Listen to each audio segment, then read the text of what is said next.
Welcome in. It is going to be an awesome journey. We are going to be doing the combine reactions live. If you guys are new, feel free to join the show. But if you guys join the live right now, then you will not be. So that's okay. I love you anyways.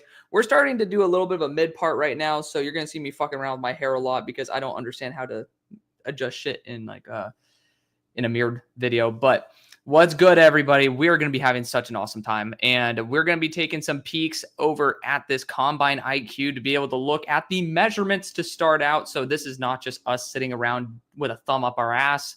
This is going to be us actually looking at some stuff, which is super duper fun. The Draft Network is posting a lot of this as well on Twitter, so feel free to go check them out. Shout out to the Draft Network. We might be trying to do something with them after the Combine, so stay tuned for that. Super excited for that, but good to see all you guys. So yeah, Sven ended up saying, doesn't it start in an hour? It does, but we're going to be going over the measurements that just ended up popping out. So we're going to wait a couple minutes. We're going to get everybody else in here. I'm going to make sure that the Draft Network hasn't posted anything that I haven't seen yet, so we can end up reacting to it so that you guys all have as much fun stuff as you go on. So super excited for this. This is going to be great. What's up, the Sports Blitz? Good to see you guys. If you guys are not already following over on YouTube, it's going to be where I post most of my content, but I do like to yap quite a bit over on X, so feel free to go follow me over there as well. So super excited. We're multi-streaming on this and the Draft Bros platform. If Broshman wants to hop in, he's always welcome to, but I know that he had some logistical issues. That's why it's going to be hanging out right here. Portersburg, what's good, brother? Oh, we got Kenneth already coming in with the ringy dingy dingy. Thank you for the $5, man. What's good, brother? What is good? Good to see you guys. The former co-host of the show, Keon Farhood, is going to be joining us as well. I told him to shut the fuck up so I could start the stream. We were chatting about a lot of this before this, but we're going to be having a lot of fun today.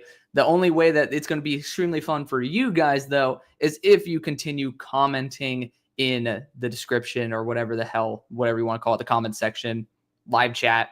I have it popped up right here, so we are going to be addressing as many of those as possible. It makes the stream fun, so if it's boring, it's your fault. So let's enjoy this. Let's have a great time.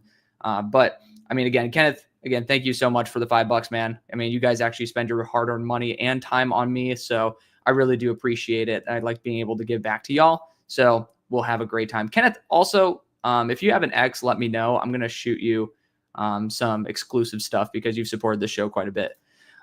Is this on cable or streaming only, brother? I wish I could give you a good answer to that. I think that ESPN has a better answer than I do. But Darius Alexander, future Steeler, Portersburg, my brother, I think that would be awesome. But at the same time, where he's going to be drafted, I don't think that I would really love it because he's a little bit older and we're not really in true compete mode just yet. I would say for where he's going, we might have some better return on investment picks. But, the Sports Blitz, thank you again, brother, $4.99. Love you guys so much. Again, I appreciate all the love and support, premium chat here. Maybe Pierce falls past the Panthers, so they get Walker instead. So what's interesting is that we're going to review Walker's measurables because it's going to be, I mean, I know that you've ended up liking the tweet, so you know what's good. But Jalen Walker is pretty much confirming himself as a linebacker based on the build. So I do think that there's a strong chance that, first off, Pierce is going to fall because, that's what everybody's indicating right now, that the personality concerns are legitimate. And so he's going to slip. And then he doesn't have elite arm length, doesn't have elite size. So it does have the makings for somebody to fall a little farther than they should, but it is what it is. Fuck it, Shamar Stewart at 4. What's good, brother? And if you guys are on YouTube or X for that matter, please feel free to hit the like button. It does, kind of project it out to everybody else, and then it helps out the algorithm, which we're already at 161 people watching, spread across a whole bunch of platforms. Wow, 68 on YouTube, 91 on X, and then 2 for Draft Bros. We love that. But, again, thank you guys. On YouTube is the way how you end up making money. But at the same time, I like to be able to give you guys on X the opportunity to come join the show and hang out. Feel free to watch me on both. And I do put out content every single day. So again, feel free to join the show, join the community, and join the hype train. Echo Warrior, thank you again. $9.99. That is beautiful. I really appreciate all you guys, even if it's like 1 cent. I mean, that's your time, that's your hard-earned money. So I really do appreciate it. Tyler Beatty's going to make someone very happy as a late round draft pick. Yes, he will. He's super fun to interview. Actually, funnily enough, I'll pull it up on my phone, but I ended up having like a 4-minute interview with the guy. Legit dude, but he is awesome. Like, he is a great individual, and he was fun. I kind of forgot that he was a Mormon, so I asked him like what his favorite drink is at the bar, and he said sparkling water. And I was like, you son of a bitch. I was like, all right, well, I guess you ain't going to hell for drinking on the job, but you know, power to you, brother. But yeah, I gotta find this one really quick because you'll appreciate it. Tyler Beatty was such a legit dude. Like, there you go. There's Tyler Beatty. Dude has one hell of a jawline. I am quite jealous, if I must say so myself. But if I were an athlete, I'd probably would too. But yeah, Tyler Beatty is great. And sorry, thank you, Echo Warrior. For those of you guys who are also not signed up for UnderDog Fantasy yet, but want to help out the show, the best way to do that is being able to go use code HAILMARY when you sign up. If you just spend $10 there, they end up sending me 60. And you could potentially get even more money. So you don't even have to potentially spend $10. So feel free to go check that out. Again, if you guys already have it, I do appreciate every single amount of love, and even just your time alone is incredible. So I really do appreciate that. But for those of y'all who are even willing to give even more on top of that, you guys are fantastic. Thank you again. So let's get into this. Again, 193 people in 7 minutes. It's crazy. This is crazy. I love it. Dallas, thank you so much, man. Love your videos. Thank you. I really do appreciate it, Dallas. You know, I try my best, and you guys show me a ton of love. I appreciate that. You know, it's to the point where I'm willing to do like so much to be able to make this like my career going forward if I want to. And you guys make it even more enticing. So thank you for that. Let's go and actually start reviewing some stuff. We're about 7 minutes in. And again, feel free to comment because we're going to be reviewing not every single player, but I think it's going to be super duper key for us to see the arm. I'm trying my best to like move this over. And this website is absolutely a pain in the ass. So like bear with your brother for a second because I mean, like, look at this shit. Like, brother, can we please just scroll over to, can we like just scroll over to the side? Do not worry. We will fix this. I actually ended up, funnily, scroll to view more. Brother, I can't scroll sideways, but actually is a, no, shit, I just fucked all of that up. Sorry, guys.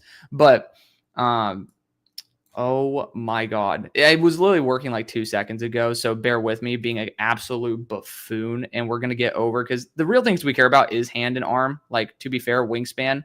Do I give that big of a rat's ass about it? No. Oh, we did it. But, because, I mean, do we need to see the school? We kind of know the school. I can announce the school.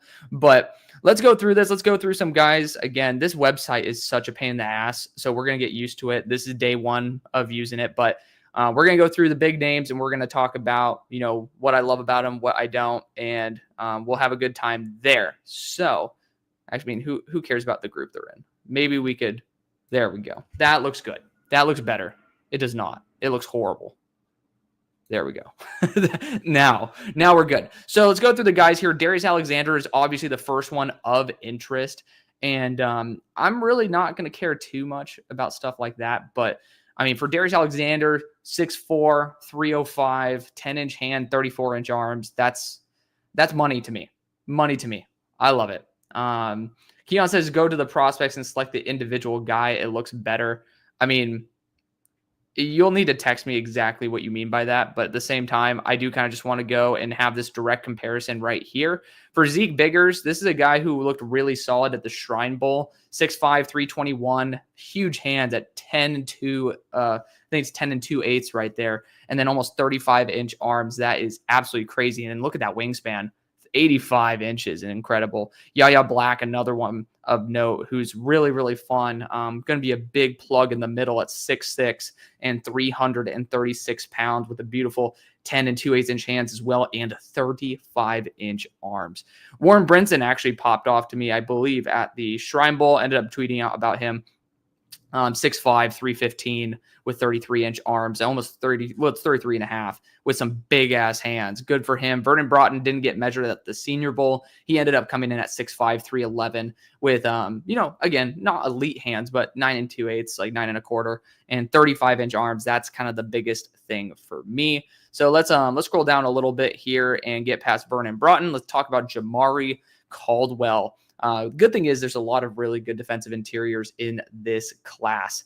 And Jamari Caldwell, 6'2", 332, 9 3/8 inch hands, and 32. I know I ended up reshifting all this. That's okay. I mean, no one gives a shit about the wingspan, if I'm going to be completely honest.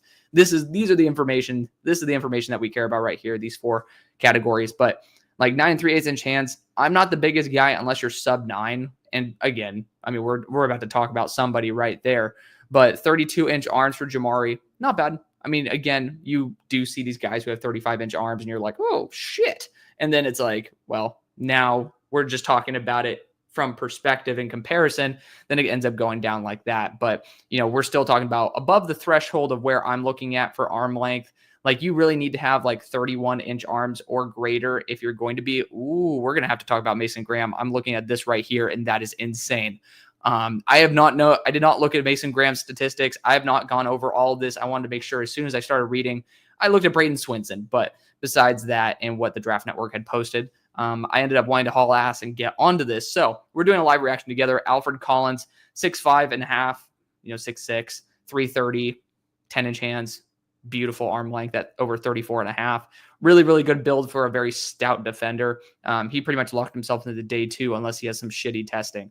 Howard Cross, he's an intriguing one. He's a weird tweener at 285. Like, probably going to go to Cincinnati, go back with Al Golden because, I mean, dude has crazy big hands for being 6'1" at 10.5-inch hands. But, at the same time, when you're 285, it's going to be a little bit tough right there. 32.25-inch arms, pretty damn solid as well.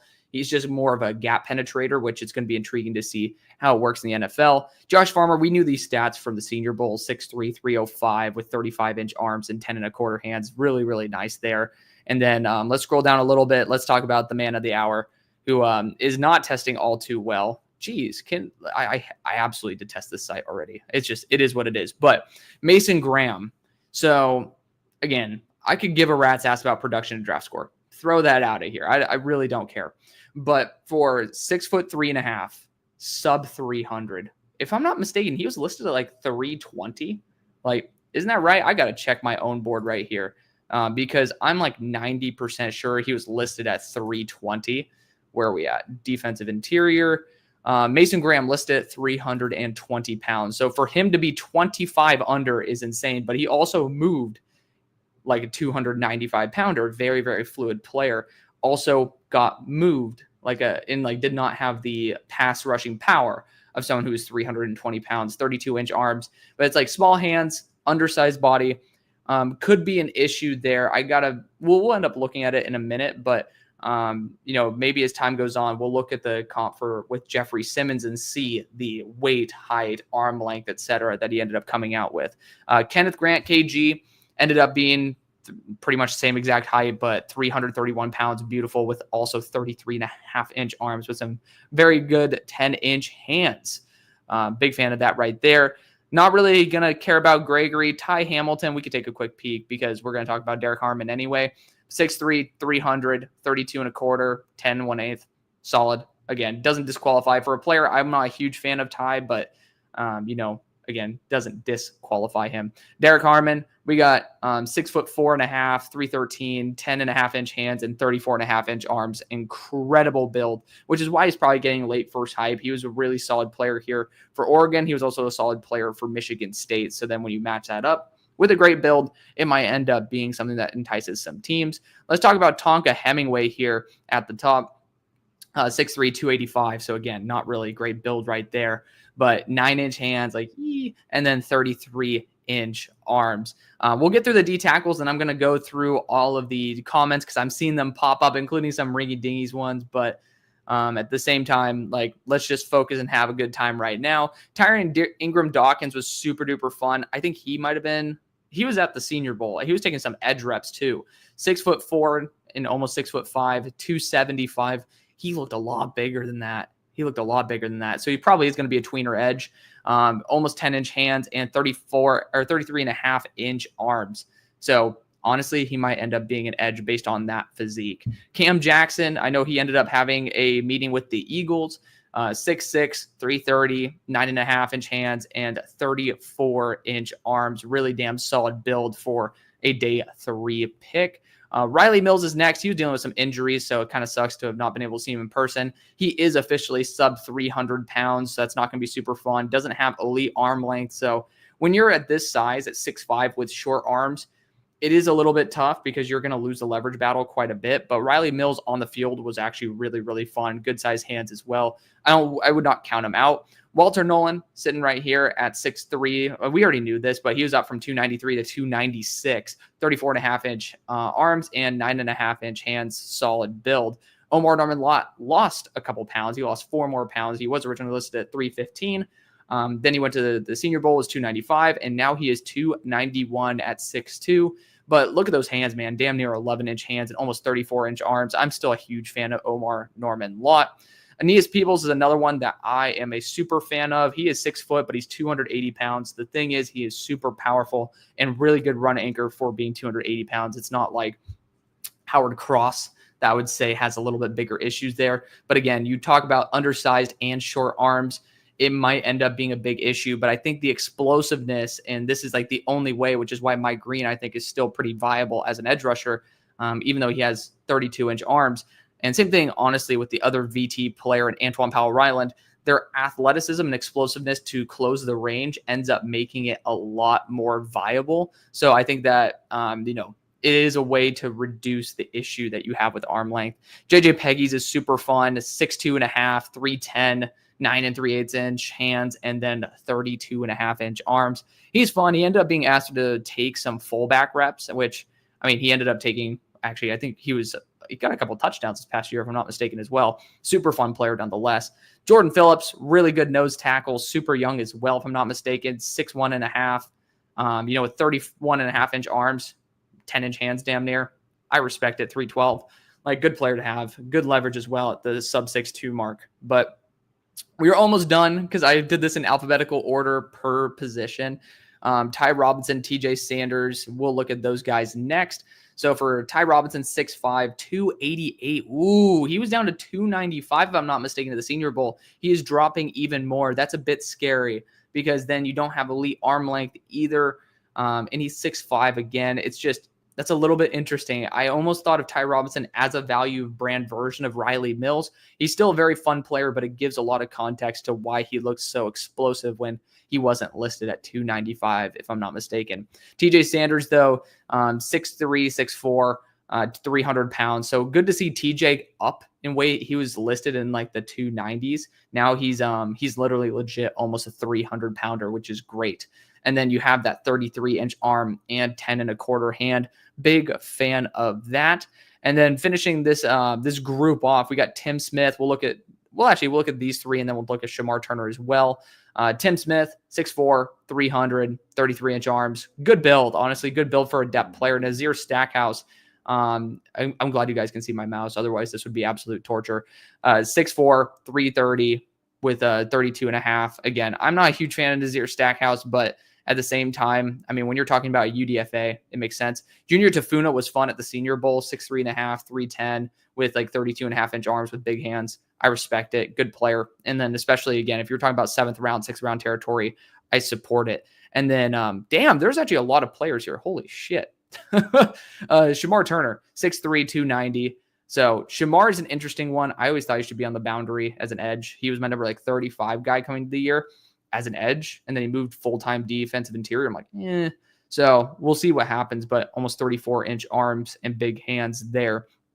Deone Walker, we already knew this, 6'7". Oh my God, we're having some goats end up dropping some super chats. We'll be talking about that literally in just a second here as we go into that edge group right there. But Deone Walker, ended up being 6'7", 330, 34.25-inch arms with some big ass hands. CJ West, friend of the show. We're going to be bringing him on. We talked about it in DM. So, Fun guy, really good dude. I've already interviewed before. 6'1", 316 with 31.5-inch arms. Going to be a little bit of an issue there, but he's very explosive, so I like that. And then, of course, Tyleik Williams. I haven't seen these stats yet, but 6'3", 330, 335, 10.25-inch hands with 32-inch arms. Not a fan of the arm length, but that doesn't seem to have stopped him before. So we're going to be going to the edge rushers. Let's take a pause. And we have 394 people in here. Thank you guys so much. Again, hitting that like button is insane. Much love to all you guys. And so I'm going to be drifting back a little bit. And okay, so we were talking about some Mason Graham sub 300. Absolutely. Got Jackson Dart comment. We'll wait for the quarterbacks before we end up going in talking about that. I'm going to start. So if we hit a lull, we can bounce back. The on-field workouts start in 35 minutes, Brandon. So we'll see about that. The growth is exciting, man. So remember, finding you at 1K subs. Hey, respect to you, dude. That's a true OG right there. That's like year one. It took me 7 months to get to 100 subscribers. So, obviously I appreciate every single one of you for, allowing this journey to get where it's at. We're at 16K right now, which is incredible. Darius Alexander or Josh Farmer to the Birds. Dude, I mean, Josh Farmer would be super fun. But just for the value of where people are talking about him as like a legit second rounder. And again, I've gotten to meet him, got to meet his family, like legit good people. I just am not fully sold on that. He's sitting around, I think, 140 on my board. But the individual guy looks better right now. My goal is not for it to look pretty, but for us to get through the quantity of dudes. DT, love you as well, bro. Love you to death, man. Appreciate you. What's good, Eddie? Why is Scatabo so low? People think that he just doesn't have the actual athleticism required. I honestly thought that applied athleticism on the field was fine, but I don't think he's going to be a combine warrior by any stretch of the imagination. People also have some complaints about his overall age, which again, I mean, for running backs, that kind of does matter. The amount of tread on the tires is kind of a big thing. So it is what it is. I mean, again, we're going to believe in him based on the talent, but when you're a GM, you have to factor in a lot of things. Yaya Black, this year's Evan Anderson, I could totally see it. He's a really good player and tested a lot of good players. So Alfred Collins is a fucking monster. I totally agree, Tristan. Totally agree, brother. So glad you're doing this. I appreciate it, Audie. I appreciate it. Yeah, no, I'm grateful. I've been dealing with some stuff at work in terms of trying to get back from even that car accident. I know it's been like literally near 4 months at this point, but they ended up kind of giving me this time off right now, which I'm going to use to hang out with you guys, which is a blessing. So shout out to my work right there. What time does it start? It starts at 3 Eastern. So we're closing in, my brother, but we're going through all this. We're about to go into the edge rushers as well. Ian, just want to say I love the content. Completely honest takes. You're killing it, man. Keep it up. Thank you so much, Ian. I appreciate it, man. And I always say this at the start of my videos. Like, I know that my takes are going to be very polarizing, right?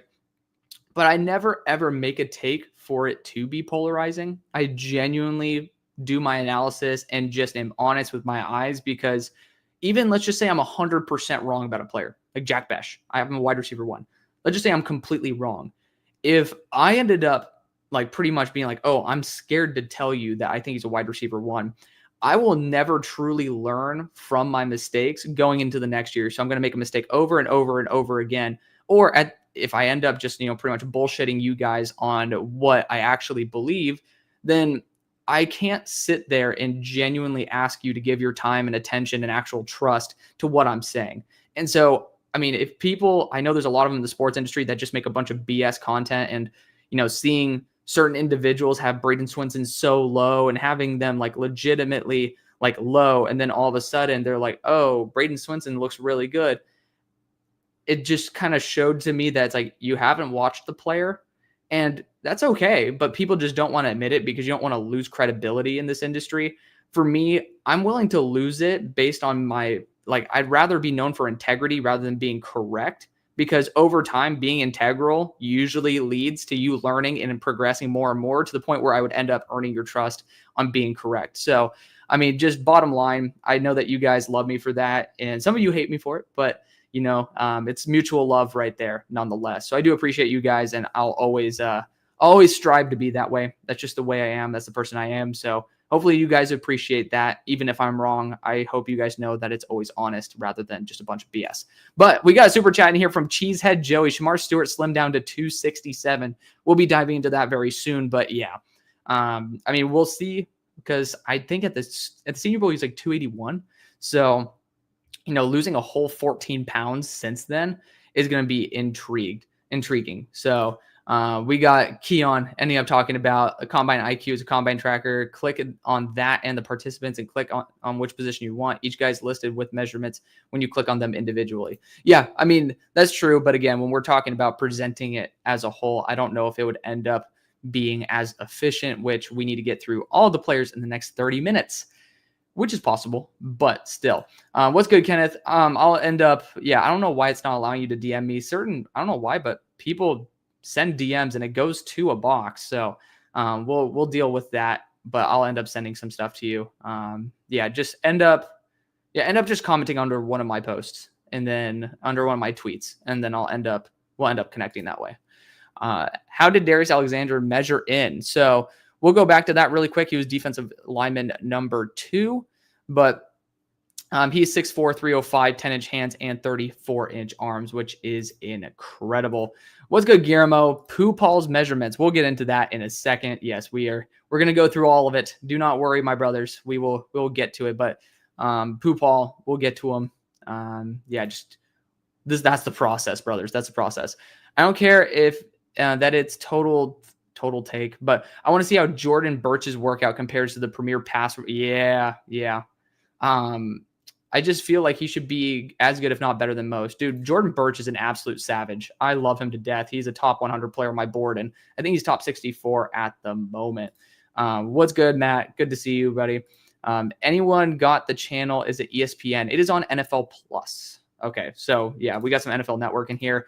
Another super chat from Kenneth. Brother, love you. Tried DMing you on X, wouldn't let me. Check your X stream. I think I'm the only person that commented on there.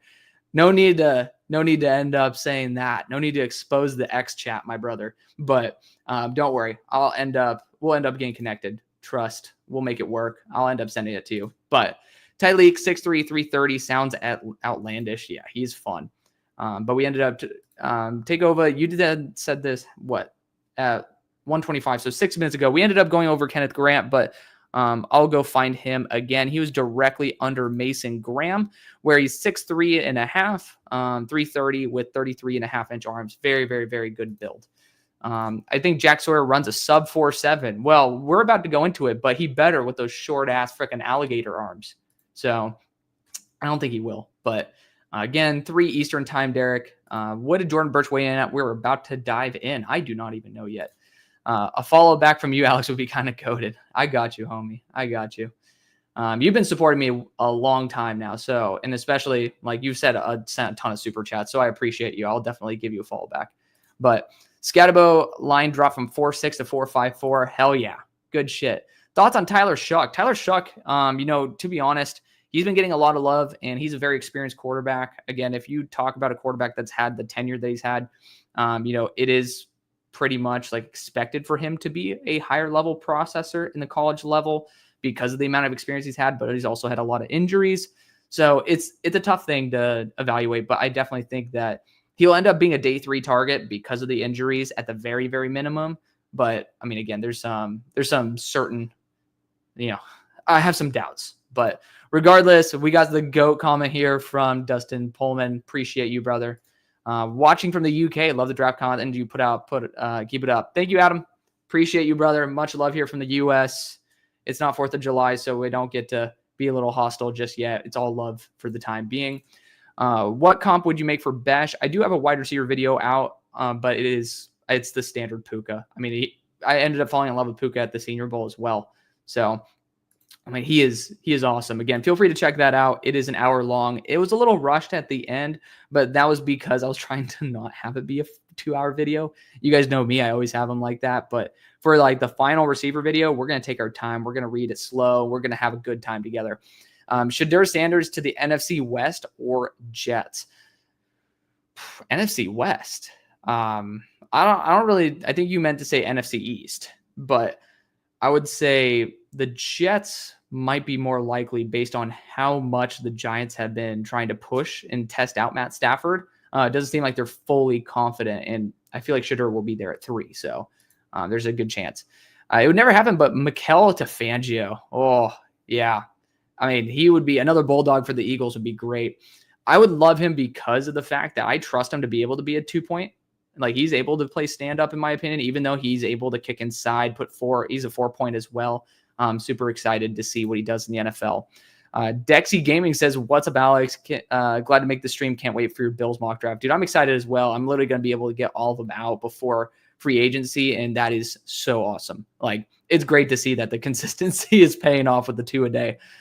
Andy said, just join, most surprising or underwhelming results so far.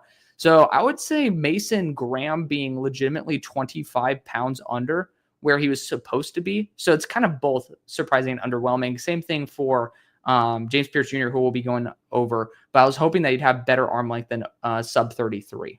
But, I guess Antoine Powell-Ryland being in the 31s, that would be a big kick in the balls because I really, really loved him. Cal Williams' love in the wide receiver video was awesome to see. I have a second-round grade on him. And then haven't seen him in day 2 and almost anywhere. So, yeah, dude, Kyle Williams is one of my favorite players in the draft. I love him to death. On a scale of 1 to Braden Swinson, how are you excited? How excited am I today? I am so excited. I am so excited. Back is back. I love that. That's a great. I'm starting that comment. That's fucking awesome. Is Braden Swinson participating? I know you say he's one of your guys. I want to see him. I believe he is. We ended up connecting on X. So he said he's probably going to come on the show. We're going to stay connected. So I'm super excited for that. Told him to perform well, and he didn't say I'm not performing. So it's a good start. So scale of 1 to Braden Swinson. How excited am I for today? All right, Colin. I'm going to say that you might have stole that one, but we're pretty close to the Braden Swinson territory outside of it would be like 1 tier below because Abdul Carter's not testing out. But is Deon Walker just too big for the draft before day 3? So a few defensive tackles can be productive at the side. Oh yeah, so few of them can. It's going to be tough, man, because he wasn't productive in the NFL. You know what my thoughts are. I made a defensive interior video on him. Not the most confident. Will you be showing the 40s on here? It's not mine, so I pray to God that it is. This is going to be the combine tracker, so I assume yes. Fingers crossed, yes. But we'll see. We'll definitely see right there. Again, this is the first time that this is from the NFL website, this NFL.com. So you can follow along as well on your own, or you can just hang out and then see me struggle. Either way, I love you guys for it. But they ended up, as soon as the Draft Network started posting the heights and weights, like they ended up popping up on here. So it looks like this is going to be where they end up posting it. But we'll be talking about it as well because I'll be watching it live, like off the screen. So we'll see. Do you think me a generational edge prospect and a bad? Okay. Do you think you can be a generational edge prospect and a bad run defender? No, I think you could be a generational pass rusher. See, that's why I end up having for Abdul Carter a different grade for DPR for being a pass rusher versus being an edge rusher. That's the point for me. That's why I don't have him as high as other people, but that's why I ended up boosting him up because no one's going to be taking him to be a primary run defender. Like at the end of the day, you can develop that in time and you're going to be taking him for his strengths, not his weaknesses, which again, you could say that for every player, but at this, when you're at the top, you have a clear vision for their strengths. You're not going to be like, you're going to accept the weaknesses and then go with the position and the role that they're going to perform best in. And so I think he's going to be a really solid pass rusher. So excited to see Grant and Nolan show out. Is Tyler Barron working out today? I think so. I haven't seen anything that said he would not. To the Raiders is inevitable. Based on Tom Brady talking to him, I could totally see that. Will I be showing the workouts? No, that is illegal. I do not own the rights, Nick. And that's why I'm having this, because it's at least a way to be able to have everything condensed into one. So super excited for that. If the Giants come off the 3rd pick, he's a Giant. That would be a ludicrous trade. I think it would require a 2nd round pick this year for the Rams to get their 2nd back, and then a conditional 3rd that I think would end up transitioning to a 2nd or a 1st, depending on like snap count and probably playoff push. So we'll see how that ends up working out, but I am not a genius when it comes to trade value at the moment. One day We'll continue taking guesses, and then we'll like learn as time goes on. I want Trav to the Jaguars. I agree, Nick. That would be insane. Thoughts on Peggy's taking snaps as fullback / tight end while being listed as a D tackle? I fuck with it. It's fun. I like it. To me, I personally think that, he ended up doing a really good job there in Ole Miss. So why not test him out? I think that's honestly not a bad idea. See if you can use him in more ways. Guillermo said, do you know Walter Nolan grew up a 49er fan? I did not. That is intriguing. I did not know that. I honestly wonder why. Like, no disrespect to the Niners, but it's like, I'm trying to remember. I mean, obviously they've been super successful, but it's intriguing. It's intriguing to say the least. Like the reasoning why, like for kids growing up that way, unless they're in California, which I forget where Walter Nolan's from. Are people sleeping on Peebles? 100%. But to be fair, it's understandable. I don't know why Graham is losing weight. He was 305 a couple of days ago. I wonder if there's going to be, maybe that's why he's not testing. I wonder if he had like some stomach bug or something. It's possible. I was watching the official NFL stream on the Combine on Twitter, saw that the draft goat was also live, didn't think twice. Thank you, Javier. Thank you. Greetings from Spain. I appreciate you, brother. You know what? You could two screen it. You can mute me from time to time. I yap a little too much, and then you can end up enjoying some. They almost the thing I love and hate the most about these Combine like live streams that they do, like on NFL Plus, when you're going to watch it, you're just going to sit there. And it almost feels like you're watching a golf tournament.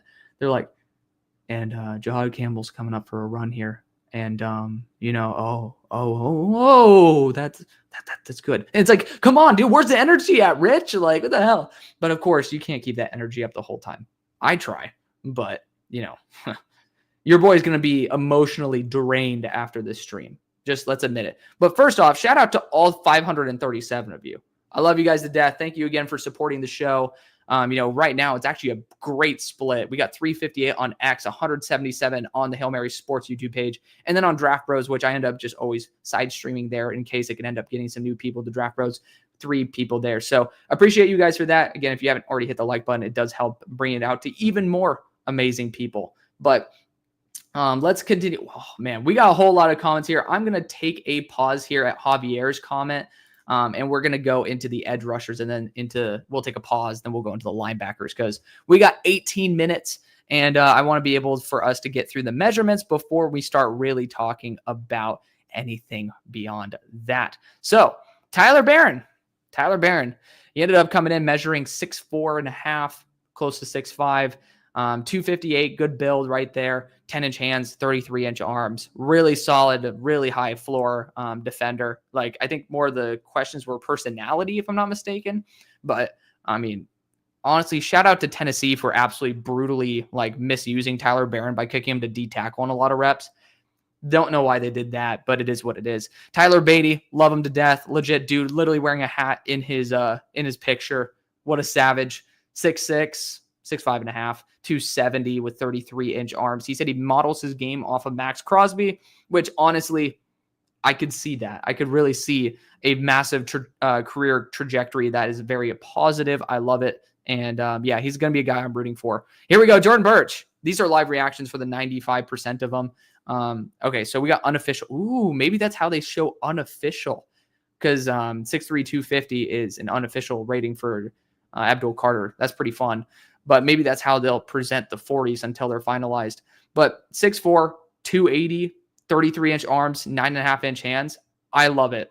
I love it. That is an awesome build. And this guy is a freak athlete for his size. Like, I want him on my Steelers, even though he has no business being on the Steelers. It's just I love him to death to the point where, like, I'm willing to I love Jordan Birch. He's like literally one of my favorite guys in the class. So super excited for that. I think Jordan ended up falling back on X as well. So we're going to try to continue reaching out. Ended up talking to Jabbar Muhammad earlier today. And so we're going to try we might be able to finagle some fun stuff there. But regardless, Khalil Diggs, he's a really solid depth dude. 6'4", 260, 33.5-inch arms. Excellent build for a player who's very productive in my opinion. Donovan Ezeraku, he already had these. Again, there's a lot of these guys who went to the Senior Bowl. I'm going to spend a little less time talking about the analysis of it because we kind of already knew this. But 6'2.5", 250, 34-inch arms. Like, he's awesome. I mean, he's going to be a fringe day 1, day 2 guy. So I'm not going to talk about it too much. Gillette, 6'2.5", 265. Ooh, tiny hands. So for you guys who are wondering, I actually ended up saving this. Like hand length is like hand size. I know that I technically have size 12 feet. So take this with a pinch of salt. Not every guy who's 5'8" has these measurables, but it's kind of insane nonetheless. Where the hell did I end up putting that though? But ooh, there's some good video ideas. I just ended up looking at this. I'm like, ooh, that's actually pretty damn solid. But okay, so my right hand, which if I'm a quarterback, that would be where I would size my hand, 9 inches. My left hand is 9.5. So just keep that in mind. So Ashton Gillette, compared to my smaller hand, has half an inch less in hand size, and he's subpar in arm length. But the beautiful thing about Gillette is that he has great push from the lower body. He's never been known to be like primarily an upper body athlete. So I'm not too worried about that, because even if you get outlengthed by an offensive tackle, if you have the lower leg drive to push the pocket, it's really not going to be an issue, because regardless, you're putting your energy into the tackle. Ashton Gillette's not really someone who makes a lot of moves. He's not a finesse guy. The finesse guys, I care a little bit more about, are you going to be able to get that length? But yes, in the run game, absolutely might become an issue. But again, he's a big enough guy to where I feel very comfortable with him pushing the pocket as a day 3 dude. Mike Green comes in at 6'3", 251. Love that. Again, small hands and 32 flat arms. Not necessarily great in either of those categories, but again, for Mike Green, he closes the range so well because he's so athletic, to where unless you have a top-end offensive tackle, which he will perform well versus pretty much any edge rusher, then you're probably going to be able to have some success still with Mike Green. I don't think this genuinely hurts him to the degree that maybe some people think it does, but that's because even though I've had my issues with Mike Green off the field, which I don't have issues, I was reporting what I was hearing, and he confirmed it, but again, nothing's confirmed. We're not going to dive into that one this episode. But regardless, for Mike Green, not great measurables, but it's not the end of the world. So just keep that in mind. I mean, the comp was like Hassan Reddick, but Hassan had 3/4 of an inch larger in arms, which, again, we're talking about this much, right? But again, when you're in the NFL, where like the game comes down to millimeters, right? And you're going to be outranged by the majority, if not all, offensive tackles in the NFL. I don't think there's a single one that would have an arm length disadvantage to Mike Green that's starting right now.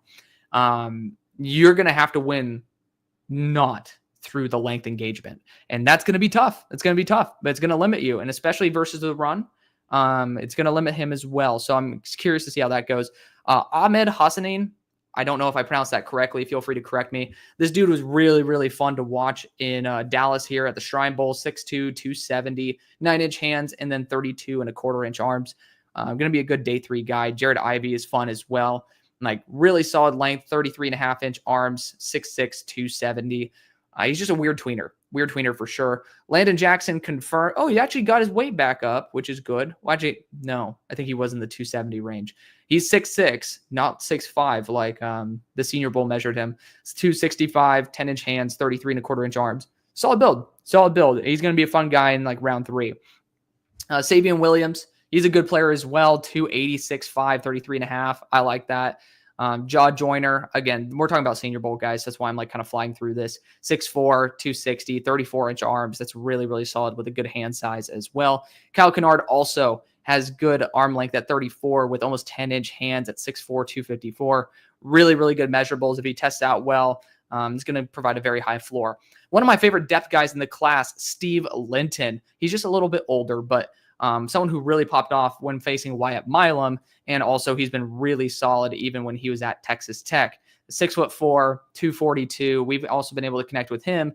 So a little bit smaller hands again, like we have the same size right hand, and then 32 or 34.25-inch arms. Solid build. A little small hands, but I'm not too worried about that. Sean Martin, I got to see in person. He's going to be more of a field goal blocker. That's kind of what he was known for there at West Virginia. From at least how I saw him get deployed, was he was kind of like the dude who was kind of plug in the middle and using that 35-inch arm to wreak some havoc. Femi Oladejo, I mean, look at this, 6'3", 260. and then 9 3/4 inch hands, as well as a 33.5 inch arm, essentially. Incredible, like really, really good build for someone who is getting better and better. James Pierce, 6'5", 245. That's the big win right there. Big win, almost 33-inch arms, but sub 33 is a little bit disappointing. But the biggest win is the fact that he's listed 243 and now he's 245. It wasn't like 243, but he was playing at 235 the whole time, or he's not, at least right now, 235. We'll see how he tests though. APR, you're going to break my heart. 31.25-inch arms. That just kicks me in the balls. But 6'2", near 6'3", 260 pounds. We'll see how he tests. But I mean, you really have to be a great athlete to be able to close the range when you're legitimately a full inch of range different from probably the worst length tackles. Elijah Roberts, pony up, SMU, 285, 6'3", 33.5-inch arms. Great build. And he dropped a little bit of weight as well, showing that he wants to be not on the interior, but on the edge. Quay Robinson, super fun as well. 6'4", 240, 33.5 with some good hand size. Respect it. Kyman Rucker, I wanted to see this. 6'1". First off, that's a unique frame. 254. Sub 33 arms. So, but the thing is, when you are 6'1", technically, you actually, when you think about how the offensive linemen sit and everything, you could end up making up for a little bit of an arm range differential. I personally don't think that's that bad, but really solid build overall. Really solid build for a 6'1" edge rusher. Jack Sawyer is the one that's catching a lot of heat right now. 6'4", 260, solid hand size, but sub 32 arms. He's going to have to test out really well, or else he's legitimately going to slip to the third round. Again, very similarly to what I was talking about. Like, you have to close the range, and Jack Sawyer doesn't have that explosiveness, in my opinion, to really do that. You guys have known me. I'm relatively lower on Sawyer than the majority of people, but, Captain Jack is always fun. Is that what it was? Or was that Jack Campbell who was called Captain Jack? I think it was that. But regardless, Jack Sawyer, it's not the end of the world, but again, now that is a legit red flag. Nick Scorton comes in 6'2" 3/4. It's intriguing to see him sub 6'3", and down from 285 listed. Again, I mean, Texas A&M, they can fib some stuff, down to 257. So technically speaking, that is like a 28-pound differential. I'm excited to see how he tests though. 33-inch arms, 10-inch hands, like that. If you look at this without the knowledge that he was 280 pounds, you're like, Nick Scorton's back. And he's a crazy athlete who's super fluid, even at 285. Even if he were 260, I would say he's a very fluid athlete. So I'm excited to see how he ends up testing out. Baron Sorrell, 6'3", 250, 32.25-inch arms. Like, he's going to be a good depth dude, and he had some really solid reps in the Senior Bowl. Josiah Stewart is 6'1", but he's up to 250, which is great. Has 32-inch arms, essentially, which, again, not great, but when talking about him and Kyman Rucker, when you are shorter, you do have you have some inherent leverage, and you can close the range a little bit better, which is why a lot of people are worried about like tall tackles and stuff. But, again, would want the arm length to be better, but it's not the Achilles heel because he is shorter as well. Shamar Stewart, 6'5", 267, listed 281. So he's down 14 pounds from the Senior Bowl, and good hand size, over 34-inch arms, which is obviously incredible. My boy right here, Braden Swinson, shout out to him. Obviously, like, crazy the fact that we've actually been able to talk, which is incredible. Shout out to him. Great dude. 255 pounds at just about 6'3.5", almost 10-inch hands, and 33.5-inch arms, 33 and 3/8. So whatever that is, like 33 and 0.375 inches. Really good build. Really good build. That I was worried he was going to be sub 33. Not because I thought the tape said it, but just like, when you start being like, oh, please do not. And then, you see James Pierce pop up and you're like, fuck. And then you just end up seeing Swinson have half an inch longer arms than Pierce. And I'm like, we can breathe. JT Tuimoloau, he had a great measurable, 6'4", 265, 10.5-inch hands and 33 3/4-inch arms. Incredible build. Honestly, might get a small bump up because of that. Princely Umamialan also had a great one as well. Very similar to JT in most aspects, except for the fact that he's 20 pounds lighter. But, again, 6'4", 244, 9.5-inch hands, and 33 3/4, technically 7/8-inch arms, which is awesome. Again, really good build for Princely. He did not do too well in Mobile, but it is what it is. David Walker, just under 6'1", 260. Again, Very similar builds here from the 6'1" players, but good build overall. Not many guys have that much success that size, but David Walker, I have some faith in. Michael Williams, 6'5", 260, 10.25-inch hands, and 33.5-inch arms. We all knew he was going to be a freak, and he is. But I would say, I thought his arms were a little bit longer. That's it. I'll just say that. But we're about to get into the linebackers. We got 5 minutes to go. We'll see if there's any ringy-dingy-dingies at the moment. And Kenneth, the bastard, thank you so much for the $5, man. I appreciate that. Rumors on the streets, Abdul Carter is a thug, plays with poor work ethic, and I wouldn't pick him with the first 31 picks. I already know you're an Eagles fan, you son of a bitch. I know it. I see right through that. You know what? We need to spread that rumor just so he can end up being an Eagle. So Howie's a Wizard. Yep, I already knew it. Yep, Kenneth, you bastard. I know you. Thank you again for the $5, man. I appreciate it. But I'm looking, again, no ringy-dingy-dingies. Let's end up continuing on, and let's talk about these linebackers before we jump into the combine. Eugene Asante, really, really fun player to watch, but he's primarily an athlete, which 223 makes sense. 6 foot, 223, and 30-inch arms with tiny-ass hands. Not really going to be something that's a high priority. Jeffrey Bossa, 6'1". Ooh, that is intriguing. I'm not like overly concerned about 6'1" linebackers, but still 232, which is good. He was in the 220s, and then he's good arm length there as well. He's a former safety, so for me, I think close to 32-inch arms is acceptable. Over 31 is kind of where you need to be for me if you're going to be a linebacker. Not really going to care too much about Bruner, neither with Buchanan. Shout out to him, though. He's a fun guy. Jahad Campbell, 6'3", 235, 10.5-inch hands, and 32.5-inch arms. So, I mean, that's the kind of a bummer for me. The thing is, he came in 235 with 32.5-inch arms. That does mean that probably some people are going to view him primarily as only a linebacker.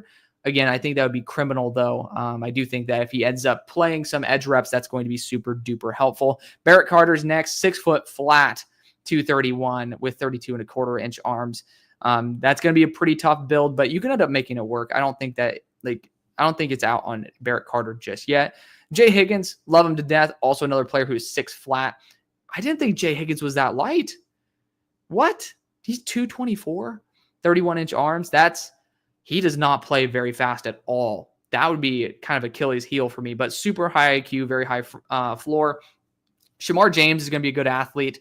Of course, he's 222. This is the year of the really light linebackers, 6'1", 31.5-inch arms. But insiders that I know that ended up having some time with Shamar James ended up really loving him as a person as well. So I could see him going in like maybe late day 2, early day 3. Jamon Dumas Johnson, captain, I believe, from Georgia, also ended up going to Kentucky, and 6'1", 240, 32-inch arms. Again, kind of a breath of fresh air to see somebody of a normal linebacker build. To Kobe King, very, very, very similar, damn near the same, except 3/4 of an inch difference in arms to Dumas Johnson. Jack Kaiser, he got up to 231. He was at 228 at the Senior Bowl. We're closing in on that time frame to go and head to NFL.com to be able to watch it live. But regardless, 30.5-inch arms. A little bit concerning there, but I mean, so far it hasn't really affected his game too much. Demetrius Knight, someone who I really, really like, 6'2", 235.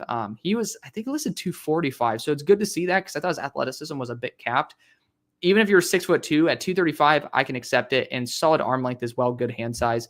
Cody Lindenberg, 6'2", 236 with good arm length as well. Really solid build right there. Again, from both Knight and Lindenberg. Nick Martin, it's going to be a tough one. That's going to be tough. That is going to be really, really tough.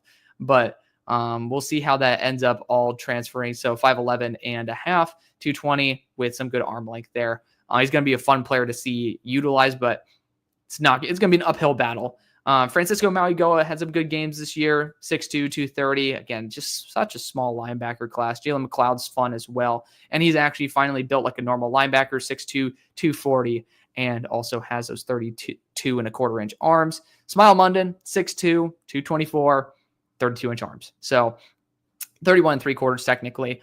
But regardless, Munden was never supposed to be this physical phenom in terms of the build. He's just a really good athlete who has some good talent. Colin Oliver, super fun as well. He's listed like quasi as an edge rusher here, but also a linebacker, 6'2", 240, 30. He's a linebacker based on that. I did not know he had sub 31 arms. That's killer. Yeesh. He used a lot of athleticism to win, and I can see why. But Pooh Paul, Chris Paul Jr., 6'1", 222. Oh, sub 30 arms. He's a really fun player to watch nonetheless. I don't have a full eval out on him. That's on me. But, I mean, that's scary. Like, there's some bad linebacker sizes in this class. Tyreen Powell, 240, 6'4", 34.5-inch arms. Crazy build for one of my top linebackers coming into the year. Carson Schwezinger, shout out to Oaks Christian High School, baby, alumnus of also my high school.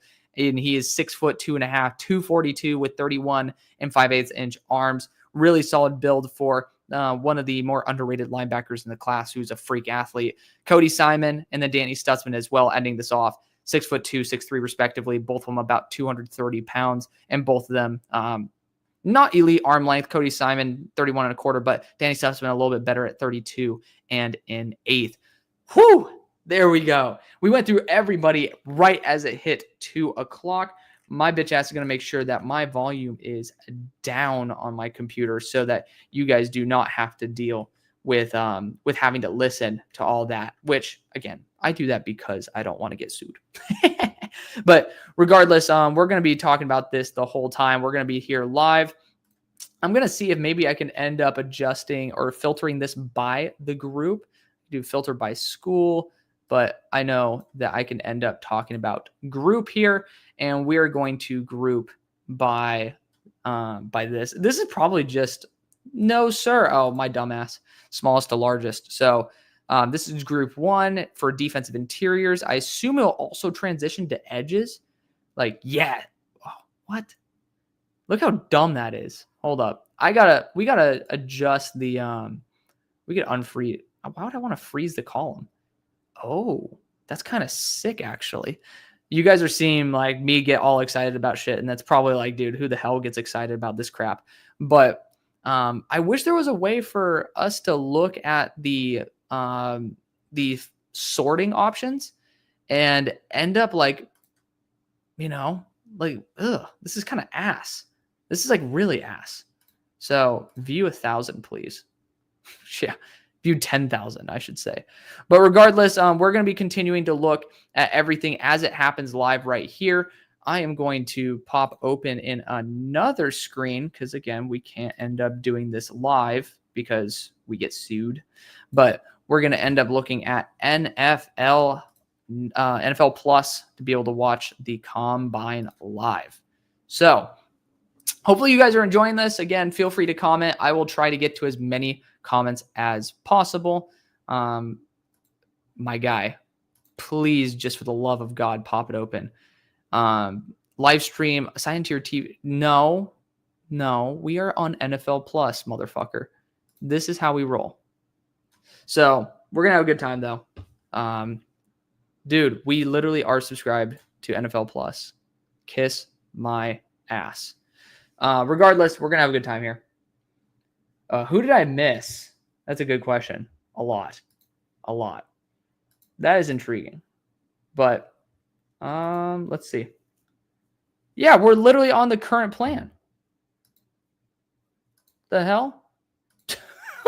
We're on NFL Plus Premium. What the crap? Dude, get me back on this shit. The hell is your problem? There we go. You son of a biscuit. They tried to get us. I was like, Okay, so I'm going to call this. If you guys hear audio feedback from this, you let me know. So, because I do not want this stream to get taken down. That's my biggest goal. Do not get this stream taken down. I got to close out Windows, though, so you guys get the best viewing experience as well. Again, we're going to be doing this as the whole entire time. We have 700 people in here, 695. Great split, 242 on YouTube, 450 on X, and 4 on Draft Bros. Thank you guys again so much for doing that. If you guys have not already done so, hitting that like button is awesome. If you guys haven't already also signed up for UnderDog, the best way to support the show is to go and use the code HAILMARY when you sign up. You get to $1,000 in bonus credits when you sign up. But on top of that, they send me $60, also a company I stand behind, and they have certain pick'em options for you to choose higher or lower on certain dudes 40 times. So go do that. Sometimes they're actually, I think it's called arbitrage, where there's like certain gaps in between sports books or daily fantasy sites, and there's certain numbers that are a little bit different on the like sports book sites versus daily fantasy sites like Underdog. So you can potentially get some arbitrage opportunities there, and feel free to check that out. Again, play legally, play responsibly, but again, it's the best way for you guys to be able to support the show, unless you guys already have an account, which then they don't care about me, but that's okay. We love them to death. We're gonna have a good time here nonetheless. Who did I miss? You missed me. Arden Key, my brother. What's good? What's good? I'm on Stream East Premium. Real. That's like the best thing that you can say. But honestly, I end up just doing NFL Plus because I mean I get to end up watching the games back in condensed form. Makes it a lot easier for me when I have work the next day and I hang out and watch a couple games and try to enjoy them. And then I can end up going back and watching the games all the way through without all the BS commercials. And yes, I drink OJ. Feel free to judge. I do not care. I mean, to be fair, I put who's wide receiver 3? Technically Jaden Higgins. But I'm probably not the best person to ask. For the consensus, it's Emeka Egbuka. So there you go. Technically speaking, I don't even know if it's Emeka anymore. Emeka's kind of wide receiver 2 now. It's probably Luther. Yeah. Thoughts on the Trey Smith franchise tag? I fuck with it. I mean, it extends the opportunity to bring him back, so I like that. It is what it is. Kenneth knows ball. So co-host of the show, Keon, ends up talking about it. Yeah, Kenneth's a G. Kenneth's an absolute G. So, man, it's hard to find where I want to end up restarting talking about stuff. But again, guys, remember, now I'm going to be just primarily looking at the comments rather than us like going through. So the stream is only going to be as fun as you guys want it to be. So feel free to comment as much as you want. Ask me random shit. I don't care. I like the yap. That's what I get paid to do at this point. But again, feel free to hit that like button and then we'll get into this. I'm going back through all the comments and seeing what's good. Matthew says, Hail Mary Sports, Mike Green will opt out of the combine because he's having hamstring tightness. Oh my God. Rest in peace, Mike Green. Top 10 hype 2025 to 2025. I love that. What's good, brother? Oh, that's funny as hell. That is funny as hell. But where do I have Jahdae Barron going? It's such a good question because the thing is, I liked Barron more than the consensus when I graded him, right? Like he was around the 40 mark for me when he was like, late second for most people. And all of a sudden there's this like first round. And then all of a sudden there's this top 10 type of look at Jahdae Barron. And like, I'm excited. Like tomorrow's going to be super duper key. Well, actually, is tomorrow the DB? Tomorrow's the DBs and tight ends. So tomorrow's going to be super duper key for me to see how is he measuring out? How long are his arms? Because if he has sub 30 especially, you cannot really play on the boundary very well at sub 30. I don't know how many corners can play sub 30 arm length on the boundary when you have guys who are consistently having 2, 3, 4 inches of arm length greater than you. So I'm worried about that.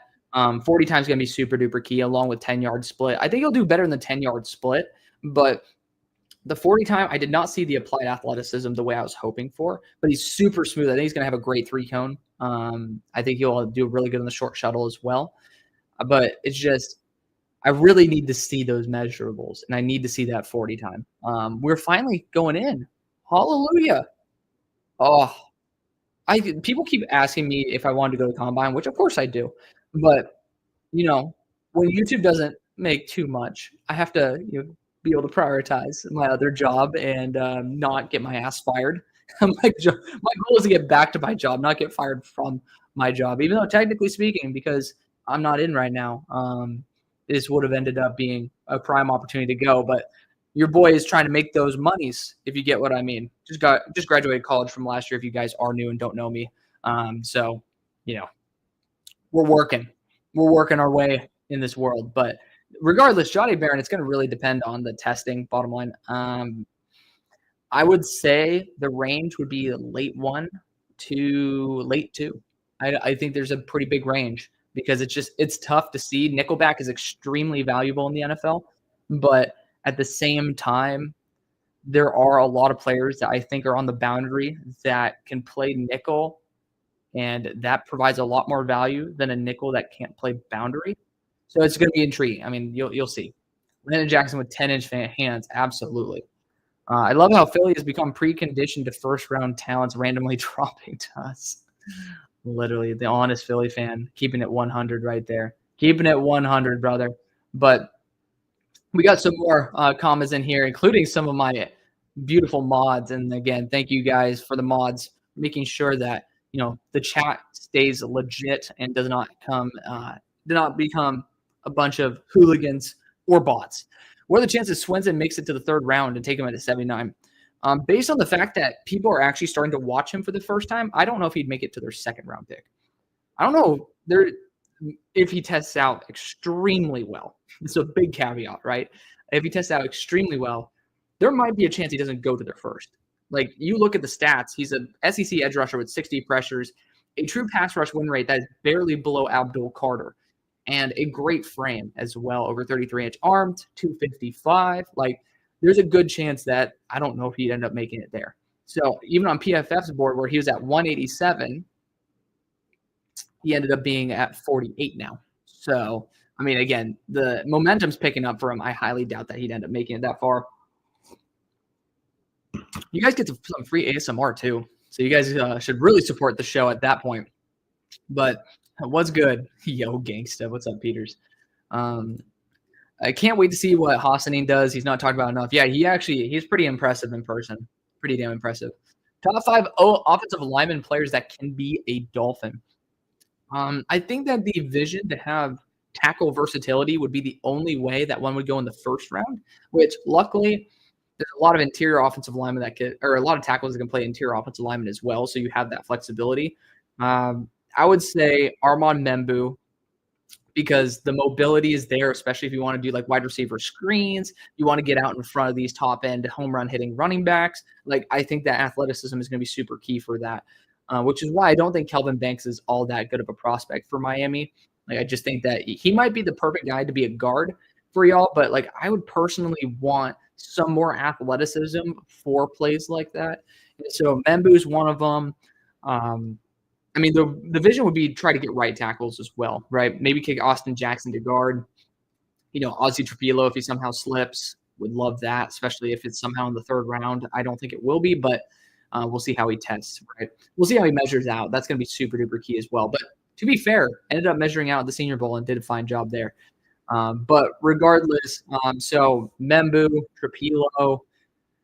Let's see. After that, then you go to the next round. I don't think Booker is going to be there, so I don't even think Donovan Jackson is. Wyatt Milam, good depth guy, or good depth take, because you don't have to spend a first-round pick on him. Maybe you might not even have to spend a second. He didn't do too well in the Senior Bowl, but we know the talent is there. Let's see. Anthony Belton. Oh, I mean, just don't even get me started about that guy. I mean, straight up, I almost mogged him in terms of my leg size, which is insane for a 340-pounder. But he is perfect guard or tackle, and he is super high ceiling. So I would love to see him. He's going to be incredible. And then for the fifth one, I mean, again, I can't say Zabel because I can't see Greer drafting someone who's going to solely be interior offensive line in the NFL. But I might have to say that because he can play tackle if you want him to. He just never had reps there. I'd actually say Miles Frazier, good depth guy. He's going to be a day 3 pick, and he's someone who's played reps at both guard and tackle. And he's somebody who's going to be super consistent. I don't think he let up an entire sack this year. Maybe it's like 1 or 2 sacks on his career. Maybe it might be 4. But regardless, small amount of sacks compared to the amount of reps he's taken. I think he'd be a really solid get. So there you go.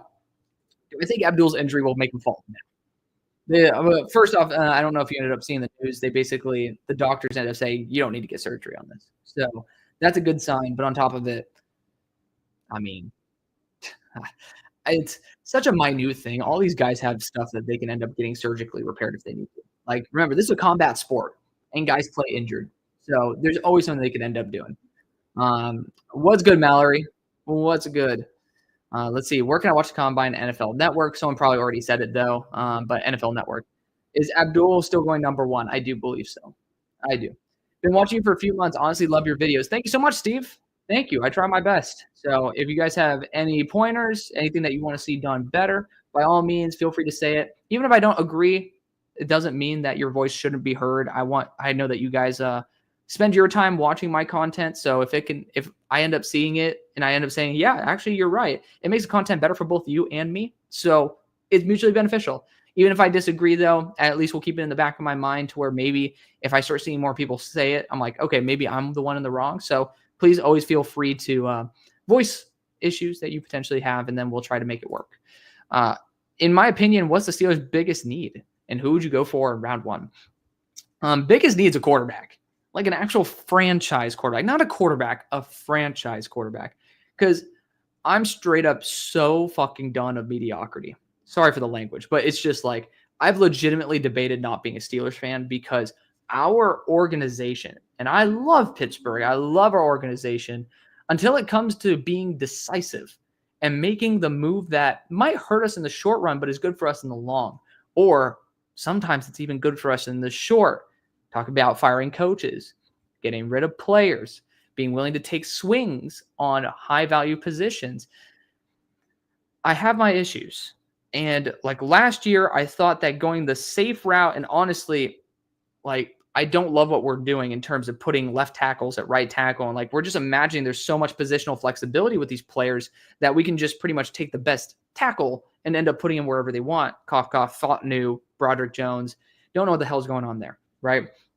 Like it pisses me off, honestly, because it's like, dude, you got to see there's a good chance that it doesn't end up working out like that, right? So I think that we just really lack the decisiveness to do the right thing.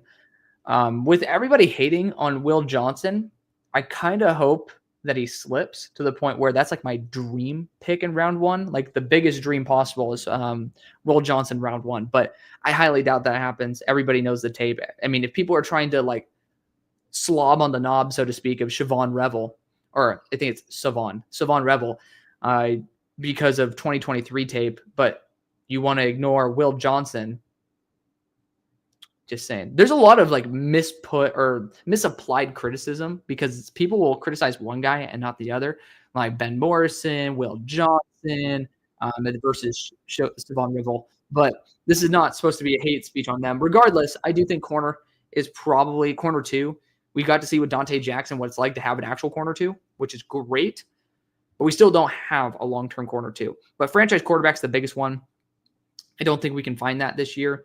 I think sometimes you just got to bite the bullet, bring Justin back, see if you can end up giving him one more year of full starts, and then end up biting the bullet and saying, hey, we might not be actually that great, but we're going to have a team that is building for a Super Bowl rather than a team that's just trying to be consistently acceptable. So I would go after a corner in round one, or you could talk about that wide receiver room as well if you do see some of them start to fall. The dark horse pick would be Amari Hampton. I think Amari Hampton would be an excellent pick. That's my hot take, but you guys also know how much I love Amari Hampton. Josh Farmer is arm length mogging everyone. He literally is, though. That 35 inches is just fucking nuts. Jenkins said, do I see the Raiders trading up for the Browns pick and taking Sanders and Giants reach for Jackson Dart? I heard the Giants really like him. You got to remember, this is smokescreen season. Jackson Dart's agents have been working overtime. I personally do not think he's a legit, like the most praise I've heard, like from people who don't get affected too much, is from McShay talking about him as a late one. I still don't see that. I think he's going to be a third round pick, but we'll see. We'll see if it happens. Jackson Dart has some good playmaking ability. I just doubt that quarterback goes, like teams know that missing on a quarterback is the worst thing you can do. It's almost more defensible for Joe Shane and Brian Dable because they're in a sea of desperation, but it's more acceptable to send the number 3 overall pick for Matt Stafford than to take Jackson Dart with something like that. So I would not say that I would like that. I would also not like for the Raiders to do that either. I don't think that's a smart move. I think that going after Will Howard in the 3rd round is going to be just a far more productive thing to do. Which defensive interior and edge rusher do I think are what drill do I think is most important? Ooh. So I do like the idea of three cone because I think flexibility is super key. Fluidity is super huge. And obviously, like you add in explosiveness there as well. Um, I would say 10-yard split is a good start. The 10-yard split might be the sub drill that is the most important. But also, I do think bench press is legit. I mean, you do have to be strong on the defensive interior. For edge rusher, I think three cone is super duper key, though. It's very hard for you to be in that position unless you're a big physical guy who does well in the three cone to be, or does well in the bench press. I mean, to be able to be viable if you have a shit three cone. So three cone is absolutely very valuable for edge rusher. I would say for defensive interior, I would go for a little bit more of the 10-yard split and the bench press. What's my favorite dessert? Ooh, okay. We got a curveball question here, non-football, which I am all for. So feel free to ask as many of those as possible. I would arguably prefer having a better mix of non-football questions so we can actually enjoy a little bit of the time here. But my favorite dessert, that is a really good question. So I would say on average, the one that is now more readily available than ever, because it's the one that popped into my mind, is Jenny's ice cream. I don't know if they have them around the country right now, but it's called the Buckeye, but technically it's salted peanut butter with chocolate flecks. So the thing about it is it's actually a much better story than me just saying what my favorite thing is. My brother-in-law graduated in like 2012 from the Ohio State University. Go Buckeyes. And he ended up graduating. And so we ended up going out there for his graduation, medical school. Oh, well, we got the first 40s. We got Tommy Kings Bisote going with 517. Just going to be honest, never seen him, never thought about him. But we got Darius Alexander next. But bottom line, ended up visiting my brother-in-law, and we ended up going and like there's this little town called Dublin, Ohio, and we were just walking around our hotel. We saw this massive line, and we're like, "What the fuck's that?" There's an ice cream shop named Jenny's. That was before they ever franchised. So it's funny because the Buckeye was my favorite flavor. I get Buckeye as well as coffee, and ended up being like it's crazy to see them grow so much. I literally have a Jenny's that's like 2 miles from me. So that is by far my favorite dessert. But we do have Darius Alexander about to run. He's digging his feet in the ground. I might be 20 seconds behind you, so feel free to comment your thoughts, but I'm going to be taking my attention to this in a second. But thoughts on unlimited gadgets and Brawl Stars? I haven't played Brawl Stars in a long time, Arden, I must admit. So I'm probably not the best when it comes to my thoughts on unlimited gadgets. But we ended up getting a ringy dingy from my boy Sean here. We'll talk about that in just a second, my friend. Talk about it in just a second. Okay. Darius is off. Solid start. Nothing crazy. 496, 173 split. Okay. Like a 496. Was kind of expecting a little better. Like he is a smooth athlete. I think he had too long of a stride initially. I did not see the explosive first steps that I was kind of hoping for.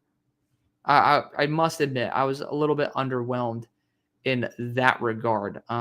Let's see, where was I at? Because we got Zeke Biggers about to go and clock it up. But Donde está? Where the hell did I have that? Okay, there we go.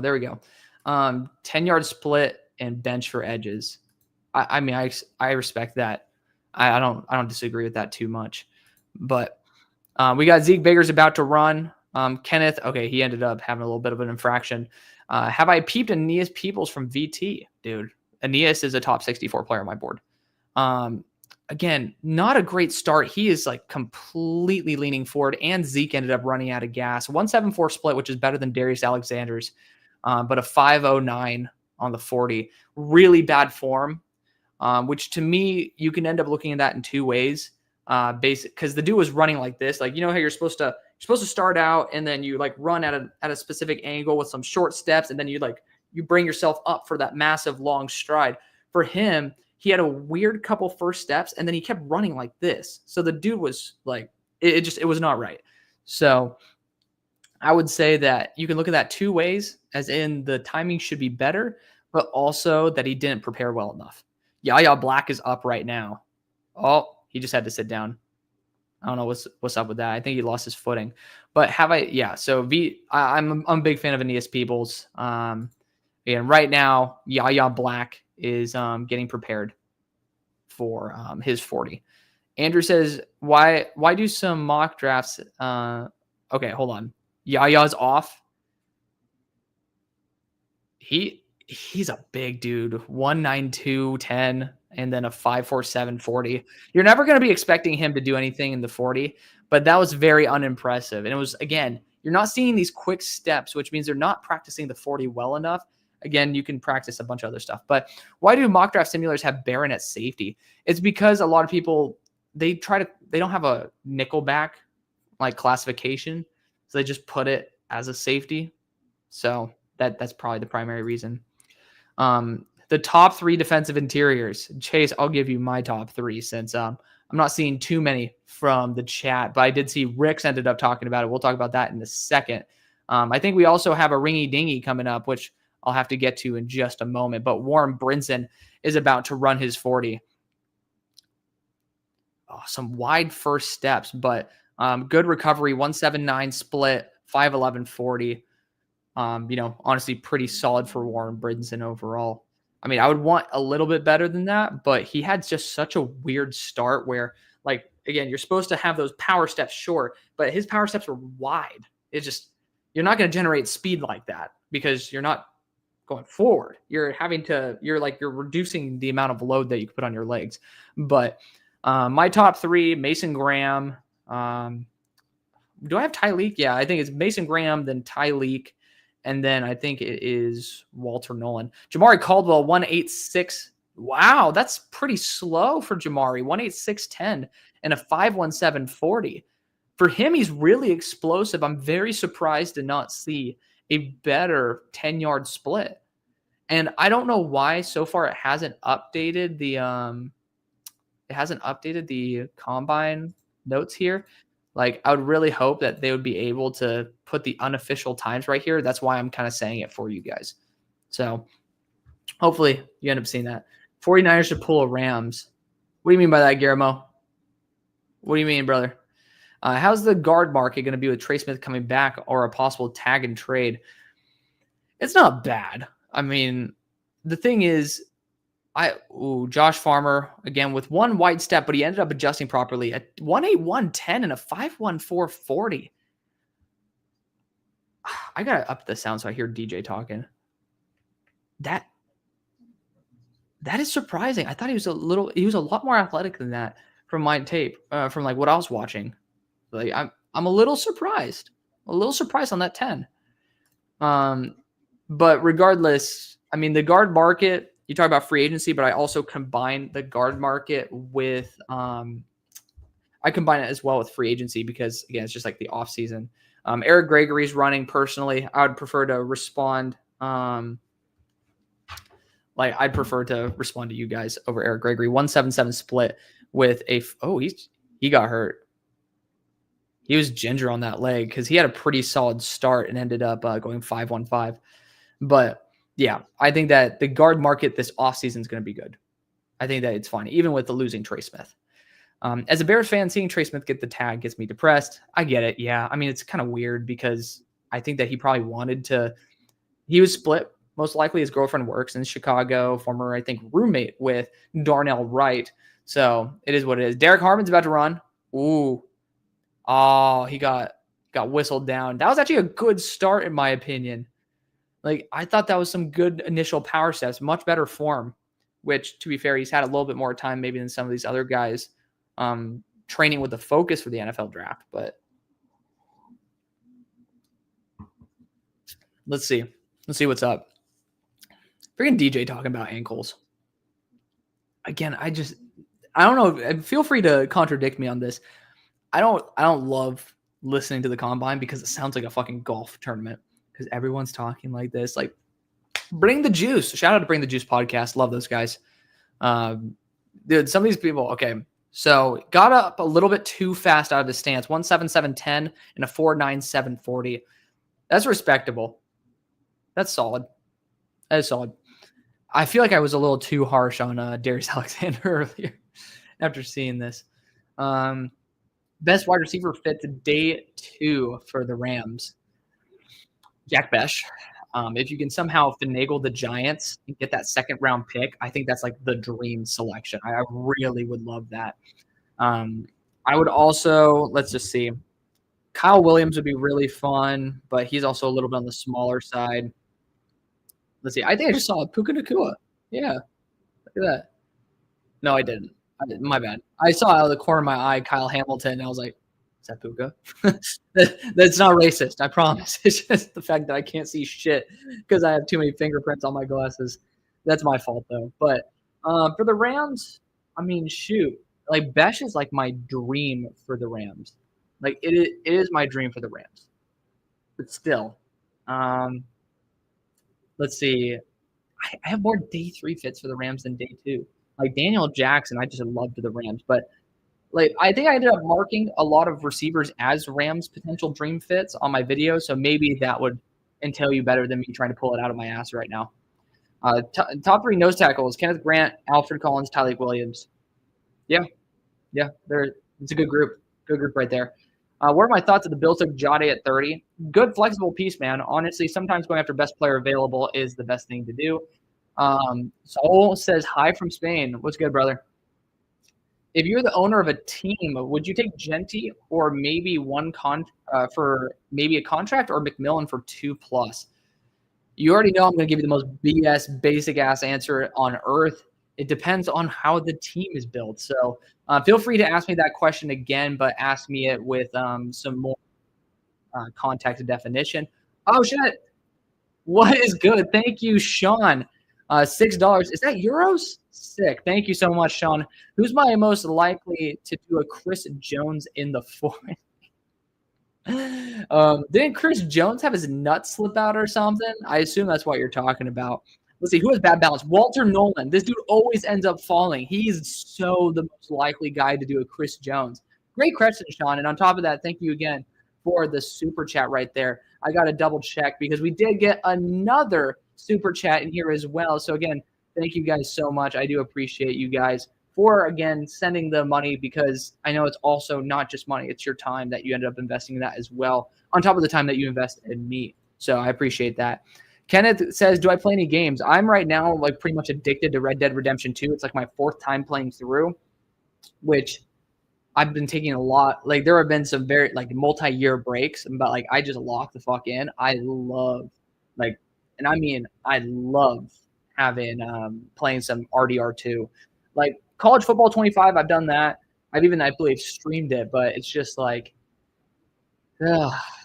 it's not as fun. Honestly, hot take, I prefer NHL video games over NFL. Like NHL video games are super duper fun. But okay, Jared Harrison Hunt, 1-7-10 and a 4.95 40. Good run there from the SMU pony right there. Tyrion Ingram Dawkins, 1-7 split, nice. And 4.86 on the 40. He had some good reps there in the Senior Bowl. That's a really good time. Cam Jackson, they're like catching up after the commercial break. 1.8210. That's fine for his size. That's really good for his size, in my opinion. 5.25 on the 40. Again, you're not going to have this guy pulling a Kenneth Grant. But let's see. Oh, now we're up to Anita's people. Oh, this needs to be fireworks, baby. He's in the 280s. I think he's like 282. This guy, this needs to be legit. This needs to be good. But regardless, Kenneth, again, thank you for the 5. But like that's the game I play the most. Star Wars Battlefront was like, if you guys don't know, I'm a Star Wars guy. I love Star Wars to death.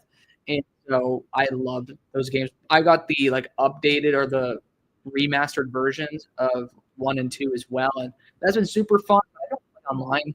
Like I just personally don't enjoy playing online as much. Like I personally I'm a sucker for sitting back, enjoying, and then just destroying AI. But of course, I put on the hardest difficulty, so that's difficult. But human people, not the. I don't have the social circle that's into the 174 split. He had a good start, and I feel like he dragged a little bit. 495 is very underwhelming. He had a good start, but I think he's going to do better. I think he's going to have a better 40 next time. That was not ideal. That was not ideal at all. But let's continue on. Again, thank you, Kenneth. Those are primarily the games I play. Assassin's Creed, I was like probably my favorite game all time might be Black Flag. Like, it's insane. In class right now, Goat still got to support. Much love. Thanks, Johnny. Much love, Johnny. So, Browns fan to Steelers fan. I love your videos. Oh, that's great. That's a good transition, Mallory. Oh, it's Browns fan to a Steelers fan. Thank you. Thank you. That's a big honor. That's even a bigger honor. JJ Peggy's 18310. Not horrible. 51640. Great fullback. Great fullback. Will I be watching the Oscars? Fuck no. I honestly don't even know the name of like 3/4 of the stars anymore. I'm just going to be honest. I have other things I would prefer to do. Shoot, Combine is on. It is. It is, my brother. And right now I'm 18 minutes behind on the comments. I'm trying to respond to every single one of them, but that's why I try to check the start. If you guys do send a super chat, I'll respond to that like obviously like right away. Oh, speaking of Johnny, hey, love you, Alex. Go Seahawks and F the 49ers. My guy. Love you too, Johnny. Much love, brother. Need Swinson, another ringy dingy dingy. So again, thank you guys for $199 on both of those. That's incredible. Again, like monetary value. Oh, Ty Robinson, a 483. Really good 40 right there. Really good 40. Of course, he's in the 288 range. But monetary value doesn't matter to me. The fact that you guys are literally thinking, hey, I want to support Alex so much that I'm willing to give the money that I've already worked my ass off for, that is so awesome. So I really do appreciate you guys for doing that. He's Winston to run fast on my Seahawks take up. Oh, yeah. Oh, yeah. So we got two Seahawks guys right there. Again, I'll be keeping an eye on the super chats as I continue going through the regular chats. But best fit for the Lions in the first two rounds. First round, I low-key love Femi Oladejo. Like, having someone be that consistent run defender that's still polishing up as a pass rusher, it's slowly become one of my favorite. Even though I don't have Femi as a top 32 guy, it's just I so see the vision. Elijah Simmons is running his 40 right now. I'm not really moved, but I haven't watched Elijah Simmons. He just never was one of the players, unless I don't remember that name. 188 split is not a good 10. 5.38 40. Yeah, so I'm gonna write him off. I'm like, there's another defensive interior that I liked on Tennessee. I don't think it was him, but Femi Oladejo, low-key, might be my favorite. But on top of that, I personally love the idea of even Jaden Higgins getting a big X rather than having to deal with like the Reynolds of the world back in the day, DPJ, Donovan Peoples-Jones. Like, get like a solidified X, big receiver. Like, I think that would just be so killer for you guys. So maybe it would be that and then Femi round 2. I don't know if Femi's going to be even able to reach round 2, but you might even be able to then get Jack Sawyer late round 2 as well. Nazir Stackhouse about to run his 40-yard dash. Excited to see this. Let's see. Oof. 1.8 split. So he ended up having a little bit of a better acceleration. It was not good to launch, and then a 5.16 40. Honestly, I feel like he's going to test even better than that because that was just it was actually pretty bad at the start. So I like Farmer more than Peoples. I respect it. It's a completely different build. So I don't really think you're talking about him in the same role. How big is the gap between Nolan and Harmon? It's not as large as I think people think. But right now, I think it's like a 5-point differential, which is noticeable for me. It's between like a legit day 2 and then a fringe day 1 guy.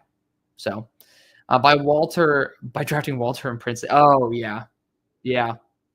I respect that. We were talking about like how the Niners should pull Rams and the Niners should draft Walter Nolan and Prince Umamielen, just like the Rams did with Jared Verse as well as Braden Fisk. So what are my thoughts on doing bad at the combine to play for a better team? That's an interesting idea. I think that the best players will rise to the top, so I don't think that would be a good idea to just fall to a shittier team. Also, better teams usually have not many roles open for you. Junior Tafuna is fun, 1.8 split with a 5.04, so he can pick up speed. He actually did a really good job there in the Senior Bowl. Walter Nolan's 40 time, I think, has teams thinking about him as D-end usage in 3-4. Certainly. Did he run? I don't remember seeing him run. My dumbass probably missed the one time he was running too. KG gets drafted before Tyreek and Nolan, in my opinion. It's very possible. Very possible. I mean, again, completely different build between Nolan and Kenneth Grant. But for between him and Tyreek, the ceiling is sky high for Kenneth Grant, more than I think people perceive it to be for Tyreek. But I think the day one player that you get with Tyreek is a better product. Trey Smith may still be traded just like Snead. That is very true. Very true. 5-1 is good for Farmer. Yeah. Yeah. I mean, again, it's just for me, I thought he was going to be in the 4.9s. CJ has a 1.73 split. Nice. Nice. Oh, come on. Keep going. Yeah. 4.95. Good stuff, CJ. Soon to be friend of the show. Technically is a friend of the show. I do have an audio recording of it, but I don't post. I don't actually post like audio recordings on this, but no John, no fun. Real. Getting James Pierce wouldn't be a bad idea. I don't think so either. Darius Alexander pushing 30 by the end of his rookie contract is so funny. I mean, it is. It is. But defensive interiors do last pretty long. I will say that. He could be good for a two contract guy. Seahawks trading up to the first overall and taking Jackson Darwin. Oh, Johnny. Why can't bro be like 2 years younger talking about Darius Alexander? I feel that. Just starting watching. Has JPJ gone yet? No, we were talking about defensive interior group 1. So right now we're just starting this out, and we have 836 people in here. Thank you guys so much for all that love, man. I mean, that's incredible. 249 on Hail Mary Sports YouTube show, along with 584 on X. If you guys are watching on X and are not subscribed to the YouTube channel, go do it, because I post a lot of content over there as well. It's a little bit more precise than the yapping I do on Twitter. But again, if you're also watching on YouTube and you're just like, I didn't know you posted a lot on X, I do. And I post all 22 clips there as well. So feel free to go check that out. And remember, give a like to the stream. It always does help out the show, and it helps boost the algorithm as well. So always appreciated nonetheless.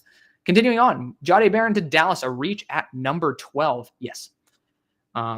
Technically speaking, based on Kalen Carson, like, I do think you guys are fine with the athletic profile and the IQ. Technically, I thought Kalen Carson was just a really, really good zone corner.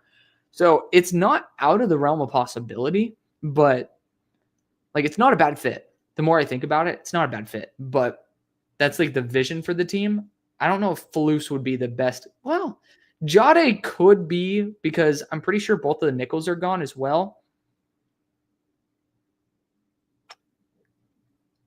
At 12, I don't like it, but I mean, I like the fit. Like, I was thinking, like, hey, what fits do I like for Jahdae? Someone asked that earlier. It's a good point. Goat Zay. Good for you, man. Yeah, that I didn't really think about that too much. Good job. No, that was good. Top 5 favorite teams. So I gotta rock my Steelers, unless they go after like Jackson Dart or some shit in the first, because then I just legitimately wouldn't put them in my top 5. So I was raised a Steelers and Bears fan. That's just the way I am. I was hardwired that way with like Jack Lambert and like Gale Sayers on my wall. But after those two, like Carolina Panthers is just a team that I like underratedly root for. I don't know. I love them. Like, really good group, a really good team. Then on top of that, so the Panthers might be like my third actual favorite team. I have to say the Eagles, because my best friend Keon, who's probably in the chat right now anyways, like, he talks to me all the time about the Eagles. So I have to like them, or else it'll be just an absolute slog in my mind. So I'm forcing myself to be an Eagles fan on top of that. And the first time I went to Philly's my favorite city in the whole U.S., by the way, outside of maybe, okay, we got a second 40-yard dash run for the Tommy kid. Boosted it from 5.17 to 5.1. Good job. But regardless, first time I went to Philly was like the week after they won the first Super Bowl when I was looking at college. Darius won a 4.96 first time, second run, 5.03. So a little bit underwhelming there, but again, good. 10-yard split 1.72 is really good, though. He boosted his 10-yard split by just a little bit. To me, that matters more than anything. But we're back up with Zeke here. But yeah, Eagles. But yeah, regardless, I went to go see UPenn for the first time. I should have seen Drexel as well, because I ended up applying to Drexel and ended up getting in, but ended up choosing to go to SMU instead. But love Philadelphia to death. Like, right at the first time was literally the week after the Super Bowl. So big fan of Philly as a city as well. And shoot, the last team, like I might have to go Dallas because I live in Dallas. I know it's ludicrous having Philly and Dallas both in the top 5, but I mean, shoot, it might have to be the Rams because I was born in LA, raised in LA, got to see the Rams like in their first season get crushed by the Cardinals, and then got to see them play in the playoffs versus the Falcons. I think the year they went to the Super Bowl. And then I also have, of course, like friend of the show. We got friends over down there in LA, Colby Parkinson, former teammate from high school, love him to death. But I mean, might have to say the Rams. Rams would be 5. Yeah. Yeah. It's a pretty tough one. It's actually a pretty tough list. But what do I expect Mason Graham's 40 to be? I would say 486. I think he's he's sub 300 now. So Zeke Bigger's second attempt, 517. RDR2, not bad. Getting to Helldivers. I've heard some good stuff, man. I heard some good stuff about Helldivers. But we did get a couple more. Oh, Johnny. Okay, Yaya Black's running. Hold on, Johnny. 1 second. He did 547 the first time, 539 the second. Good job. He does kind of get burnt out a little bit on that. 1 yard split, 188. Or 10 yard split, 188. Okay. Dylan Gabriel will be the best quarterback in this class.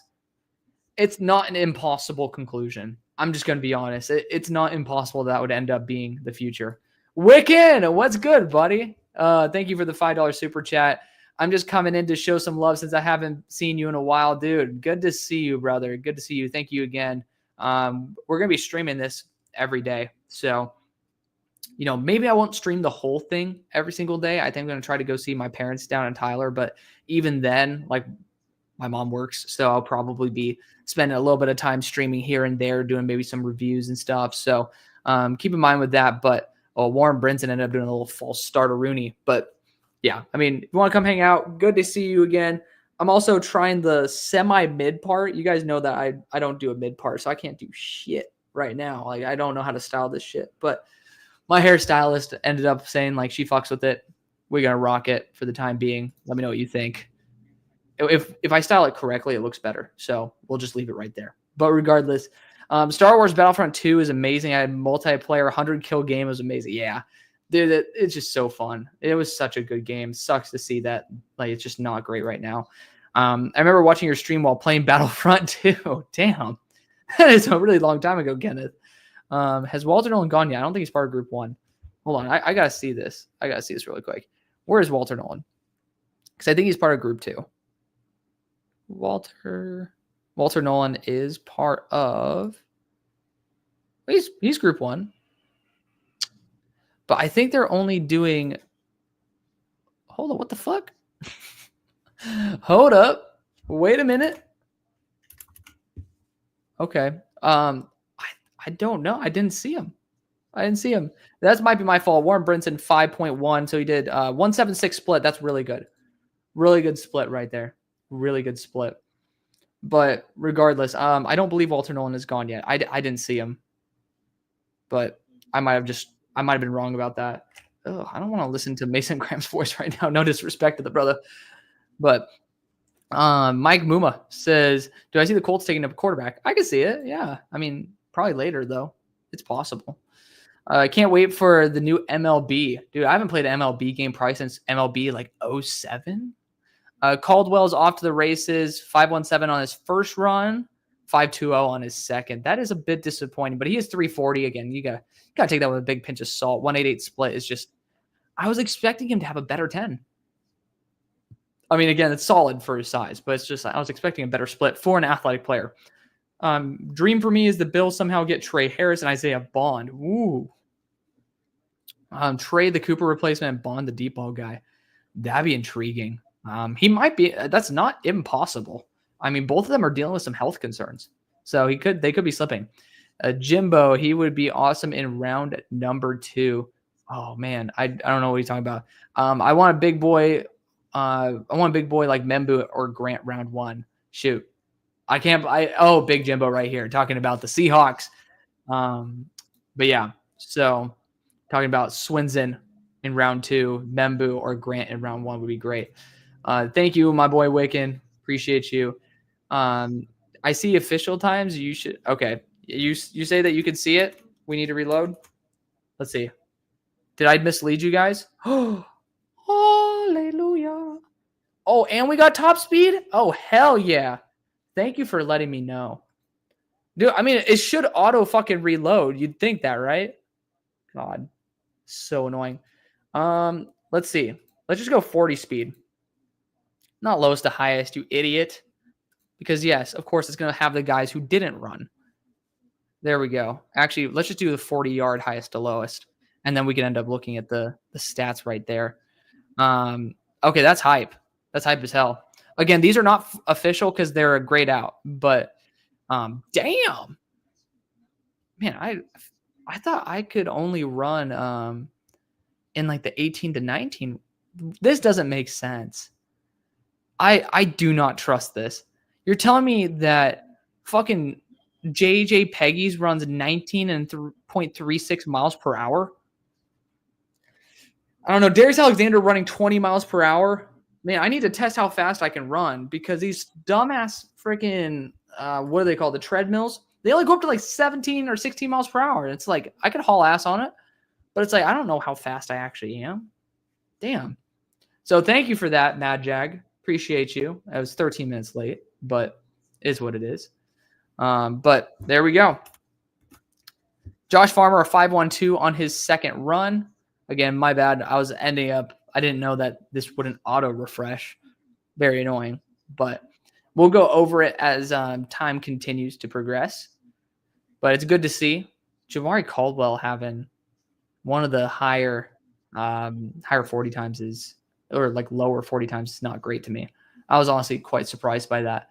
But yeah, reload the page. Michael. Would I do Michael on the Packers?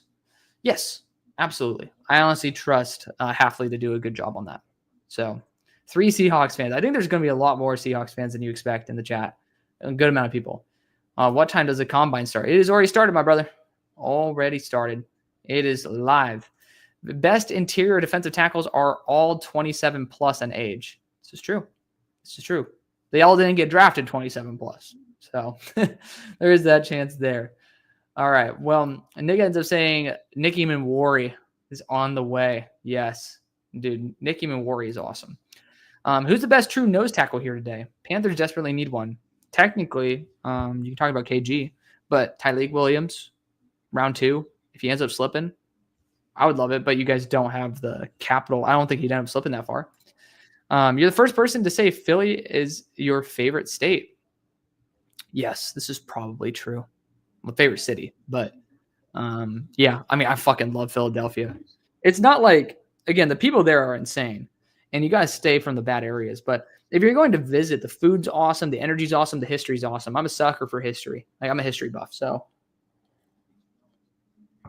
I love them to death. Fucking Johnny, my budget for Hail Mary Sports each stream is $10. What a fucking goat. I love him. Speaking of goat, we got Goat Z here. Best case scenario is probably a trade back grabbing Jotty at 17, talking about the Cowboys. Rumors going around about Abdul Carter injury. Do you think he drops? No, I do not. Thank you for the W, brother. Thank you. What was your favorite childhood show growing up? Ooh. Technically, it's not a childhood show, but Star Wars: The Clone Wars. Derek Harmon runs a 4.95. Good for him. Good for him. I'm gonna refresh the page again in a moment, but I want these guys to get through so we can end up seeing some true official times. But dude, Derek Harmon actually had a pretty good launch there. So good player, good rep. But yeah, I would say Star Wars: The Clone Wars. Avatar: The Last Airbender was like one that I really liked when I was a kid. Yeah, I think those two would be the ones. Yeah. So, are Brojo and I going to collab again soon? Yes. Thank you, Wiccan, for saying you love the takes. We are going to be doing a dual mock draft in probably the week after this. We're trying to schedule all that, but we'll see. Pony up. Jared Harrison Hunt runs a 4.87. Good stuff. A 1.69 split too. He was at the Senior Bowl, or excuse me, the Shrine Bowl. Good to see him. Good to see you. Good to see another pony kicking some ass. No Sanders at the combine. Yes, that is correct. I gotta speed this up, homie. I'm only 6 minutes behind now. Kenneth Grant puts out the combine. He did. What's good, Daniel? How you doing? Brazilian fans online. Fly Eagles fly. Yes, Louise. Fly Eagles fly. Do you see Trey Smith? Yeah. How would it affect the draft? I honestly don't think it affects it that much. I mean, maybe the Bears are more inclined to take a guard now. That's probably the one team that I think it would affect. The Chiefs, I didn't really see them taking a guard early, so there you go there too. Anybody I know a place to watch the combine for free? I think somebody was talking about Stream East, which everybody does. As a University of Oregon student, I paid for Dylan Gabriel's NIL. Real Johnny. Only one team could have gotten Trey Smith. I think guys like Staley and other top tier free agent offensive linemen are the biggest benefactors. Yeah. Yep. Good point, Nick. Hoping the Bills drafted a free safety like Watts, Makuba, or Billy Bowman. I do agree. Honestly, Nick Eamon-Warry would be great too, in my opinion, because just he's built like a strong safety, but moves like a free safety. He's awesome. Seahawks franchise tagging Tyler Lockett. Yeah, that's intriguing. Is that because isn't he already under? Okay, there we go. He is on contract. Yeah, you just trolling, son of a biscuit. Fucking Johnny. Always being a buffoon. Is Jalen Walker a good pickup for the Ramsey? They're at 26. Yeah, he's not going to be, but yeah, he's going to be an off-ball linebacker too, though. 32-inch arms. Jordan Phillips. Did Jordan Phillips go yet? I need him to Dallas. I don't think Jordan Phillips was part of this first group. Like, let's see. Let me refresh the page first so we can finally get it. All right, 40-yard dash. Sort by going down. Let's see. Did he go? Who are you looking for? Jordan Phillips? I don't believe so. Negativo. Jordan Phillips is right there. Defensive lineman 28. So, again, I don't know how much I trust this 40 speed. Because at the end of the day, maybe it's like, again, this is kind of testing out like the average speed over a 40-yard distance. It's like a top speed. But it's like, damn. There's just like Darius Alexander. But Ty Robinson going off. Same thing with Terry and Ingram Dawkins. I mean, where's Hunt? Okay, so they haven't updated Hunt's 40-yard dash yet, which is a little bit annoying, again, because it already happened. But, again, first world problems. Am I right? First world problems. Alex, you're the reason I go to the gym. Good stuff, man. Honestly, I prefer for me to be a reason people go to the gym rather than starting up their own YouTube channel. Like, going to the gym is like the best thing you can do. I'm kind of pissed I missed out on it today because I thought the measurements were coming out earlier. So I ended up dipping on the gym to, try to start this earlier. And then I was sitting there. I'm like, fuck it. I'll play some Red Dead Redemption. So that's exactly what I did. All right. But that's good. I haven't listened to anything my professor said this class. No, Johnny. Don't do that. Ingram Dawkins just ran a 4.87. Is that the real Arden Key? Thank you, Cannon. Cam Jackson running his second 40 at a 5.18. Good for him. 0.07 faster with a 1.81 split. For that size, that's really solid. Who's my favorite 49er player growing up? Navarro Bowman. No, Patrick Willis. My sister actually used to go to the bars with Patrick Willis. I don't know why she didn't this sounds horrible, but I don't know why she didn't try to seal the deal, but I don't know what my sister was doing. She should have done that. But yeah, I think it was Patrick Willis. I was like, between him and Bowman, it was Willis. So that's the main reason why I love Patrick Willis there. People's running a 5.02, man. That's really underwhelming. I'm trying to listen to what DJ is saying here about him. That's really underwhelming for 280s. Shit. Avatar's peak, yes. That's in reference to what I was talking about earlier with my favorite childhood show. You should make a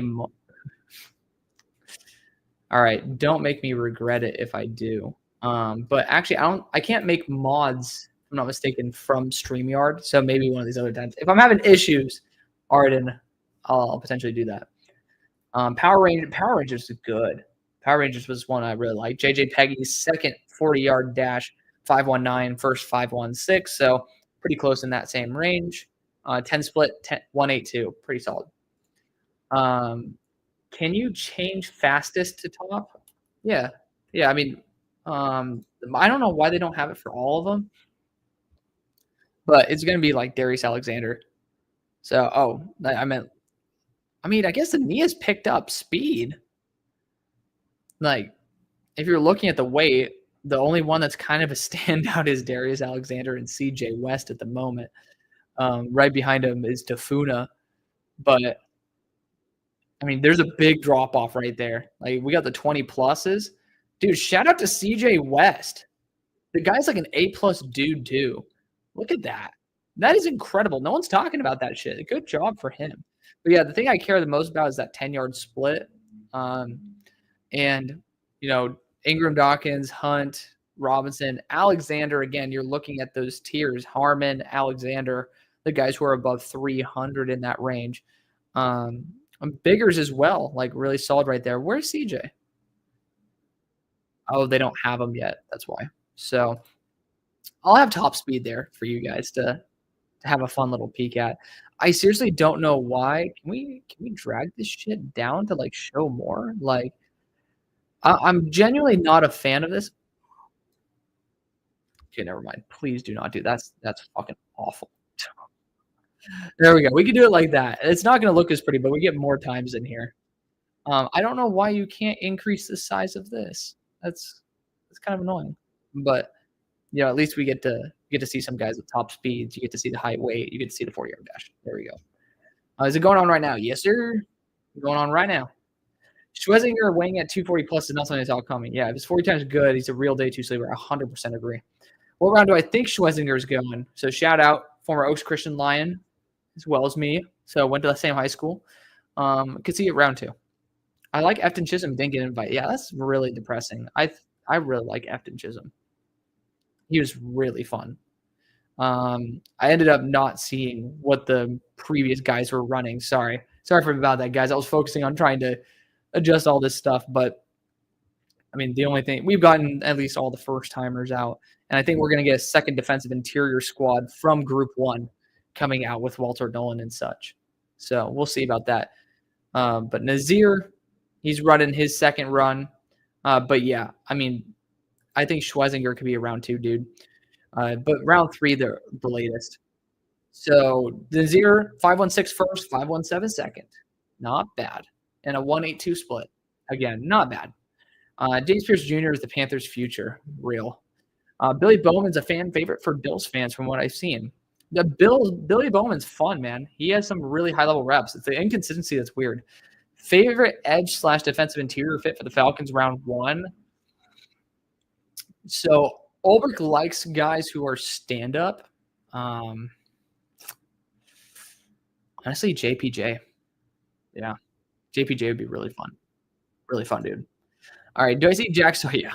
Yeah, Jimbo. We ended up at the start of this. Defuna ended up doing a whole full start of Rooney.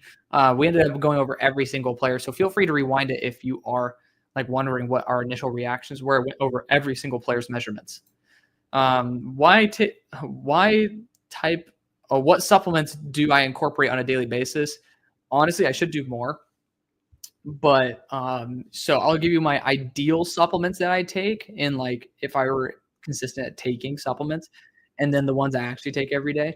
So the one I actually take every day, I always take creatine like every single day. It's probably why I am 170 instead of late. I realized I posted about this. Defuna ran a 504 first run with a 1.8 split. Not great split. Well, it's a good split, but not great. And then solid 40. But okay, yeah. Now we got some dudes coming in. Oh man, CJ West is so fun. Who are they comping him to? My dumbass. Kenny Clark.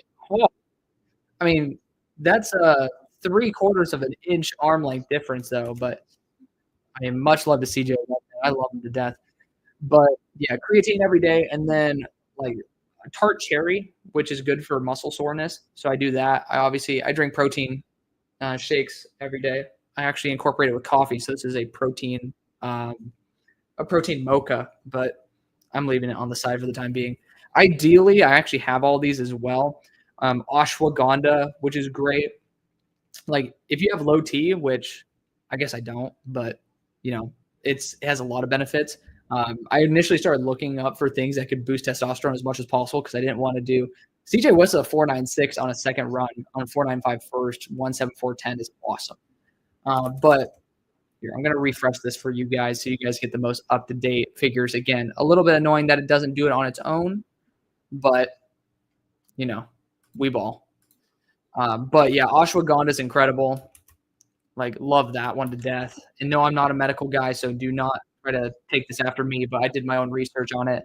Psyllium husk to reduce cholesterol because fiber is a direct reduction of cholesterol, high blood pressure, you know the deal. And then, let's see, so ashwagandha, psyllium husk fiber. Let's see, turmeric. Turmeric's huge, but I cook with a lot of turmeric as it is. That's good for anti-inflammatory, and it's just really good for your health. Let's see. I used to take a lot. Grapeseed extract. That one is also a potential testosterone boosting one.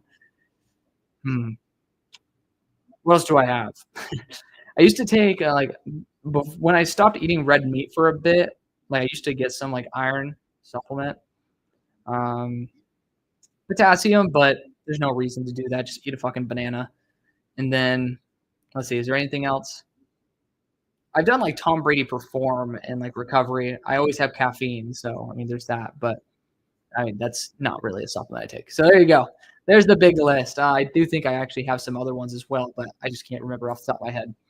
What's a better takeaway for the Bills, Nolan or Grant with Pooh Paul later, or Jihad with Walker or Collins later?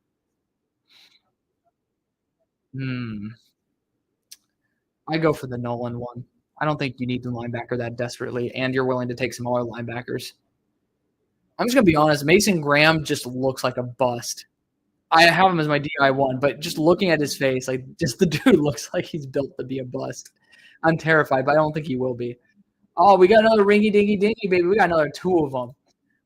Kenneth again. Kenneth has a bigger budget than I would ever have for my own streams. But thank you again for the $5, Kenneth. Emporium Pies in downtown Dallas. Yes. I've never been, but everyone's telling me to go. Fuck, I need to do that. You know what? The money you're sending me, Kenneth, that's I'm gonna need to pivot this and end up. I'm putting it in right now. Emporium Pies. Because I've been meaning to go to it. Emporium Pies. Ooh, there's a couple of them. Let's see. Which one's closer to me, though? Okay. Well, okay. There's one that's in deep. Oh, fucking Deep Ellum. Oh, I have it saved. Okay. Well, I already have it saved. There you go. Yeah. Kenneth, are you in Dallas? Need some more stuff. Need some more Rex, even though I've been here for 5 years. I've eaten a lot of the shit in Dallas, but there's still stuff I want to go see. The biggest fans of HAILMARY Sports. Oh my God, Johnny. Johnny, where are you at right now? You're at 246. Oh, okay, good. You're still on budget. So that's good. I thought you broke your budget. I was like, don't do that. Don't break the budget for the stream. Much love, guys. Thank you again. But regardless, yeah, I would have gone that. Your sister fumble. Oh, 100%. But to be fair, she married a dude who's super smart. He's a partner now in a project management firm. It's all working out. Bro trying to pimp out his sister. Hey, you know what? It would have ended out pretty nice. She should have done it. Maybe she did and didn't want to tell her brother about it. There's a chance. I was young during the time. She probably didn't want to talk about that shit. Bolt up from Venice Beach. There you go. I'm from like northern LA area. So Venice Beach, used to go down there quite a bit actually. Shout out to Venice Beach, man. Kenneth trying to compete with me. Oh, you guys are legit. Much love. Unofficial 10-yard is 173. Pooh Paul would work really well as a Niner. I'm only calling him that because he literally has his name tag as that. I hate calling him Pooh Paul, but he says he wants it. Okay, no troll. Need Tyler Warren to slip to 18. Oh yeah, that'd be spectacular. Thoughts on Schwezinger's coverage skills? Work in progress. That's how I described it. It's a work in progress. Let me pull up I'll pull up because I actually officially graded him too.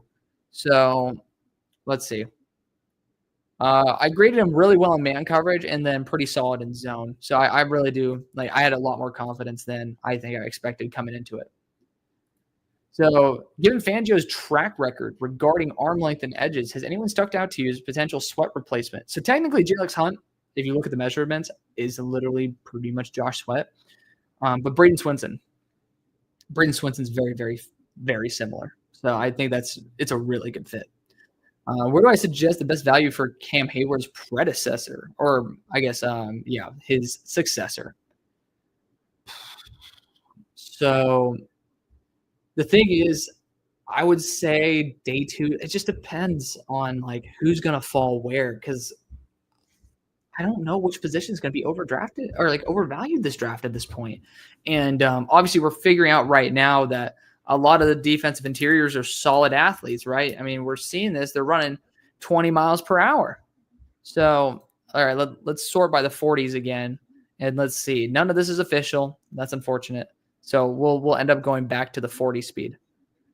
But, they're doing some drills. Okay.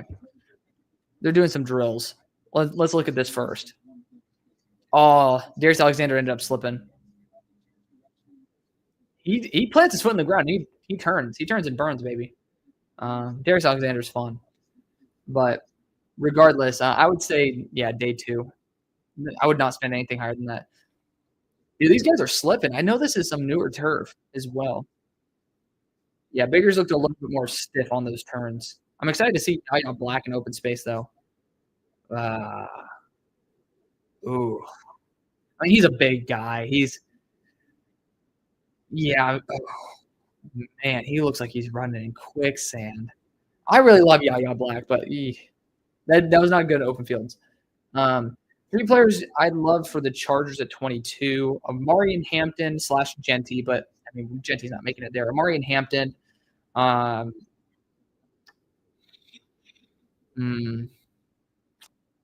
would arguably say, do I dare?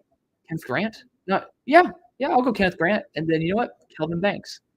I really like those 3. Yeah. I mean, there's a lot of really good picks, though. You can't go wrong. It's a good mix. I want to give something of each position. Walter Nolan and Mikael Williams to the Bengals if Abdul slipped that far. See, I would obviously – I don't really think that's going to be the case.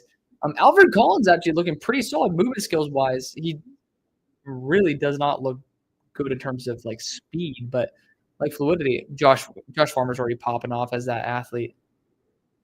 Guys are slipping on that turf, though. That, if I'm not mistaken, the turf's brand new, so that's probably another reason why, a year new. But I would say Mikael Williams, just higher ceiling, and I trust. Golden has 2 guys in this draft at defensive interior that can end up playing some legit roles. Alex, try Shilajit. I take ashwagandha every day for morning with my greens. Oh, I'm sorry. I'm watching Ty Hamilton right now. Really solid move. Oh, that was kind of a stiff move, but really solid movement overall. Turmeric and electrolytes. I take creatine every day with my pump. Protein, magnesium, and fish. I take krill oil. So there you go. Good stuff. So Sheila G. Gotta look this shit up. That's not real. I just missed Derek Harmon, but that's probably a good thing. He didn't look. He looked pretty athletic. Oh man, Jared Harrison Hunt looks. Oh man, he's extremely athletic, but it's just. I think that he's definitely a little bit running in quicksand when trying to shift direction. I gotta look up the Sheila Jeet thing. What the hell is that? Sheila Jeet.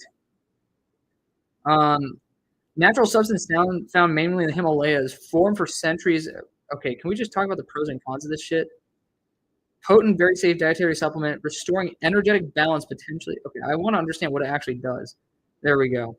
Anti-inflammatory, energy booster, antioxidant, bone health, detoxification, improved cognition, mood, and exercise.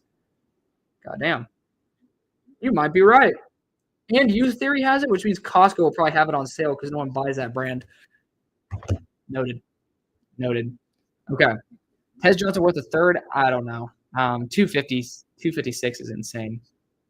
It's just, or 156 is a little bit crazy. Emporium Pies looks fire. Do not get me hungry. I have not eaten today. I ate like an RX protein bar. My budget for drafting will be $50. You're the GOAT, man. I love you, man. What's your dream pick for the Broncos? Genty, Warren. Legitimately, it's Warren. I would almost trade up for Warren. Omar Norman Lott just slipped. Oh, so they're not running. That's why they're part. Nolan didn't run. Neither did Omar Norman Lott. Oh, there's Peyton Page too. Yeah, he's a good athlete. Huh. Damn, that sucks. What the fuck? Aeneas Peebles in the open field drills didn't test well on the 40 compared to what he should. Man, he just moves. Oh man. Oh, come on. Oh, he's not. I'm just gonna be honest. That did not look pretty, in my opinion. For the fact that he's 282. Like JJ Peggy's is shifting. Oh man. JJ Peggy's. He just looked so fluid, like almost no wasted motion. Damn, Jordan Phillips getting. Oh, see, guys are continually slipping in that same zone. Jordan Phillips had some good mobility too, but Peggy's the most fluid guy I've seen so far. But yeah, I would definitely say Warren or Warren Hampton Genty. But you can also talk about Loveland, absolutely. I personally value a lot more of the blocking. Fandu would rather have more of an outside linebacker edge than a Sweat type. I mean, it's not like Sweat can't play. Like he gets dropped into coverage, Marina. You live in Arlington. Okay. So yeah, you can feel free to do the reps. I'm sure that you've been to what is it called? Fortune House. They have like the dumplings and stuff. They're an interesting place. They have some cool drinks too. Next position video, it's probably gonna be linebacker. Like linebacker, I have that's where I'm kind of grinding right now. A few times I've been to Dallas, Pecan Lodge, yeah. Emporium Pies, yeah. Okay. Good to know. Can't wait for 2025 college football wide receiver rankings, and can't wait to see Evan Stewart one. I need to do college football rankings, don't I? I should do that. I just don't. I don't know if I have the mental fortitude to grade all the 2025 class. Well, I guess it's because it would end up being. I mean, I wouldn't have to add in too many guys, I guess. I'll think about it, Johnny. I'll think about it. Is there a Lane Johnson successor in this class? If you get Anthony Belton, yes. I do think there is one. There's a chance Tyler Williams falls to the second. I do think so. Yes, Luther. I definitely think there's a legitimate chance. Has David Walker from Central Arkansas been measured? Yes. Again, feel free to scroll back. We ended up reviewing every single player, but he ended up having – he definitely is not going to get the Fangio arm length. Like, he was in the sub-32. Hope the Bills draft Sean Dolac. I said Deloche from last year. Keep him in Buffalo. Love seeing Buffalo Bulls get drafted to the Bills. I respect it. I mean, I haven't watched him yet, so I got to keep his name on watch. Oh, there you go. Good stuff. Good stuff by Guillermo. I'm right now 5 minutes behind on the comments. I try to respond to every single one. So, again, thank you guys for being here. We have over 850 of you at 862, including 200 on the Hail Mary Sports YouTube channel. Again, thank you guys for that. That means the world. And if you guys are not following the YouTube channel, feel free to subscribe. You know, I make content here every single day, even when I'm dying. Warren Brinson looked pretty damn fluid as well. So I'll probably have to rewatch this back and just like kind of like take a peek at the drills. But Jack Sawyer, T-Rex arms, limited athleticism, dude's game is white privilege. That's so fucking legit. Under 32-inch arms for Walker. There goes my dream. I know. Seahawks win the Super Bowl with Sam Howell. Johnny, you're crazy. I'm trying to like watch this as well. Yeah, there's. Oh my God, they're talking about Jordan Phillips like drifting a bit too much. You know what? That's some solid analysis there. You can't really see it until like you end up looking at it from a different angle, but yeah, a lot of guys like drift a little bit too much. Omar Norman Lott popped up quick after that slip. It was almost more impressive. Yeah, dude. Omar Norman Lott's a crazy athlete. How he's going to snipe Ben Morrison at 32, the league will look stupid. Oh, I 100% think that's possible. Nolan Peggy's would be fun. That would be a ridiculous duo. Any thoughts on the Saints hiring LSU D-line coach? I fucking love it. That to me, I ended up retweeting about it today and thinking Swinson will not slip past their second round pick. Linebackers and good luck, Alex. Yes. Yes. I hope the Chargers can give Herbert a Loveland or Warren. I agree. Arroyo Day 2 would be good as well. Did I check out tape on Ja'Cory Merritt? Answer is no, but I feel like you're the one who ended up commenting it. I have a screenshot of it going forward. You ended up saying he's like a top 5 receiver in the class. So I have to end up checking it out, but I have it screenshotted. Fun fact, I have a lot of screenshots of chats. So, I go through it. Jordan James is better than Genty. Gabriel better than Ward, and Tez Johnson better than T-Mac. My boy Johnny doing the trolls, but I love Jordan James. Watch a couple games of Cam Williams, and he honestly looked pretty bad. Good athletic tools for stout, but I know. Yeah, that's kind of the case. And then especially after his knee injury, he really got exposed for that. What do I think about Gladstone? As a GM, I think that, you're going in a unique direction of being super young. I think that he hasn't earned it yet. But at the same time, I trust the rest of the room in there maybe to give a little bit of a veteranship input, because I do think guys who are super young bring a unique perspective, but they also lose a little bit of the experience and wisdom. So I'm curious to see how it works out. The guy looks like he's younger than me, for Christ's sakes, and he's 10, 11 years, 12 years older than me. So is what it is. Who's my current favorite player/team fit in this class? Oof. That's a good question. I honestly liked Ursery to the Saints. Like that's like a dark horse one. It's like Ursery to the Saints. Damn, that's a good question. That's a good question. Like the best. It might be Tetro McMillan to the Jaguars. I think that there's just a clear fit right there as well. So maybe that. Who would I draft between Hampton and Henderson? Hampton all day. All day. And no disrespect to Henderson. I just love Hampton a lot. Not enough people talking about Cowboys linebacker needs. I mean, that's fair. I assume Kendricks will be back. That's why. So who do I think they should target to pair with Lufau and Clark? Demetrius Knight, maybe. Yeah, he's super high IQ. He's a really solid run defender. I got hiccups, but he also dropped a little bit of weight, so he might be even better of an athlete. Trapilo is another lane replacement. I agree, Marina, but I would just say I don't like him as a guard in the short run where you can have him in that rotation with Steen. I would say that you're actually having to fully redshirt him, and there's no real vision for him. RB, no worries. Just wonder. You good? You're good. He's a running back? My bad. So that's Merritt that you're talking about. Who would I draft between Hampton and Henderson? Just answer. Okay. Bolt cost is both on X as well as YouTube. Want to troll about the Gillen. I wasn't trolling about the Dylan Gabriel one. Cam Ward's one of the most overrated prospects. I'm not going to lie. I kind of agree with you. Thoughts on Logan Brown for the Niners' long-term right tackle needs? Yes. Yeah. You have instant chemistry there with Pooney. Pooney, I had some concerns. I didn't think he was a good tackle, and then I didn't think the way he played tackle would move well to guard, and ended up really performing very well in the interior. I should have stuck with what I saw there in Mobile, and my dumbass didn't get the media login for the Thundercloud to be able to watch back the Senior Bowl, and I think if I did, I would have had a lot more faith in him, so that's on me. But, Logan Brown has a ton of potential. He's a great athlete. I think he'll end up being a day 3 pick. But if you have him be young and developmental and don't take him with the vision that he needs to be someone who takes snaps, you might be very pleasantly surprised. Best fit for the Packers in the first. Oh man. That is I just saw something that Johnny just said. Best pick for the Packers. Might be Ben Morrison. I really like Ben Morrison, especially Jeff Hafley's system.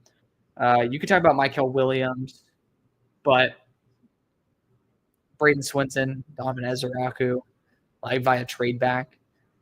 Yeah, I would say those 3. Kenneth Grant's not a bad option either. If he slips there, I think that'd be really, really fun.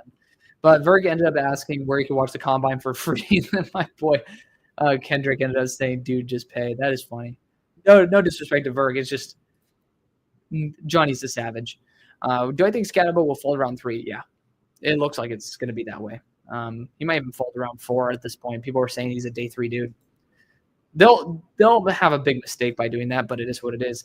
Neal needs to be a 49er. God, that'd be such a good fit. Mecca Ibuka in the first of the Packers or Shamar Stewart. I would take a Mecca, especially with Christian Watson being out. But Shamar Stewart wouldn't be bad. It's just I haven't seen Hafley work with or successfully develop a player like that. Chargers on the clock with 22. Hampton, Loveland, Golden, Zabel. The top two, Hampton, Zabel, then Loveland, then Golden. I would probably go Zabel. I've loved the Zabel to LA fit. That probably would be that's another one that I was a big fan of. Dude, Omar Norman Law is just such an athlete. He is such a good athlete, man. Really, really good athlete. But my dumbass needs to move this over a little bit so I could actually watch a little bit more. There we go. You guys are cutting off my screen, so I couldn't end up seeing Peyton Page looking pretty solid as well. Super worried about Morrison. 2 hip surgeries before you're 21 is scary. I agree. Of course, they weren't super close together. One was in high school. But yeah, it is a bit concerning. But people are saying that it's a positive check. Like, it's looking positive. Packers straight up with the Colts of Johnson Falls. Dude, that'd be so fire. That'd be fire. Do I think the Rams could trade back with the Chiefs and still snipe Ben Morrison 31? Based on the hip injuries that we're talking about, yeah, I think it's possible. Not going to lie, the Steelers mock draft would be –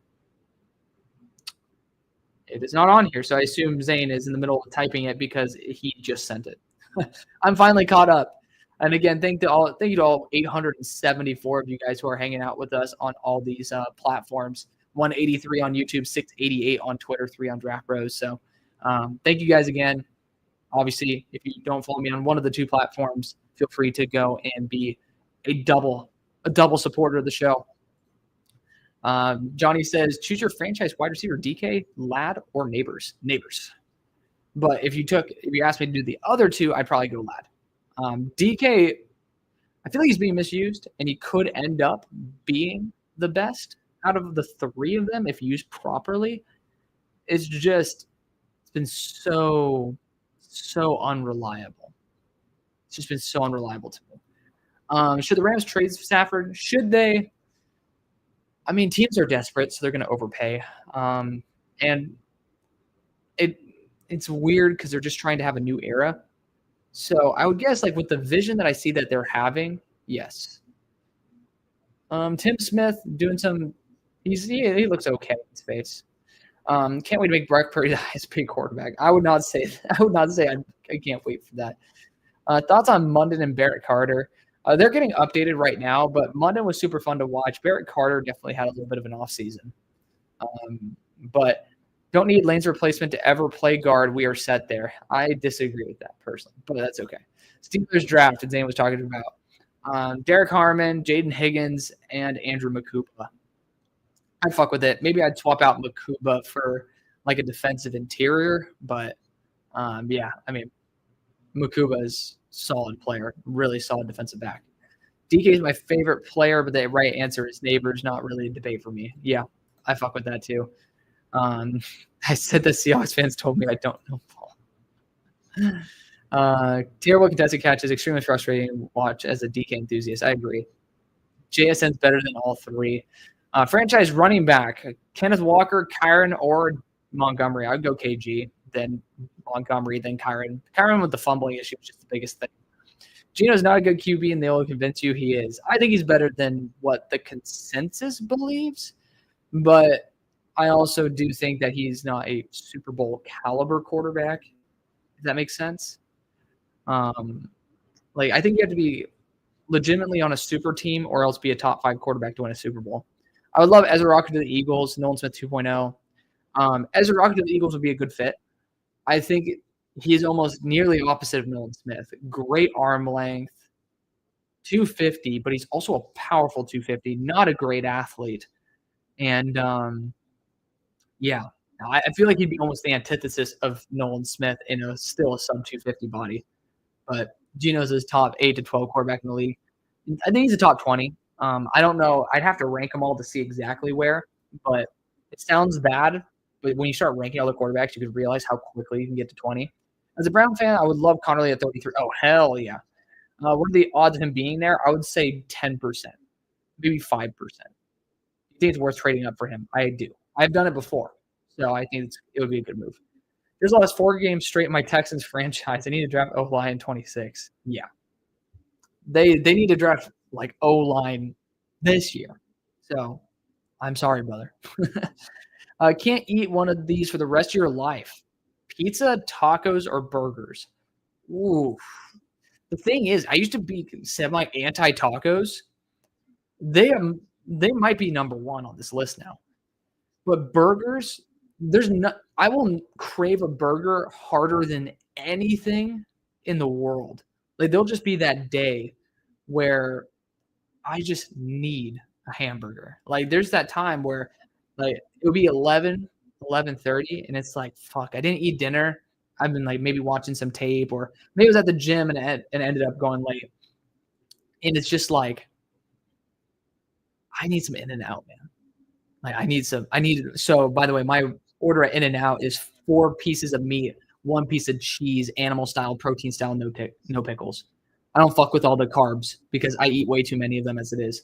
But I mean, it's just, and then pizza, man. Pizza's the GOAT. But I might have to drop pizza. That's insane. That's an insane thing. I've like matured to the point where I was craving pizza yesterday and I still haven't had it, but it's just like, I don't eat pizza nearly as often as the other two. So that's probably where I'd be at. McCool was one of the most underrated players in the class. So much versatility, could immediately slot in that KZ role. I agree. Absolutely. Any chance McVay could transform Milroe? Any chance? There's always a chance, dude. Josh Farmer looking fucking explosive. Hello. He'll be a second-round pick probably.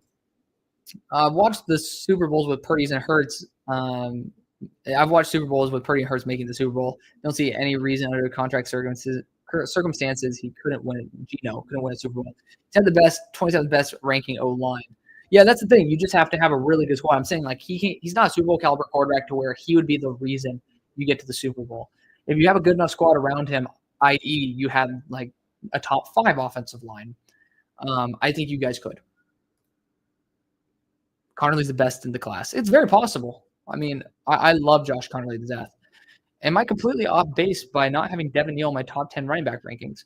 I mean, I have him pretty high, but I mean, it's a good running back class. You can have a lot of guys in different places. Why do all the mocks as here mainstream outlets have Will Campbell at 4 and listed as tackle? I have no fucking clue. We'll find out in like the next couple of days, like what's good. But it's just like, I don't get it. I don't get why this is like the solidified pick. It's just, I don't know. Dropping pizza is crazy. I know, man. I know. Like it was the first thing I didn't think about, and then the more I thought about it, like my favorite restaurants and stuff, and then the fact that I am trying to be a little bit more health conscious, like pizza, like I can feel good after eating a burger because of the amount of protein I get. I can feel good after a taco again because like you get some good protein in there. You can have some like fish tacos and shit. Like pizza, I genuinely don't have anything positive outside of like that tasted good. So I don't know. It's a weird thing.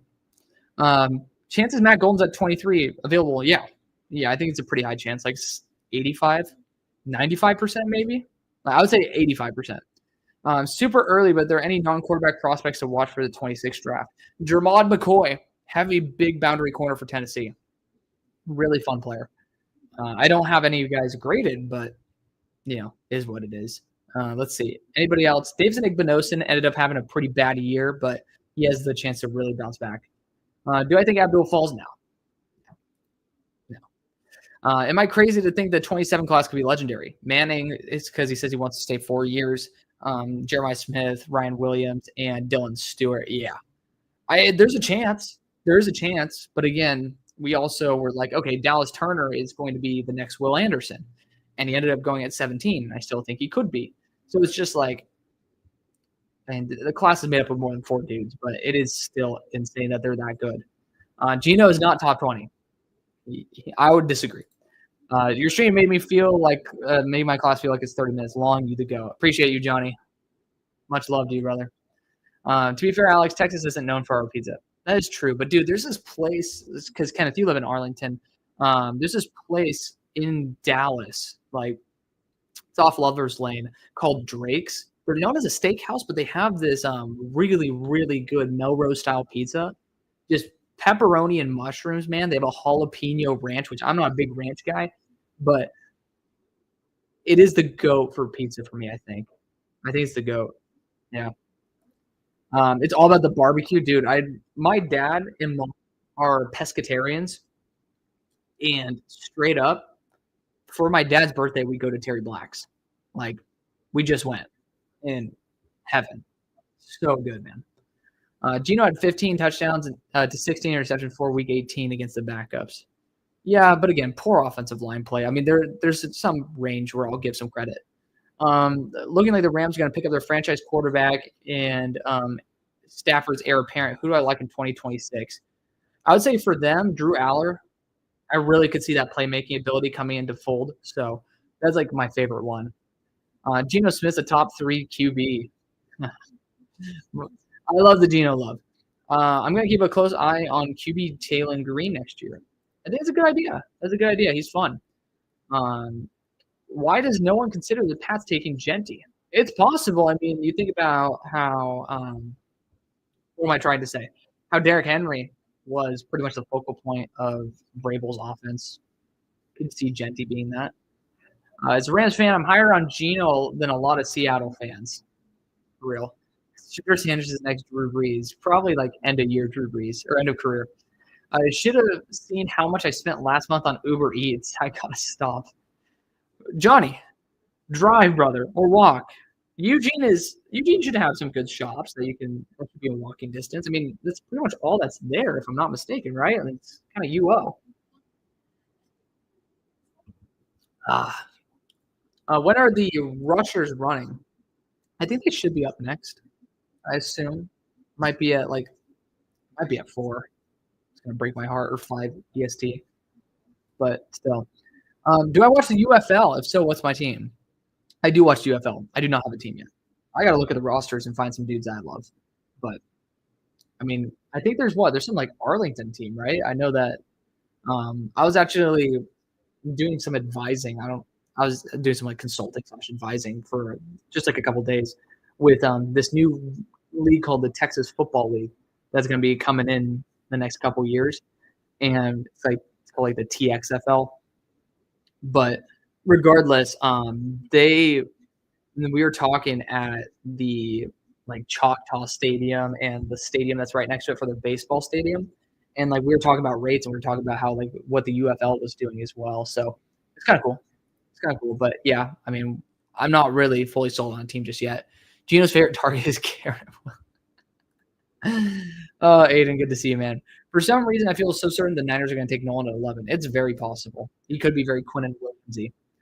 Smith and Ezra Rocky are the same size, but Smith's a little faster. I don't think that's true. Smith was 241, and he's playing at 240 right now. Ezra Rocky was 250, essentially. So Smith is much faster. But we'll see. I mean, we'll see. I think Ezra Rocky is running, so TBD on that. I don't think Genty is this world-class running back like Bijan and Saquon or even Zeke or Fournette. I would disagree on that. I think Genty is ridiculous. Man, Tyrion Ingram Dawkins really does move like an edge rusher, and he looks like one too. Logan Walton says, "What are my thoughts on Taylor Elgersma? He gets drafted. I don't know if you've seen, but he actually came on the show. He's a friend of the show. He's a fun kid, really good guy, good head on his shoulders. I mean, he was honestly one of the better quarterbacks in Mobile as well. So I have some pretty positive opinions of Elgersma. I would, even the Steelers, I would say, hey, take a 7th round flyer on him rather than letting him go to UDFA. As a Niners fan, we see Geno twice a year. He always chokes against us. We hope he's around for a while. All right, we got Geno debate in the chat. Let's let him go at it. Eugene sucks. I'm transferring to SMU. Dude, SMU's fucking baller, Johnny. I'm just going to be honest. Too expensive, though. They're kind of a dick when it comes to like financial aid and stuff. Kind of a dick when it comes to that.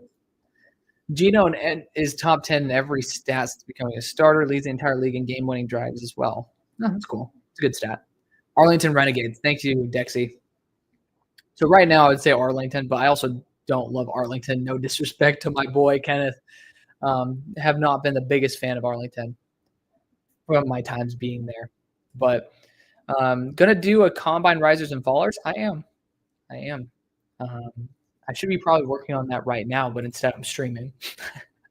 Is it a hot take to say Eamon Warrior will go in top 20 to 25? No. I think there's a higher probability he goes in that range or even higher than it is lower. That's a hot take. Gino did not choke against y'all last year, buddy. He won us the game. When is Shamar running? That's a great question. I don't know when the edge rushers are exactly running. The timing of this, like, here, let me see. Let me see. NFL Combine times. Also, I will update this to see if maybe they have official times fully in. No, of course they don't. Of course they don't. Bastards. But we'll minimize that for the time being. Let's see. Combine schedule. Let's see. Schedule, highlights, yada, yada. Okay. No, I'm not going to disable my ad blocker, assholes. Let's see. Okay, can y'all just tell me what's good? Start time 3 p.m. Eastern time. Wow. Thank you. Hold on. Okay, so wow. Absolutely useless. You know what? USA Today, you're fired. I don't know when he's running. They should be running soon. What happened the last time What do I see in Drew Aller that makes him a top QB? Just great arm strength, and the progression year over year is awesome. I was a big Drew Aller hater, and I still have my doubts. Drew Aller, like, he's nowhere close to a starting quarterback just yet, but he's like a fringe starter in my opinion. But still, that's where my head's at with him. It's just seeing that progression. If I see it again, I think he's going to be great. So Johnny was asking the same thing. This is dumb. Where's the combine at? I know, right? Like, what's good? Don't blame you. It's boring stuff. Oh, talking about Arlington. We got a whole entire all caps chat for a sec. Io Maynard's a Seahawk. Honestly, man, your no BS type of draft and film breakdown is why I keep coming back to watch your videos. Keep it up. Thank you, Zane. Thank you. Again, I'm not going to ever stop. That's just the way I am. Like, I personally don't.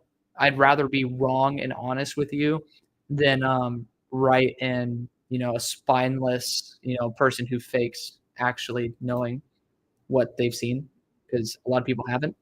Or a lot of people just have an actual opinion that contradicts what they put out in the public because they don't want to be, ostracized for it. It happens. But I have a good enough group of friends and family around me that, like, I personally feel like I'll be okay if people show a little bit of hate my way. So I'm willing to be honest, and I don't rely on this for my daily validation. I just end up loving the fact that you guys enjoy the show. We got a bunch of some more Geno debate up in here. Do I think there's a chance that Eamon Warrior goes above Starks? Yes. Completely different roles in my opinion, but yes. I played against Taylor Elgersma in the playoffs when he played Queens. Oh, nice. His mobility is underrated. He's a dog. Yeah, no, he's a good dude. Yes. Make that 5 straight losses to the Texans. Oh, no. What quarter length are you on? That was pretty quick. Goff, Caleb, Darnold, Love. Maybe Geno's top 25. I mean, that's the thing. When you start loading it up, you might say I called Chris Jones. You got the plumber's crack, but not the other side. Got to interact with the Discord server more. The server mock drafts we did in film review. Yeah, I know, Kenneth, man. I'm just gonna be honest though. It's in retrospect, I changed how I was not able to be as honest with myself because I kept hearing everybody else's responses to it. And if this is going to be my job full time, absolutely, it's what we're going to do. But the mock draft, server mock drafts should be done. I'll admit that. But when it comes to doing all 22 tape studies, those are 3 hours long. They were perfectly free. And I love that. That's something that I'm perfectly fine with. It's the fact that I have a 9 to 5 and then try to do this on top of that, and then try to work out and try to cook and try to have a girlfriend. There's a certain amount of point where, and then like on top of that for the show, trying to keep it integral and not listening to everyone say, "Ooh, I like that rep. I like that rep." If I didn't really love the rep, or I say something and someone's like, "Oh, I don't see that." It's good to hear that, but not every single time, to the point where I didn't feel like I was honest with my analysis at the end. It almost felt like, because you could see what I was typing and stuff, it was like, "Oh, I just don't feel like this is truly me." And this year, I've been able to sit down, lock in. I can sit there with no shirt on and some underwear on my bed doing some analysis, and it's a different feeling. So that's the reason why I've been a little bit less present on the Discord. But the mock draft side, you're 100% right. We should be doing that more. Michael's taking a little bit of the Trevon Walker potential to me. If he excels in this combine, not to the extent of the number one pick, but maybe top 6, it's possible. It is possible. I also watch the CFL because I'm a BC Lions fan. Nice. Ottawa Red Blacks fan. What does red black mean? I'm just gonna be honest. I'm pretty uncultured in CFL and like Canadian terms. Need to watch more leagues, but also don't want to do the research. It's a big thing, man. What can I watch at the combine on? NFL Network. Most underrated wide receiver in this class by far is Io Bainer. Io Bainer's not getting enough love. He's a really good player. Dude has gone from bum to okay to fringe NFL starter in 3 progressive seasons. Yes, Eric, that's actually very accurate. We're talking about Drew Aller. Yeah. Rodgers, Murray, Purdy, Tua, and Trevor are not better than Gino. Oh, we're talking about that list right there. All right. Drew Aller got that Nick Foles speed. Hey, you know what? It worked before he won a Super Bowl. Thoughts on Baron Browning in free agency? I liked him coming out of Ohio State, and his explosiveness is obvious on film. Just hasn't put together a solid season yet as a pass rusher. Yeah, I mean, he's still like a tweener. He's going to be good value. So, and Neas Peebles is hyped. I'm going to have to rewatch all these drills. Like, Peggy's is so – he just ate shit. He's so fluid for his size, man. He's someone who I need to give more respect to. Do a comparison of 2 players of Geno and Herbert over the past 3 years. It's actually wild how similar their stats are. I want Matt Golden as the top receiver in the draft. So we'll see how it plays out. Ted's great, but will he be truly exceptional? Golden will run and test like crazy. Yeah, I mean, I love Matt Golden. Like, he's a top 50 player for me. He's been somebody who was my number 14 receiver coming out of Houston. So you know that I'm a big fan of his game. But yeah, I mean, it's a tight group at the top, really tight group. Jalen Walker would also be very good outside linebacker edge for the Eagles. Yeah, he has subpar arm length, but he would end up being probably an inside linebacker, if I'm going to be honest, Marina. Gotta go for a while. I'll be back later. Have a good one, Johnny. Have a good one, brother. Trade offer in a development league. Tetra McMillan and Brenton Strange for JSN. God, you really need to know the fit of Ted McMillan because it could end up being an absolute bust. I'm just going to be honest. He has bust written all over him if he's in the wrong system. Tim Smith's doing a shitty job. My God. I'm just going to be honest. He did not do a good job there. I love Dante Thornton, and he's not being talked about. I hope Les Snead snipes him. Oh, absolutely. He's a really solid day 3 guy. Walker could fall out of the first. What do I make of that? He's the 3rd best edge on my board and isn't truly an edge and probably inside linebacker 1. See, I have him as a linebacker. I don't think he falls out of the first because of that. We just saw with Zach Vaughn, who also was an edge who ended up becoming a better linebacker. The value of having somebody so consistent there, and Jalen Walker's super young as well. I don't think I could end up seeing him slipping out of the first. He's one of those players I almost think is a lock 1. I played against Arch Manning in high school. Got to pick off him. Oh, damn, Johnny. Seriously? Good for you, man. That's crazy. Are you from – I'm forgetting where Arch ended up – where Arch is from. Is he from Tennessee or something?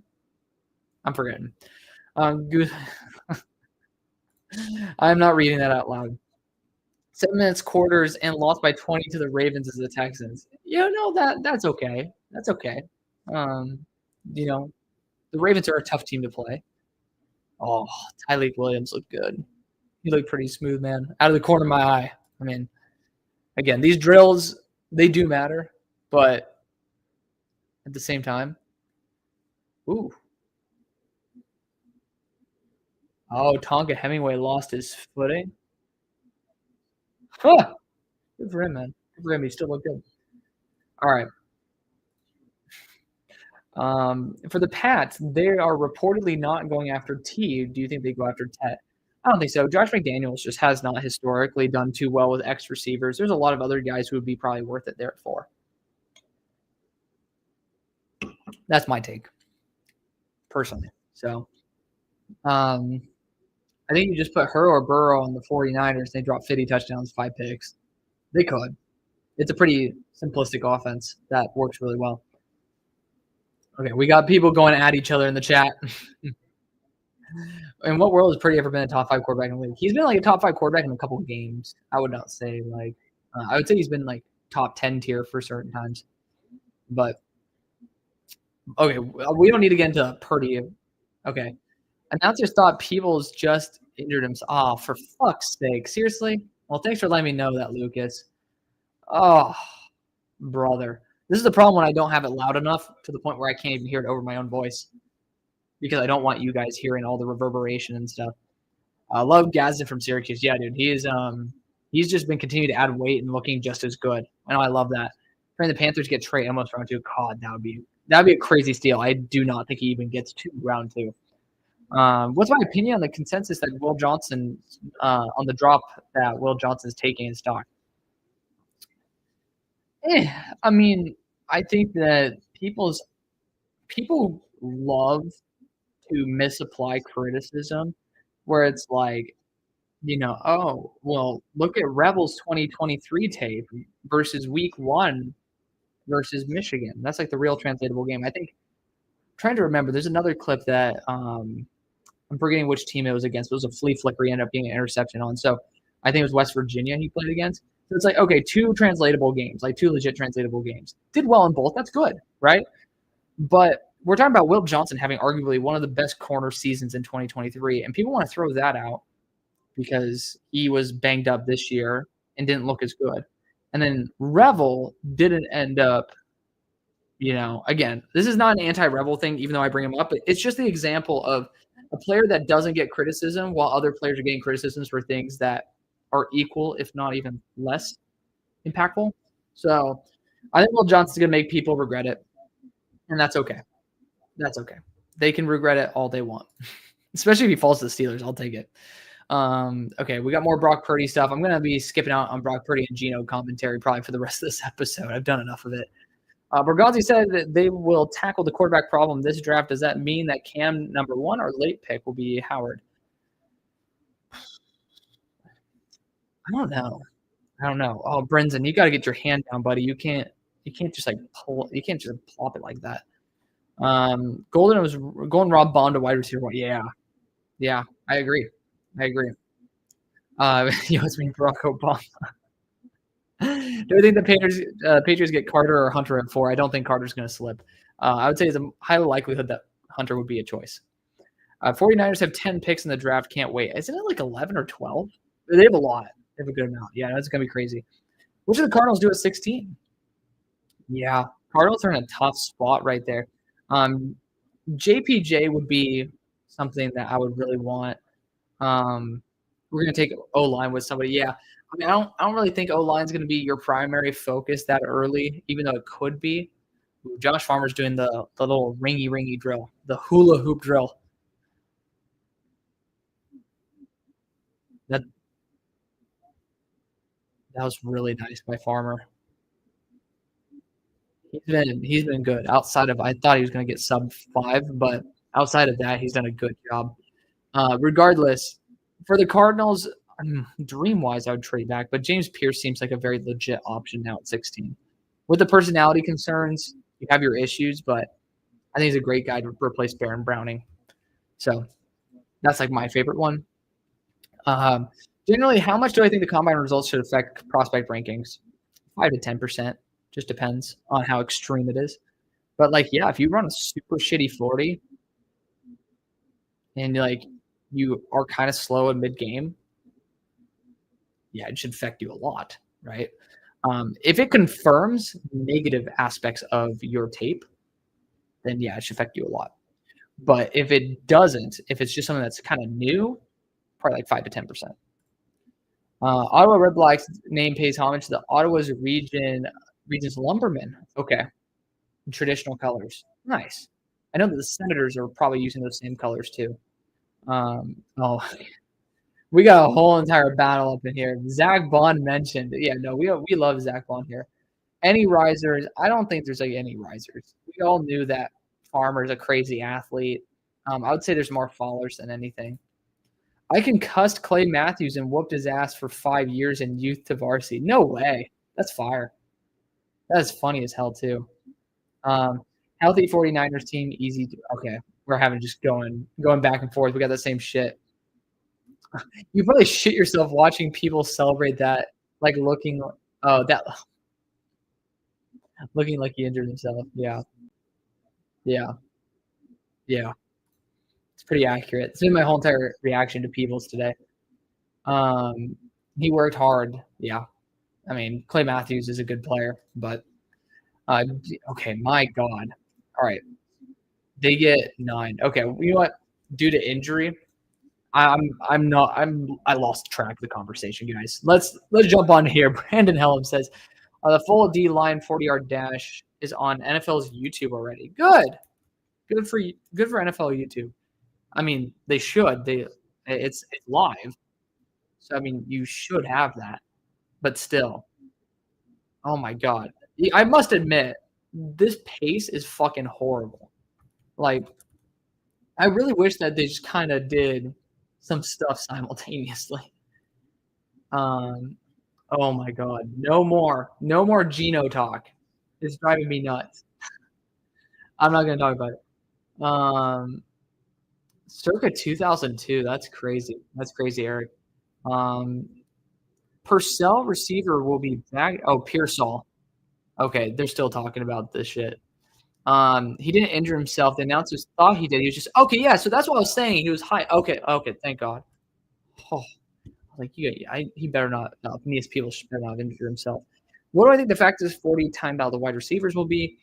And what do you think of Jaden Higgins with the Titans? Higgins with the Titans would be nice. I'd really like him to be in that D-Hop role that they had, recently. Fastest 40 time might be Bond. Arian Smith's up there. But I'd say I'm hoping that Bond is going to be healthy and we'll run it. So, yeah.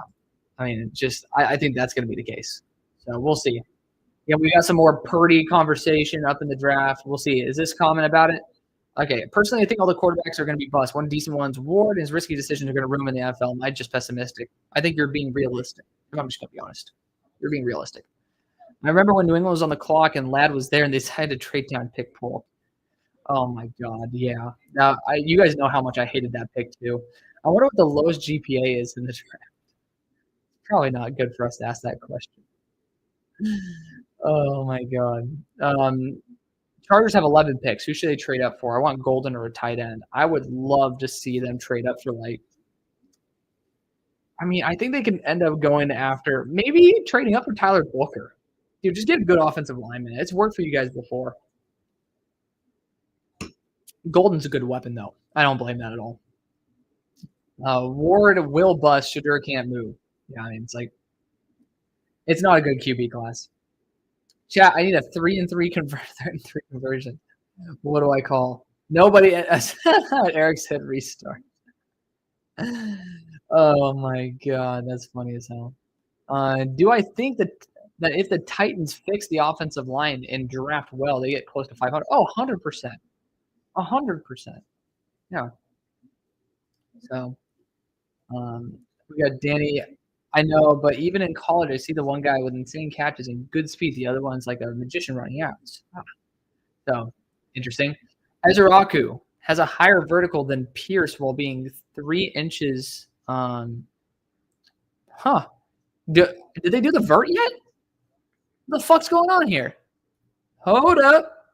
Where are we seeing the verts at? Hold up. Do we know this? Is this how do we know the vert?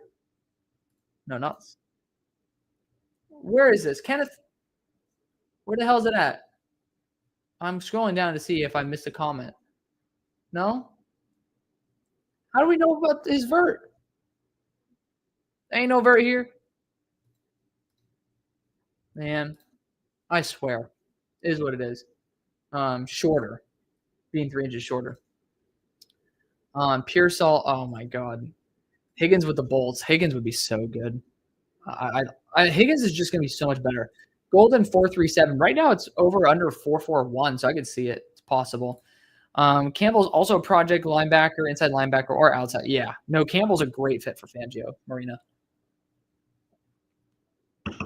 Great fit. Also, shout out to you. You've been an OG.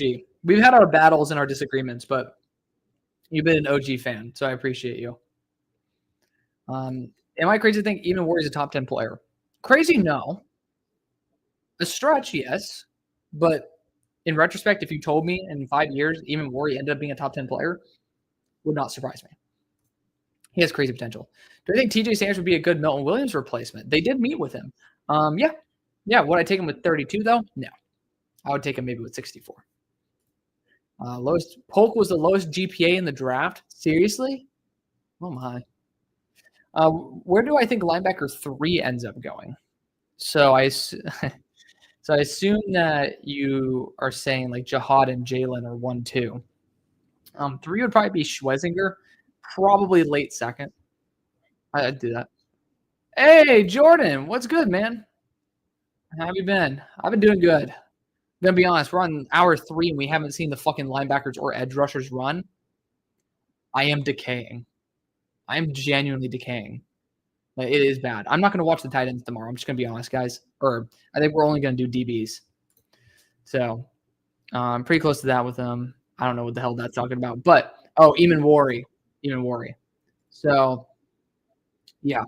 We go in for interior beef. Yeah, Chargers I think would be great with interior.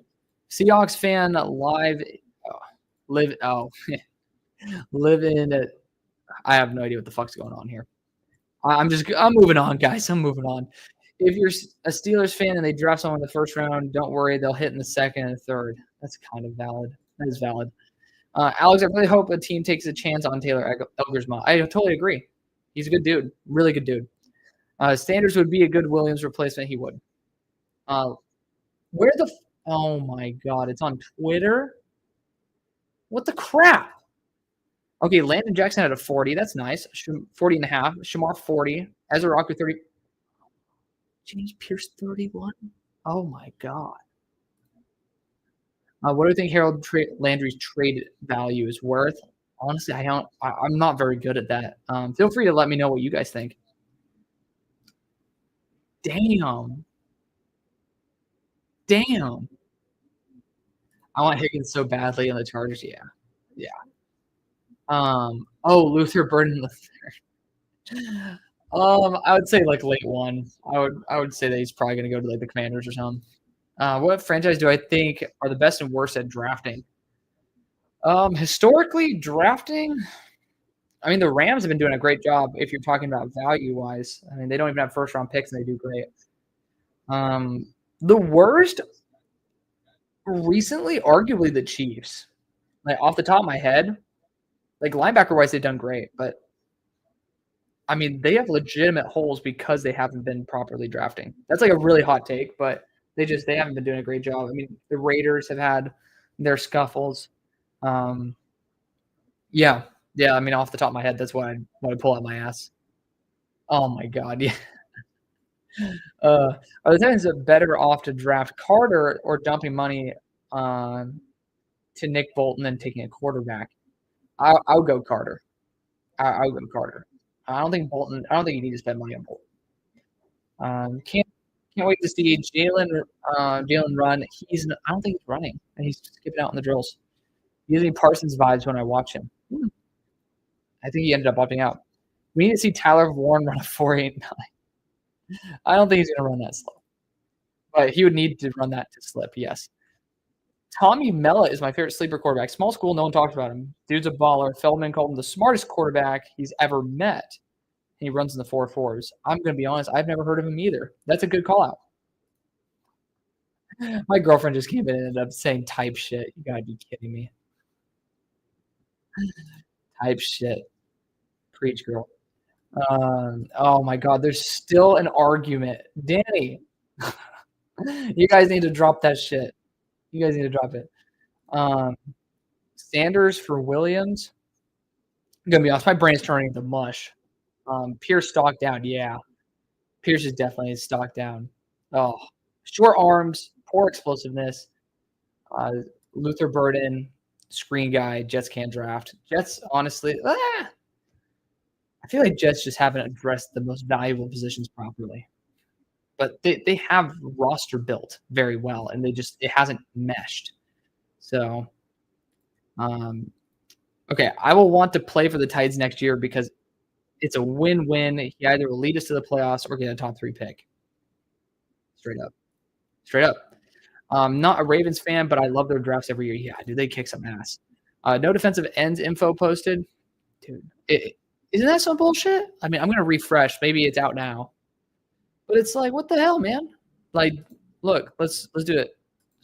I do not want to see this shit. Why is this here now? Highest to lowest. What is this shit? I don't want to see this. What the hell, man? Get this shit out of here. Why do we have to have this crap here now? That looks so bad. Why? Why did you just do that? Can I zoom it out? Oh my god. All right, well, fuck it. I guess that we just have to look at it like this. That's so fucking lame. Why would you end up doing this? Why is there live analysis? No one wants to look at this shit. What moron decided to add this portion? Come on now. Unbelievable. Oh, you can actually just hit a refresh right there. Oh my god. So did they actually finally do it? They're updating other stuff? No. Unbelievable. Shamar Stewart, 11-foot broad jump. Yeah. Oh my god. That is, yeah. What was that, 131 broad? Insane. Where were we at? Pierce may have dropped out of the first. I think he did. Legitimately. That's a horrible, horrible thing. He just short arms, 31 vert, and personality concerns. Fuck, man. 3 strikes and you're out, dude. A horrible coaching and carousel. Yeah, there's no. Yeah. Bulls drafted well last year. Hortz has done a good job. Yeah. Great day to be a Falcons fan. See the next Falcons at some point today. Real. Raiders are the worst drafters. If it wasn't for Crosby and Bowers, they wouldn't have anything. Kind of real. Let's see. Tommy Mellott is the first quarterback in history to throw, run, and receive a touchdown in the first 16 minutes of a game. That's kind of baller. TT already. Oh yeah, Tom Telesco. Yeah, I don't understand what the fuck happened there. Like Telesco, honestly, in my opinion, didn't do a bad job. But guys, where the hell? Like, this is driving me fucking nuts. We're 3 hours in, and we've only seen some 40s. And then this dumbass combine IQ doesn't do jack shit except for take up half of the screen with something no one wants to see. It's saying live analysis, but that stuff is at 4:38 Eastern time. It is 5:07 Eastern time. Ridiculous. Shamar Stewart going top 12. Where's Nick Scorton? Where is Nick Scorton? I've only seen his measurables. Is he not testing? I think he should be testing. Should be. Ortiz, my bad. I say Horitz because I know a guy named Horitz. It's Ortiz. Yes, correct. Correctamundo. I disagree with the people that hate on Will Levis. When he had time, he produced, and when he shined, they wanted him. This is his first full season with new everything. Yeah, right. It's easier to give up on it too. I agree. All right. What are the edges? Dude, I don't know. Like, I don't want to watch this. Like, no disrespect to the defensive tackles, but this is hands down the most boring. Like, thanks to you guys, you have made this entertaining. I am dead ass bored of the combine already. This is horribly set up. I'm just going to be honest. This is horrible. I'm going to call it as it is. It's just like they're not doing a good job, in my opinion. They're really not doing a good job. Like, this is supposed to be an event where we get to see all the players and stuff. These drills do not matter to people remotely as much as the testing numbers. So use a different app or put it on live. I don't know. Is there something? Oh, there's something where I can watch the combine live. Yeah, it's NFL Network or NFL app. Have you tried to turn it off and turn it back on again? Real. Switch platforms. What does that mean? You can switch platforms. The hell are we talking about? I'm perfectly fine switching platforms, man. This this whole thing. Can we get the birds? Can we get the birds? No, we can't. I'm trying to see like what the hell, man. Like, hold up. You guys were saying switch applications. Like, what are we talking about here? Dude, this is just so fucking boring. Guys, it is boring. How is the combine boring on the first day? Like, this is an absolute shit show. Genuinely. And thank you all for joining me and having such a good time and just chilling out here.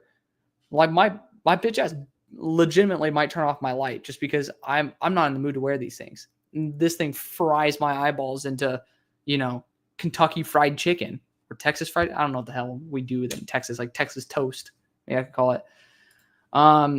Monty says, "Hail, yo, just tuning in right now. Can you give a quick updates on the winners and losers?" So, where can I legally watch the combine? Ela or Echo. Oh my goodness. So, winners, I don't really see a winner right now. Darius Alexander kind of proved that, he's a good athlete. Same thing with Josh Farmer. Those are kind of the guys so far that I think are winners. Landon Jackson has a 40.5 vert. Again, for some reason, it's not showing up. Drives me nuts, guys. Drives me nuts. Like, I just really don't understand why they can't post verticals when they're being done. Like, I'll refresh the whole page. Maybe that's the case. But like, no, of course they don't. So it's like, I'm glad that people are releasing it at least. So we can end up talking about it. Who's releasing this information? Because might as well just talk about it as it's dropping live. Billy. Dude, Tyleik Williams is so good. The GOAT. I'm trying to see where the jumps are. Got 22 minutes ago. I don't think that's the case. This is a kid in the video versus Micah Parsons. Oh, this is okay. Oh my God, 6'4", 350. What a beast! Talking about the sumo wrestlers. Oh my God. But let me see. Let me see who's posting all this stuff. Damn, we got a bunch of DMs today. Holy Toledo. Yeah, we got Mike who ended up sliding in. Guys, Daniel Jeremiah's posting it? No shit. Okay, where's DJ at? DJ. Okay. Of course, he just says notable. Why are you not telling me? Unbelievable. Why are you just saying the notable edge verts? Why don't you just say all of the edge verts, guys? God, hold up. What? John Gruden's back? Yo, that's fucking sick. Oh, he's reduced to the Ring of Honor. Reinstate him to the... Okay. I thought he was coaching. Oh, never mind. I was like, dude, Chucky's back? So yeah, 10. Okay, I'm seeing PFF post some shit. That's hype. Good for them. PFF's doing some stuff. Yeah, dude. Landon Jackson is a freak. But, damn. I'm like really underwhelmed today. Really underwhelmed. Okay, so they're talking about Robinson and Adam Carricker. What the hell's going on nowadays, guys? What the hell's going on?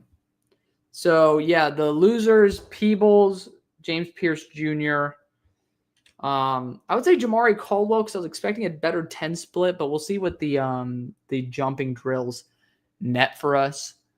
But I mean, there's not that many losers either. We don't have enough time so far. So there you go.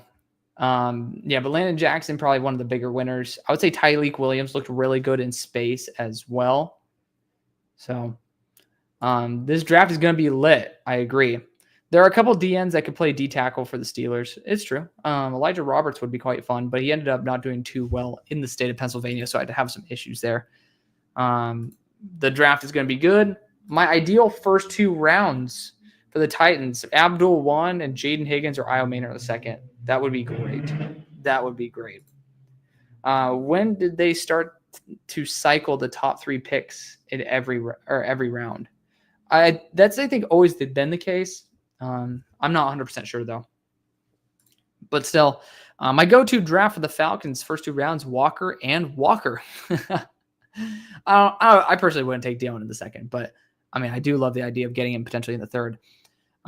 Y'all have the cap space because otherwise you need to take a line. Yeah. So, man, talking about the Titans in that regard. Oh, finally, they're talking. Oh, thank God. We're getting some verts up in here. Tyree and Ingram Dawkins got a 36. Are they seriously just not? I don't know why it just ended up. Did this thing turn off for me? And it did not. How much longer till the edges? They're jumping right now, so I assume they're going to be going for the 40s. I genuinely might not be able to make it to the linebackers, guys. Also, I have a stand-up desk, so I have not been sitting this whole time. The knees are taking a toll, my brothers. The knees are taking their toll. And I'm also bored as shit.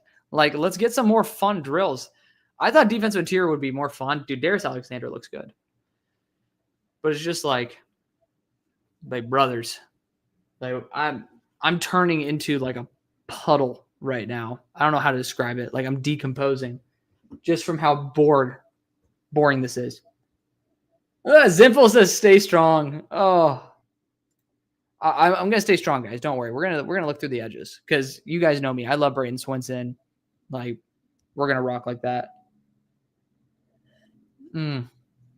So yeah, these guys have been boring as shit. Yeah, you sounded like you were flying a plane for a minute, dude. Yeah, I live pretty close to the Addison Airport, which is like North Dallas. So from time to time, you'll hear a plane that flies directly overhead, and it's like got sent back to Pearl Harbor, baby.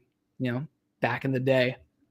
You know, like last Tuesday, end up getting cooked. But no, they showed the guy losing his shoe again.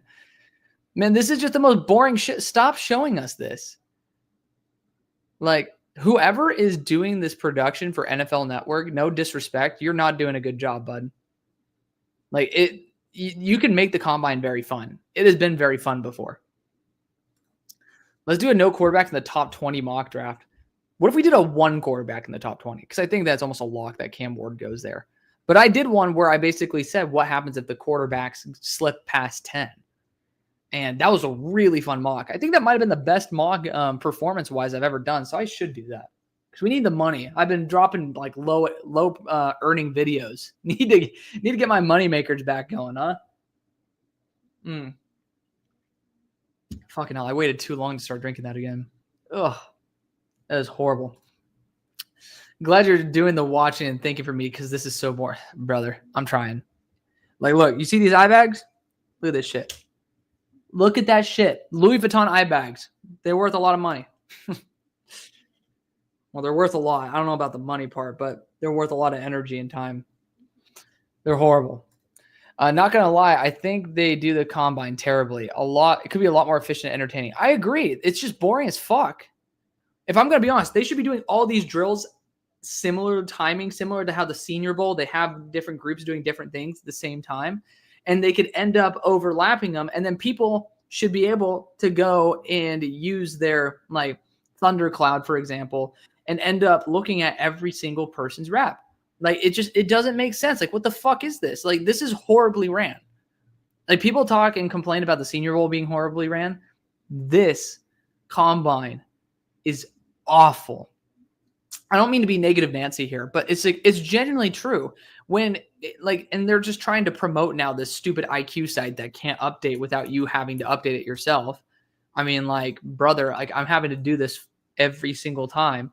Do we have a single vert? Son of a bitch. They're promoting it right now. And it doesn't have the verts that have been in for like 15 minutes. Like, guys, you can update this. It's okay. It's okay. Oh, breaks my heart, guys. I'm sorry that you guys have to deal with that too. But it's just like I saw with the Senior Bowl what you can do. And again, you could always watch stuff back. Like, I know that for these teams, like they like to watch them in person, but it's also a pro day. I mean, it's just like if this is going to be something that you make televised, make an event, make it an event, right? I'm so glad I did not waste my money by flying to Indy. I'm just going to say that now. I would be pissed if I'm sitting there rather than, hanging out with you guys. Like, I'd be pissed. You should just ignore the data. It's not loading right now. Throw together a mock. I could do that. I mean, let's do a mock no trades galore. Not gonna lie. I mean, that honestly might be what we could do. Man, we're getting some good we need to do I think Bun will run sub 4-3? I think it's possible. Do I think the Falcons trade to get more picks? 100%. You guys have like 4 picks. It's horrible. 31-inch for dude. That's bad. That's really bad. You know what? Fuck it. I'm so bored right now, and I know you guys are too. Let's just do a quick mock. Why the fuck not? I mean, like at a certain point, like you gotta do what you gotta do, man. Let's see. Is that my password? It is. Hallelujah.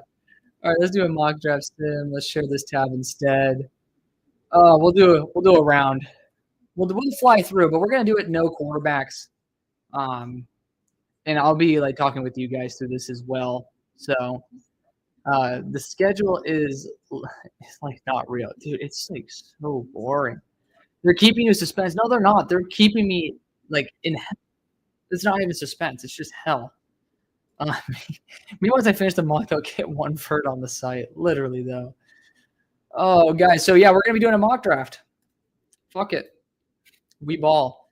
If you guys do want to support me, feel free to go and either drop a super chat or end up using code HAILMARY when you sign up for UnderDog Fantasy. You get up to $60, or I get $60. You don't get up to 60. You get up to 1,000 in bonus credits. Can't say cash anymore. That actually came out yesterday. Bonus credits when you do sign up, and they have 40 times that you can end up saying higher or lower on for specific players. So feel free to go check that out. But let's do this. Let's have a good time. Dude, no trades. We're going to have the theory that we have 1 quarterback in the top 20. Oh my God. Shut the fuck up, Kenneth. What's a super chat? Never heard of her. Thank you again, buddy. You're like straight up funding this stream. You outpay everybody. Yeah. I love you, man. Yeah, we're going to have 1 quarterback in the top 20. How about that? Let's force myself to do some crazy shit. All right, number 1 overall, Tennessee Titans. I'm not going to post this either, so you guys are getting a free mock draft. I'm going to have to post another one. But Abdul Carter is going to be the number 1 pick. Again, no trades, no quarterbacks outside of Cam Ward in the top 20. We're going to go Abdul Carter. Foot injury or not, I don't give a shit. Best player available. And Travis Hunter just doesn't have a role on this defense the way that Abdul Carter does. And again, with no trades, makes it a lot easier. For the Browns, everybody is pretty much talking about quarterback being the focal point. I think it's certainly possible with Cam Ward on the board, which makes it really fun for the Giants. The thing is, do the Browns go after Kirk Cousins or do they go after Cam Ward? And the answer could be both, but it's just like, I don't know about that. I do think that going after Cam Ward would be the better route. So we're going to do that. We're going to imagine the Giants go after Stafford in this instance, and they're going to actually go after Travis Hunter and go best player available. So there you go. Again, no trades, only 1 quarterback in the top 20. That's what the prerequisite was.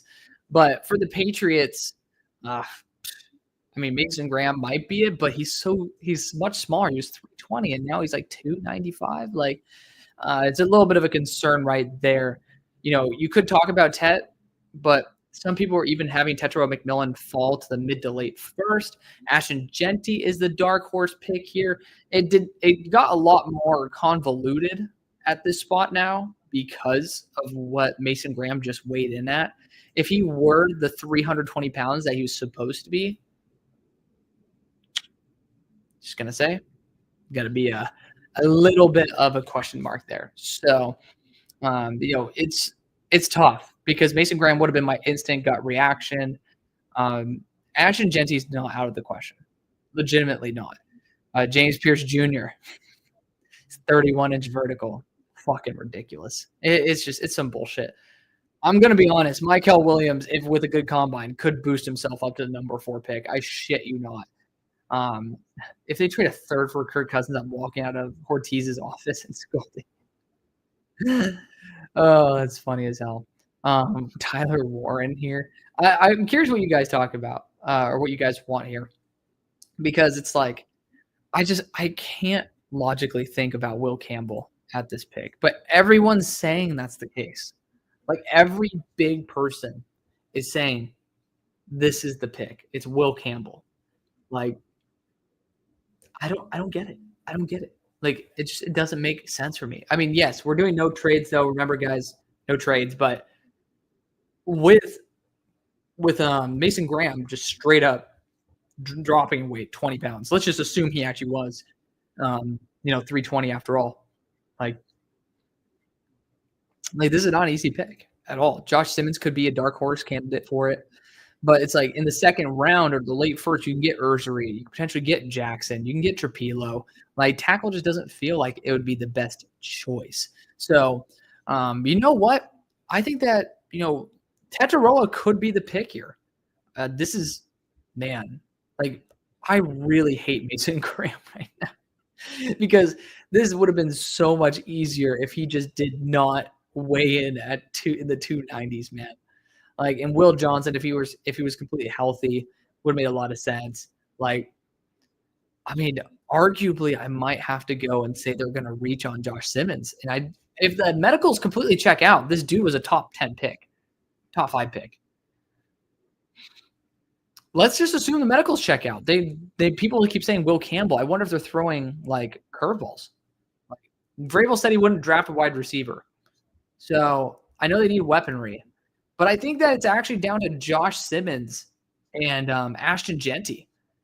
And I'm going to go Josh. I think that Josh, health-wise, will check out clean. And he's the best tackle in the class. He's a true tackle. We're going to revert back to it. But I think in the real draft, they trade back. They trade back. You got guys like Tetairoa McMillan on the board. I mean, again, it's a shitty draft to be at the top. It's going to be bad. At number 5 for the Jaguars, I'm going to go Tetairoa McMillan here. A lot of really good choices, but this is just my favorite fit. We were talking about this earlier in a comment. Like, Tetairoa is awesome, and it's just such a perfect fit. Like, he's a fun player to watch, and you get to have him in a Drake London / Mike Evans role. It works. It works. So, at number 6 for the Las Vegas Raiders, I need to double check and make sure that I need to have this over in the corner. Dude, they're literally talking, like whispering with Mike Vrabel. Like, dude, have some fucking energy. Like, I'm listening literally to it right here, like on the side. And it's like, dude, have some energy, brother. Like, life is good when you have some fun. Why is this like, yeah, no, this is what I think. And I love Vrabel. This is no shit on them. I'm talking about this is the whole combine. This is like the energy of the fucking combine. It's like a damn golf tournament. But regardless, for the Raiders, Mason Graham's undersized. I just genuinely think he could slip to the Jets here. Genty is probably the likeliest option. Again, no quarterback outside of Cam Ward in the top 20. That's going to be the assumption here. I just don't really see too many guys who would improve or who would prove to be more valuable than Genty to someone who had Marshawn Lynch.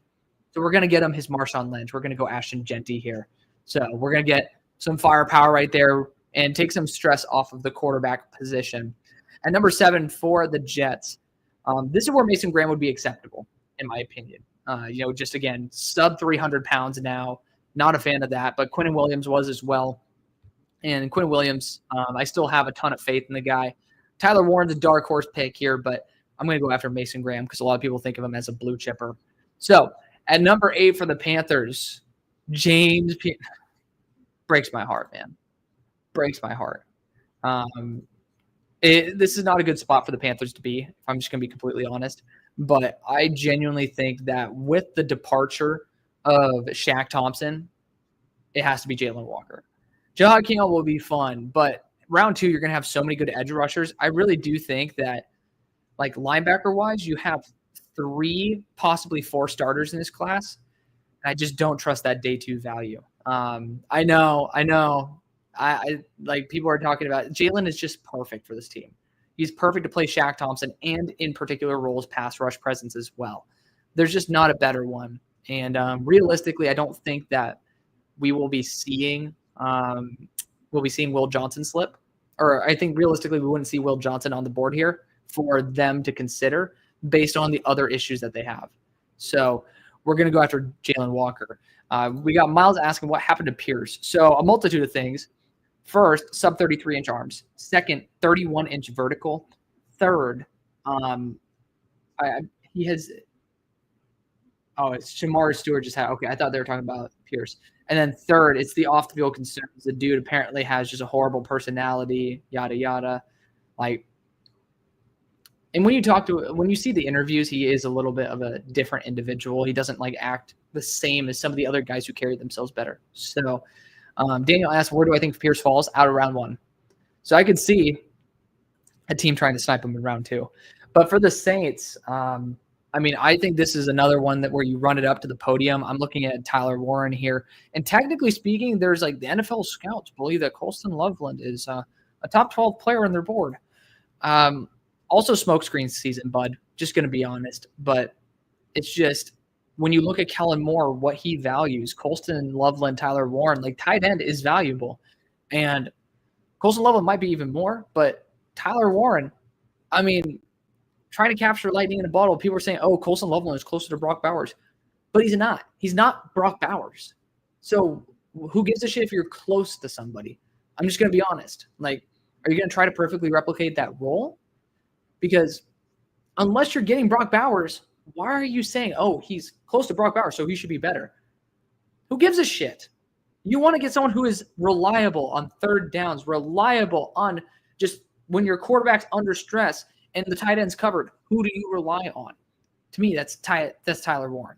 So no shade to Colston Loveland, but I think that this is like smokescreen BS season and needs to be called out for it. So is JPJ still dream fit to Arizona? Yes, I still say so. Oh, ringy dingy dingy, baby. Thank you, my boy, the Sports Blitz. If Pierce falls out of round 1, Panthers should 100% trade up for him and add him to the mix with Walker. I think that would be an excellent move. I was actually debating saying that as well. Shout out to the Sports Blitz right there. So, at number 10 for the Bears, I do think that guard is going to be combine starting. Oh, shit. Hold on, guys. We're gonna have to pause we're gonna pause this, okay? Not the combine. We're gonna pause the mock draft. I'm gonna see. Oh, they have the vert. Finally, we'll get back to the mock draft. So I'm gonna pull this over here. I have only so many computer screens, guys. So Tyler Barron about to be the first one to run his 40. I was a big fan of Barron. Glad to see him have some success there at the Shrine. All right. First one, 10-yard split, 162. Okay. 4.66, really good at 260. Very, very solid starting for Tyler Barron. He played some defensive interior reps at Tennessee too. So good move. Oh, Tyler Beatty, GOAT.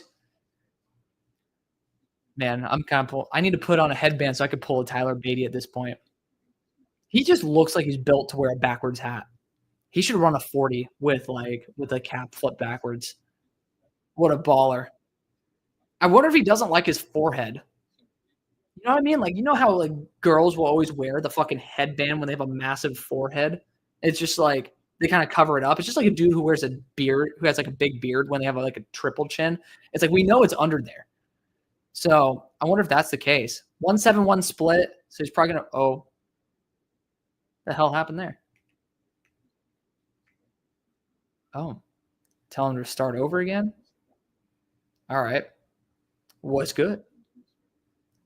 Dan Marino, the GOAT. Their GOAT. But yeah, thank you, Sports Blitz, for the $5 super chat, man. You guys are great. You guys are great.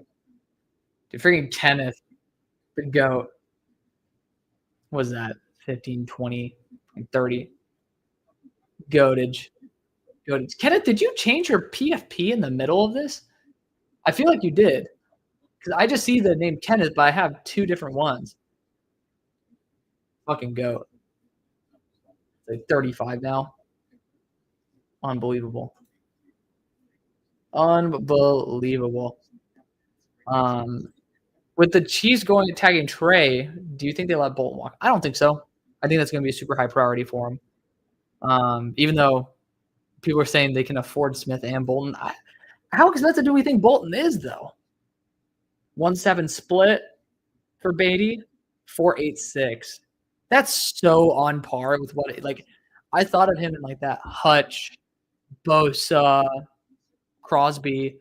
Like, he doesn't look happy with that number either.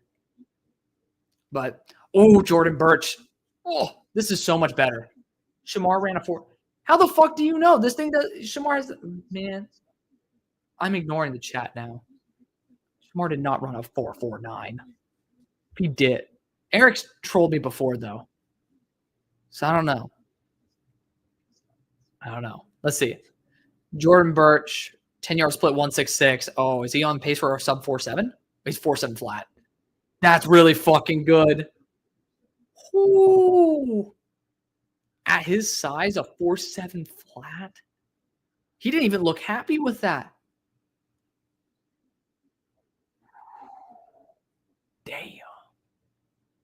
Damn. Oh. Holy shit. All right, hold on. What's Khalil Diggs about to run? What's Khalil about to run? Okay, 1.6 split. Is he in the 4.5s? Yeah, 4.57. Nice. Good job, Khalil. Khalil was really, really productive, too. Good stuff. All right, I'm going to sort by the verts right now.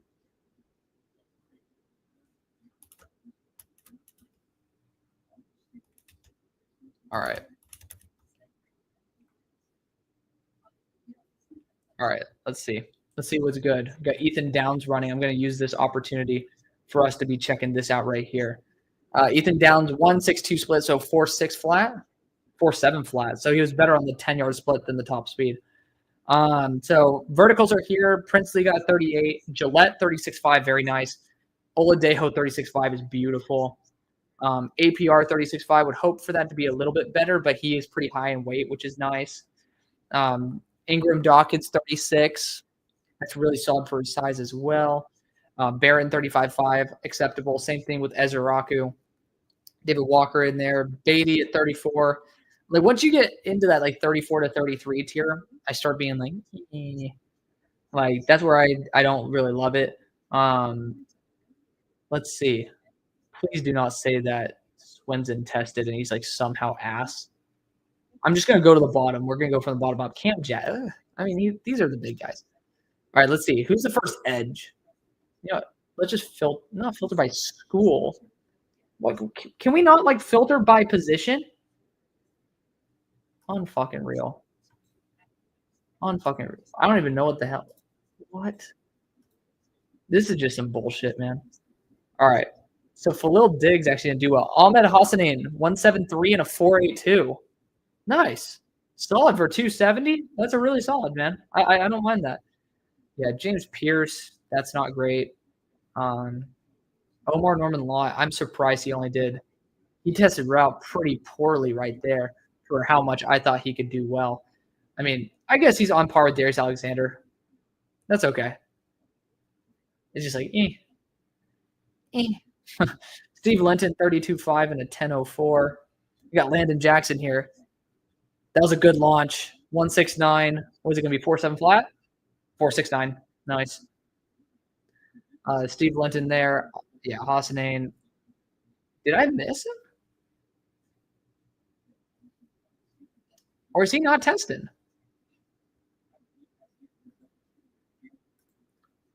Where's my guy? Braden Swenson. No data. There you go. What? This is some ridiculous bullshit. This is a horrible site. I'm just going to be the first to call it out. Who wants to look at this? No one cares about this live analysis. Oh, nobody wants to hear your shit. Like, what the hell, man? Okay, whatever, guys. Let's look at the broads. Pause. What? Why is it going A to Z? What the fuck? Dude, this site, unbelievable. Thank you. There we go. Okay, so Shamar Stewart, the best broad. Landon Jackson, so really good explosiveness scores there. Yeah, these look good. James at least had a solid broad, but like for me, I want over a 10-foot broad for my edge rushers. Like, if you're kissing it at like the 11, I'm like, okay. But for D tackles, it got to be 9 and above, I would say. Let's see. Yeah. I mean, I'm a little disappointed in some of these guys, but like Aeneas Peoples, he should have tested out way better than that. Like, way better. All right. Let's look at that. All right. Now I can stop neglecting you guys. I can come back. Oh, man. All right. We are back. Did Swinson skip? I don't know what the fuck happened. I don't know. Landon Jackson and Shamar Stewart surprised me big today. Didn't think Jackson was that type of. I didn't think Jackson would have tested out as like top of the class, but yeah, I mean Shamar Stewart, I feel like it was that case. But thank you again for the $5 sports blitz. I don't even know your actual name, my brother. You got to drop it so I can call you out by name rather than the sports blitz. I'll call you Eric, just to piss off the other Eric in the chat. But where's Birch on the broad? I don't even see him. Your name's Braden? That makes it easy. All right. Braden. Legit. All right. So you were asking about Jordan Birch. Why do you not put in? This is just how horrible is this whole entire thing set up, man? All right. Let's just look at it. We'll just go to edge. What the crap? Okay, they just put the edges over here. Where are you, Jordan Birch? So they have his. Yeah, he did not jump. He did not jump. Jaw Joyner 167 split with a 4.64. Nice. He has a good size to him. He's pretty fun. Kyle Kennard 163 split. Very nice. Very nice. 4.76 on it. So he kind of capped out on that top speed right there. That was a good start. Sean Martin, the field goal blocker, 1.7 flat on the 10. 4.9. That's acceptable. I mean, he literally is, to me, because I got to see him in person, he is just like going to be a special team field goal blocker. Like, it is what it is. James Pierce Jr., here we go. Here we go. You better run well, dude. You better run well. I need to appreciate Tyler Barron and Jordan Birch's time a little bit more, man. They did a good job. All right. A 1.58 split. There we go. 4.5 flat.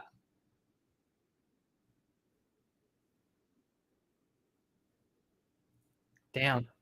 That's good. That's good. 4.5 flat. That was clean. I mean, he better. The dude fucking has bombed everything else so far today. Let's just be real. That's good to see. Very good to see. Very good to see. We'll go down here. Damn, dude. We'll just sort by vert at this point. Like, we'll see what happens. I mean, this is, again, apologies about the NFL not doing a good job at making this an event for everybody. But there's the guard. Yeah, 5'10". Yeah, Willie Lampkin. He was fun. He's fun. Really good leverage. It's crazy. JPJ 4-1. Y'all are crazy. Y'all are crazy. Thank you to all 970 of you that are here now. You guys are crazy. APR 166 split. Oh man, you gotta do better than that. 474 on the 40. Gotta do better than that APR, man. Gotta do a lot better than that, bud.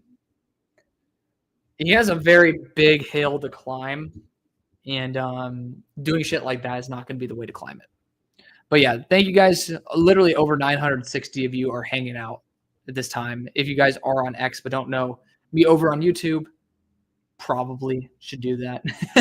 Would love for you guys to come hang out over here as well. Or if you're not even following me over on X, it'd be great to be able to have you guys over there. So Elijah Roberts, pony up 167 on the split. He's 285, 478. Very well done. Very well done.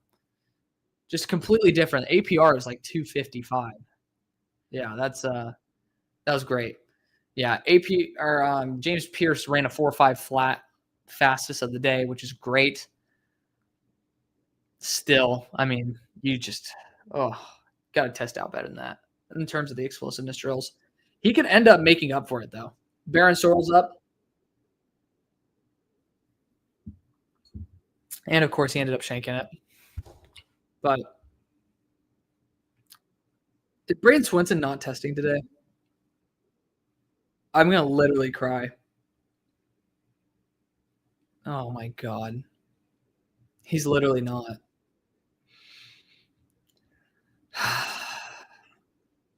Why? Why no Swinson or Scorton, guys? I mean, maybe they're just gonna test out their pro days, but it's just like, what a buzzkill. Baron Sorrell 16610, 472. That's okay. I mean, that's good for him. He's not the most exciting player on planet Earth, so that was a really good test. No, Michael Williams 40 is sad unless he's doing linebacker drills. Yeah, I don't know what's going on, guys. I don't know why these guys are opting out of the 40 and stuff. It does make me like really decentivized to hang out and like watch the linebackers. But I ended up betting on or picking Milrow lower or higher than a 4.4 or 4.3. No, 4.4. He was projected 4.4. I said like, okay, like he'll be in the 4.4s rather than the 4.3s. And then for Schwezinger, they had like 4.64, and I ended up saying he would run better than that. So I ended up putting $30 on that too. It's probably gonna absolutely bite me in the ass. So I'm gonna Shamar Stewart 4.6 flat. Nice. I mean, we're not talking about Adetomiwa Adebawore when he ended up coming out when he was 280 and like ran the 4.4s, but that was a really good time. Again, he's sub 270 now, so it's not like we're seeing at the 290. But dude, how accurate is this, man? Like, how accurate is that? Like, it breaks my heart. Darius did run. Yes, Darius ran in the sub 5s. He did a really good job. Oh my god. Dude. Like, what the hell? Princely shaved his head? No, that looks like. Did Prince? No, he did. Okay, I was like, that looks like JPJ. I got a picture with Umami Ellen. I'm just gonna be honest. These guys don't wear cups. So it's just like the one thing you'll realize when you take a picture of one of these dudes, it is not for children to be able to see. Like, I don't know why brothers can't wear underwear. Like, I don't get it.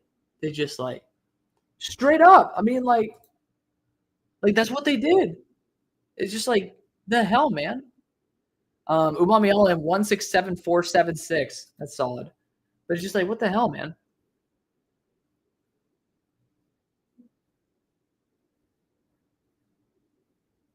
James Pierce is wearing he didn't remember his shirt, so he's wearing a hoodie. Why don't you tuck the hoodie underneath the shirt? The hell? Oh my god. The amount of times, so they just ended up talking and saying, how fast do you want to go? And they say just fast. The amount of motherfuckers who I hear say just fast, I instantly do not like you if your term, because your agent's telling you to say just fast. Drives me nuts. David Walker, 166 with a 4.7. Not bad. That's a good move. That's good. That's very good. Oh, I'm gonna be honest though. This is again not seeing my boy Swinson out there. I really wanted to see his 40. When's I gotta put this up there. When's the meat measuring part of the combine? It's getting boring. You know, fuck this. You guys don't even get the light anymore. Swinson didn't run. We're not even having the light on anymore. This is some bullshit. This is just it's just a whole lot of. By the way, why the hell are the ads like 3 times as loud? Oh my god, dude. When is the meat measuring at this point? Like me. What's your opinion on Riley Mills? He punched a player's face mask. Oh yeah, I saw that. How much would that hurt his draft stock? I'm not a huge fan of when guys do shit like that. I'm gonna be honest. So probably not much because it's not like he had a ton, but still. YouTube is crashed like 5 times. Oh my god. Well, this edge class, the edge class that's performing today sucks. Guys, how would you feel if we ended this right here and then we just ended up doing a vid later? You know what? We gotta pull through the second round. We gotta pull the second round of 40s. It's just like fuck. This is a slog, my brothers. This is a slog. Oh, the edge class that's performing today. Ian Rappaport. Genuinely, there haven't been that many people who have been dicks to me. That like most people are like really genuine. Ian Rappaport, my experiences with him have not been great. I'll just put it that way. It's not been. Oh, Swinson Memorial F it, I quit. I know, dude. Like, what the hell? My brother, I already dropped you a little bit because you did not go to the Shrine Bowl. Why are you not testing out? Me literally messaging him, I'm like, my guy, prove me right in Indy. Oh, I don't even want to talk about it. I don't want to talk about it. I don't want to talk about it. Breaks my heart, y'all. Oh my god. Oh, I'm just waiting for these linebackers. I'm not. Betting implications. Literally though. Oh my god. Breaks my heart, y'all. Son, you've disappointed your father. Literally though. Literally. Swinson. Braden, not the sports blitz Braden, but Swinson. I'm gonna attack. I'm gonna attack them. Also, we got a new sponsor of the show coming in. I signed a year contract with an agency, and we're going to be bringing on. So I'm doing free advertising for them right now, but we're going to be bringing on a company that does a lot of like physical therapy items, like 463 for Baron, by the way, like massage guns, and they have like certain creams and stuff that are really good. So we're going to show some love to them as well. 478 for Beatty on the second time around. That's very good. 169 split. Nice. Birch on his second time around. 468. Wow. Damn, he did really well. 166 split. At his size, that's insane. Phil Diggs. Damn, he does fly, doesn't he? He did 461 that time, but he just looked really like that's a really good movement. 1.6 10 split. Ethan Downs, 4.73 on top of his 4.7 initial. Oh my goodness. What's up, Scandal Ooze? I think that's how you say it. Kenneth Grant did not run, Ricky. Ricky asked if Kenneth Grant run. So many guys are not performing anymore at the combine to the point where I genuinely don't know if we should be streaming the other days until they're running 40s and just kind of like do multiple streams. What's up, Dustin? How you doing? Because we're 4 hours in and we're going into second 40s for these edge rushers. $478 for Ahmed Hassanin. Nice. Nice. 1-7 split. Yeah, he was happy. He got under that 4-8. Nice. No, he's a good edge rusher. Very underrated. Jihad ended up measuring out at 32.5, I believe. We're asking about Jihad's arm length. Okay, we got Landon Jackson doing it again.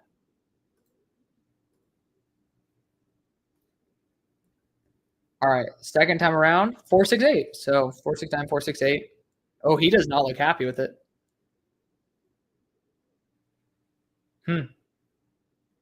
165 is a good 10. It's a good 10-yard split. Okay, there we go. Okay, apparently they just haven't even put in the 40-yard dash time. Shamar Stewart running in the 21-mile-per-hour range is kind of ludicrous. Ricky, Alex, I'm a Jets fan. Good show. Oh, thank you. Ian's always fun, Jet Central. Watching Jihad Campbell, Tyleek Makuba, and Eamon Warry, all Aaron Glenn type guys. I love all of them. To y'all. John Joyner, second time around. 461. Good. He's underrated as well. Good depth guy. Grant got hurt. No, Grant ended up saying that he wasn't going to be testing out. He said he was waiting with like Mason Graham and Will Johnson for the pro day. All right, Kyle Kennard ended up having a really good 10 split and ended up having a relatively mediocre 40 at 4.76 at his size. Let's see if he gets around that. All right. Yeah, top speed seems to be capped a little bit. 4.73 on the second run. But yeah, he's not happy with that. 1.6810. Yeah, he's not happy with that at all. About to see James Pierce run again. I heard it was a hamstring sprain. I think that's why he ended up choosing to not do it, but he didn't get hurt. It just had a mild hamstring sprain still when they were doing medicals, and ended up doing that. They want a duck. I know. Is this the worst combine viewing experience ever? Hopefully this one that you're having with me is not as bad as if you were just watching on its own. But for me, yeah, this is fucking brutal. I mean, it's like, imagine if James Pierce didn't run. They'd absolutely be ripping my hair out. Like, literally, these are all the afterthoughts that are no disrespect, but it's like, I wanted to see JT, I wanted to see Jack. Like, all these guys are waiting for their pro days, and it's just like, for the love of God, like, I don't know, it's almost like cowardly not to participate in the combine, in my opinion. 4.88 for Sean Martin, legit. But thank you again, Honest Philly fan. What currency is that in? I should know that, but it's like, is that pounds? I can't remember that, but no, it's been fucking ass. It's just been like, oh, any DIs shooting up the rankings. Negativo. All of them have been performing as expected. There's more guys who will be dropping than anything. Is Mason Graham this year's Braden Fisk? I don't like pro comps, but last year's class versus this year's is different. How would I compare the two? I mean, white dude who's explosive, who has good block shedding. I could see it very, very clearly. But again, we'll have to see what Mason Graham tests like. I think so. It's my fault, but I didn't get. Oh, James Pierce ended up false starting. Yeah, it's pounds. Yeah. Yeah, I think that they'll be pretty similar when all is said and done, which is it's a good defensive interior. But is it worth a top 10 pick? Yeah. Is it worth top 5? Maybe not. So that's the big question right there. I think that's the biggest one. All right, James Pierce, round 2. And again, I'm going to, hey, we hit 1,000. Hey, that's awesome. Thank you guys so much. I don't know if I've ever hit 1,000 on a solo stream before. So thank you guys again for tuning in. And I mean, It's absolutely awesome. Literally 119 of you on Hail Mary Sports YouTube channel, 4 of you on Draft Bros, and 878 of you are over on X. I really do appreciate that, guys. You guys are amazing. Hit the like button if you guys obviously have not already. If you guys are on X and you guys do not follow me over on YouTube, that would be great. We have over 16,000 over on YouTube. And over on Twitter, we have almost 3K. So, again, feel free to bounce over there if you are on the YouTube side of things. But hitting the like always does boost the stream, even after this is all said and done. I'm going to be honest. After this, I'm not going to end the stream. We're going to finish the mock draft. How about that? 447. There we go. 156 split. We finally have somebody who's a good athlete. No shade to Shamar Stewart. He's a great athlete. He's done excellent. Oh my god. Ugh. He's smiling while doing it. There's something wrong with that man. James Pierce is a psychopath. I've just come down to. Oh my god. Hey, good for him though. Good for him. Yeah, 447 is. I think that we're all saying it's nuts just because. Yeah, we're saying that it's nuts solely because like we've seen it in comparison to others, but I still remember that year where literally we were seeing like 4 threes constantly from everybody. So James Pierce just put up a better combine numbers than Brian Burns. Really? Let me see this. Brian Burns combine. Let's see, how'd he do? Gotta put these little fuckers on again. Let's see. Brian Burns combine. 6'5", 250, 34-inch arms. I would not start. I would probably say he won him in that category.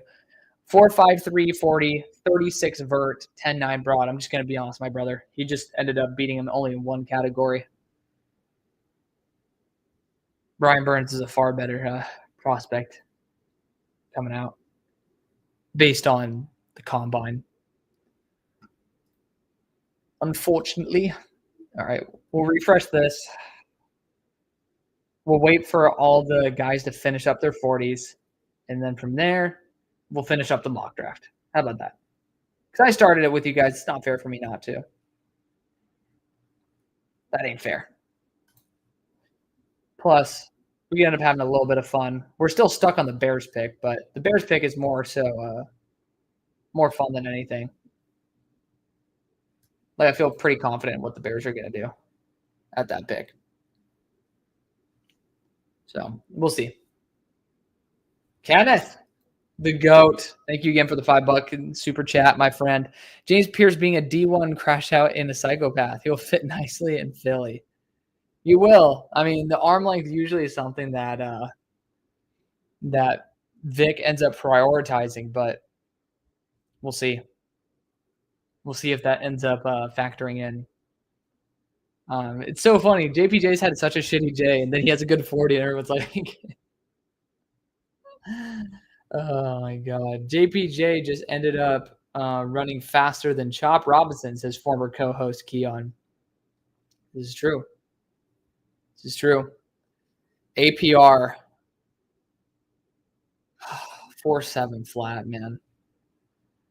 I mean, 1.64 split. It just guts me. Elijah Roberts, 4.85. Did better the first time, 4.78.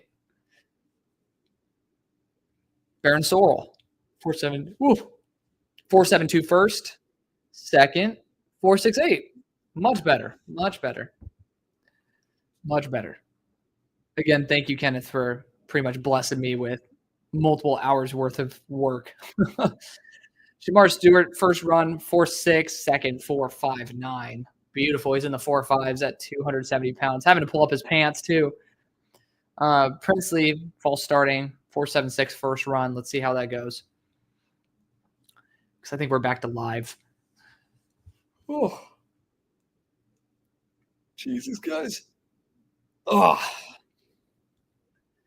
Brothers, I'm going to hit up the gym instead. Well, I might even fucking crash and take a nap. We're on 4 hours. Over 1,000 individuals. You lovely people have joined the stream 1036. Thank you guys.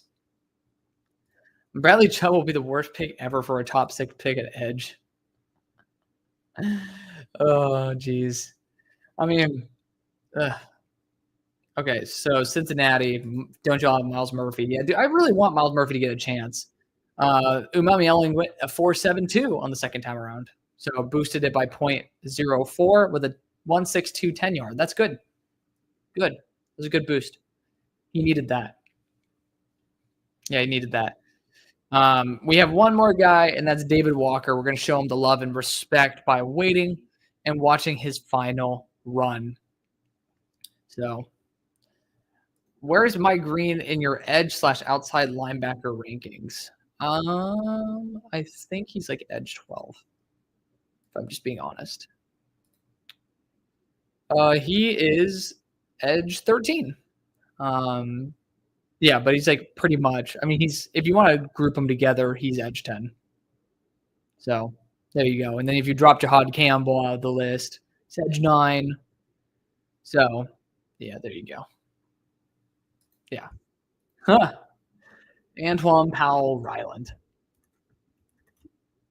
All right. Well, I totally missed David Walker's last thing. I'm literally turning that off because I do not want to listen to it. But let's pivot. Let's have a good time, and let's actually have something that's a little bit more fun. Let's share this tab instead and continue our mock draft. Oh, this is going to be a lot more fun than what we did earlier. For the Bears at pick 10, for those of you guys who are wondering what has happened up to this point, curveball, Josh Simmons, medicals check out, and they go after offensive linemen since Mason Graham is sub 300. Where's JTT? JTT, I assume, is going to be testing over at Ohio State's Pro Day. But we're going to look at Will Campbell here out of realism. I think that without having Trace Smith, they're going to value someone who could potentially play guard or tackle for him. So we'll go after Will Campbell for the realistic part of the draft. The Niners, James Pierce would be super fun. Will Johnson, if the medicals check out, I think should be the pick. But I do think with James Pierce slipping a bit based on those concerns, it would make sense for them to potentially go after someone like Will Johnson here. Like, there's a lot of picks you can go. Michael Williams would honestly be someone realistically I could see like having that Jermaine Johnson approach. And, with the near 35-inch arms, with him being 260, personally, I think actually the curveball will be Michael Williams goes above a lot of these players. And so we're going to go after Michael because I assume at the Georgia Pro Day, he will test very, very well. At number 12 for the Dallas Cowboys, a lot of really good choices here. Again, no trades, and then only one quarterback in the top 20. That's the assumption for those of y'all who are new to this. Let's see. I almost want to pull a Mel Kiper and just piss everyone off and go Amari and Hampton. And I'm debating on doing it because everybody who I know who is like locked into NFL front offices, which I ended up just like totally shitting on them earlier when they were talking about Colston Loveland. But all of them are saying it's a clear top 2 backs, and there's a big list of dudes that are like after that. Niners not going offensive line would surprise me. I mean, I just think that with Rob Saleh there and them needing a legit edge 2, like Leonard Floyd is their edge 2 right now, I could see them taking the swing on it because round 2 with someone like you're trying to go after left guard or right tackle. You got Trapilo and then left guard. Do you want to spend that at pick 11? I don't think so. So I'm actually going to look at Amari and Hampton here. And I think that when you look at running back classes that have legit top 2 guys, in my opinion, who is blue chip, you end up evaluating the class and they always go in the top 12, right? Fournette, McCaffrey, look at Saquon, Bijan, and then Jameer. Jameer almost went at number 6 overall. And the Cowboys need as much firepower as possible. It's going to piss people off, but I love you guys. And the fact that Mel was able to do it, Todd McShay is talking about how Omari and Hampton is like on par with Ashton Genty. I'm just saying. Unfortunately, the Niners have not formally met with any top 100 offensive linemen yet. Ooh, that's interesting. Do not make a rational choice for the Niners, says Kenneth. It's funny. Dolphins, again, no trades and only one quarterback in the top 50, hence why certain players are not falling. Dolphins, like I could see them going after like Membu here. That is possible because of the flexibility of tackle and guard. Will Johnson, honestly, is not a bad pick here. You could talk about him in a Jalen F the Cowboys. I could see him legitimately. You guys do not have a boundary corner too at all. Will Johnson would not be a bad choice. Starks makes a lot of sense, like a lot of sense. But at the same time, I think Will Johnson, like you might as well roll the dice. I know it's an offensive heavy team, but I mean, safety, absolutely. Malachi Starks makes a ton of sense, but people just, I assume the opinion of him is much lower than even Will Johnson's is at the moment. I'm going to go after Will Johnson because I have not seen it. Keon asks, where's Swinson is Ezraku? Pussying out, my friend, pussying out. At 14 for the Indianapolis Colts, we kind of eviscerated my top options for him, but that's okay. We'll find something else. Honestly, Jahdae Barron is a defensive back. Pretty damn awesome. But also, I think Malachi Starks would be the more likely choice. So let's go after Malachi Starks there. At 15 for the Atlanta Falcons, a lot of really good choices. Mike Green saying that pretty much the allegations have been proven to be wrong. Probably going to be a top selection for him right here. James Pierce Jr. ran a great 40, but has a bunch of other concerns as well. Like I would assume that maybe you could even go Walter Nolan, perhaps.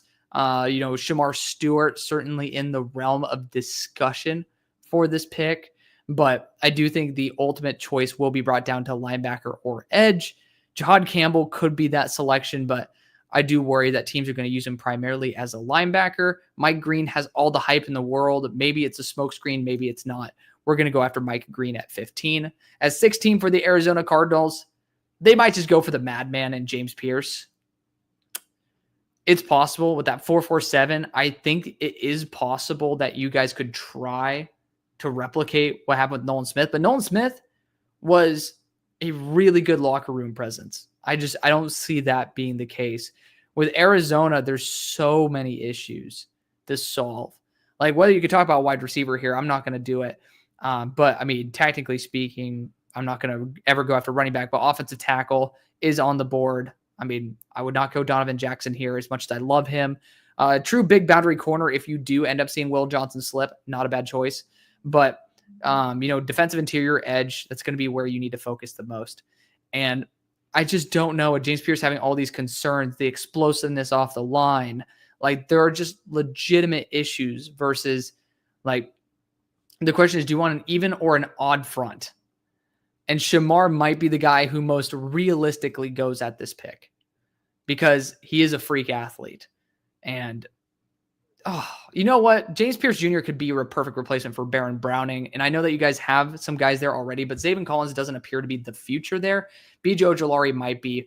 We're going to go after James Pierce and say that 4.47 is going to end up keeping him at the top half of the draft rather than having him slip too far. At 17 for the Bengals, I mean, Kenneth Grant is certainly intriguing here. Shamar Stewart, maybe Nick Scorton. Like, there's not really a pick I would say is a bad move. And for that, I do think that it's possible with no trade backs that Benjamin Morrison goes and pairs up with his former coach. Yes, the two hip surgeries, I should say, are a bit of a concern. But I do think with his former defensive coordinator and a team that needs as much defensive help as possible, it is possible with a green check mark on the medicals, which Trevor Sikkema said that it seems like it's going to be good. We're going to go after Ben Morrison, going back to Al Golden there. At 18 for the Seattle Seahawks, I am going to be between two players. That's Booker as well as Campbell. I think that Jahad Campbell's so exciting. We're going to go after Jahad Campbell. At 19 for the Buccaneers, would have been great to get Jahad Campbell here, but we kind of eviscerated the top options. I think Shamar Stewart might be too fun to pass on at the moment. Colson Loveland's a dark horse pick, honestly, but Jahdae Barron, you need some cornerback help as well. Honestly, I'm going to throw a curveball in here. I actually think that Trey Amos is going to go higher than what people think. He's a strong, physical boundary corner that brings a ton to the game. SEC receiver Andrew Armstrong came onto the show, ended up saying, fuck that. My number one hated corner, the toughest guy went up against in the SEC was Trey Amos. At number 20 for the Denver Broncos, they want to go after that player who is a joker type. Colson Loveland is that, and you get to also devoid your own two of your in-division rivals of taking him in the Chargers, as well as a team that I think could trade up in the Chiefs. At number 21 for the Pittsburgh Steelers, Jahdae Barron could absolutely be a flexible piece for us. I'm not going to disagree with that. Now, looking at other options on the board, like I talked about getting a franchise quarterback. This is, remember, no quarterback in the top 20, right? So now we have Shedeur Sanders as a legit option here. I'm going to be honest. The Steelers have always taken players based on you look at George Pickens, Antonio Brown. There are a lot of players in our past that we've gotten for steals because of personality concerns or injury concerns, whether you talk about Peyton Wilson, Darnell Washington. So with all that being said, I do think that since we said without the top 20 here at 21, we end up going after Shedeur Sanders. Gannon never had Nolan Smith. That's a good point, Keon. But I'm talking about being able to replicate. Or are you talking about somebody else talking about the James Pierce Jr.? But regardless, I would say he's trying to play a Baron Browning's role. But regardless, at 22 for the Los Angeles Chargers, a lot of really good choices here, including Walter Nolan, who's slipping a little bit. But I've been seeing that in recent mocks. I think that's actually relatively understandable and realistic. Membu would be fun, but it's a disservice to him. I'm going to go after Gray Zabel to play the interior of the offensive line. I know it's going to kick my boy Eric in the balls because he really loves the idea of going after wide receiver Matt Golden, but I do think offensive line is more important based on the play of the interior this past year. At number 23 for the Green Bay Packers, we've been talking about it. Technically Walter Nolan and Kenneth Grant would be super duper fun here. And I think it's actually really realistic, but I think Shamar Stewart is just going to have a little too much hype. We're going to go after Shamar Stewart. At 24 for the Vikings, some good players are falling. Jahdae Barron would be great if you don't bring back Byron Murphy. I've heard that's your number one priority. I'm going to give a shout out to One Bar and Lupagus and go after Kenneth Grant to be an absolute plug in the middle. At 25 for the Houston Texans, we're flying through this. I want to go Kelvin Banks for the guard role, but I can't pass on Emeka Ibuka. You end up investing in the wide receiver room as time progresses. We're going to be going after the player that has a connection with your quarterback in an eviscerated receiver room. At 26 for the Rams, Walter Nolan's here. That'd be fucking ridiculous. Offensive tackle is probably going to be my focus. You're trying to build up a team for the future, and you got Josh Connerly here. I just can't see him slipping past LA. That would be just where my head's at there. For the Baltimore Ravens, again, you got Walter Nolan here. Would be a really, really good get for him. Stanley supposed to be brought back, so I do think that it's very likely that you end up seeing that be the move. Let's see. You got Nick Scorton here. Would be a solid edge for him. Ezeraku's super fun as well. Of course, he didn't test the 40-yard dash, but he ended up doing a pretty good job overall. Tyler Booker might just be the best player available, and I think that's what they're going to look for is just who's going to be the best. I know that we have Luther Burden here, but I just don't want guys after the catch in the squad. I think you have to go after Tyler Booker, who is an extremely high floor player, and just call it a day. At 28 for the Detroit Lions, we actually might go Walter Nolan here. Defensive interior is an underrated position for this team. Kelvin Banks has been slipping in mock drafts, but Armand Membu would be fun. Nick Scorton on the list, Braden Swinson as well. I love Femi Oladejo, but I do think that the Lions could end up getting a legit upgrade. DJ Reader's not really the type of guy for the long run. You could get Walter Nolan to play a flexible role. Honestly, I kind of fuck with that. Braden Swinson would be great here. Swinson lost a shoe. Is he practicing on the open field? That'd be great to see at least that he's doing on-field drills. So that'd be hype. But regardless, for the Lions, shoot. Let's just look at the edges. Let's not play around here.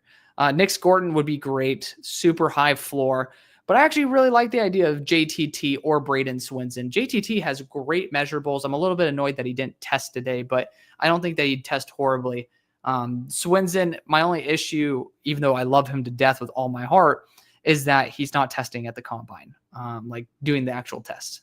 So it is what it is. But I'm looking at guys who I think would be a good compliment. Nick Scorton down into the 260 range would be great. At number 29 for the Commanders, a lot of really good choices. You really can't go wrong here. I'm going to go Luther Burden. Get some more firepower, call it a day. Matt Golden might be better for that role, but I do think giving a relief option for your quarterback is arguably as valuable.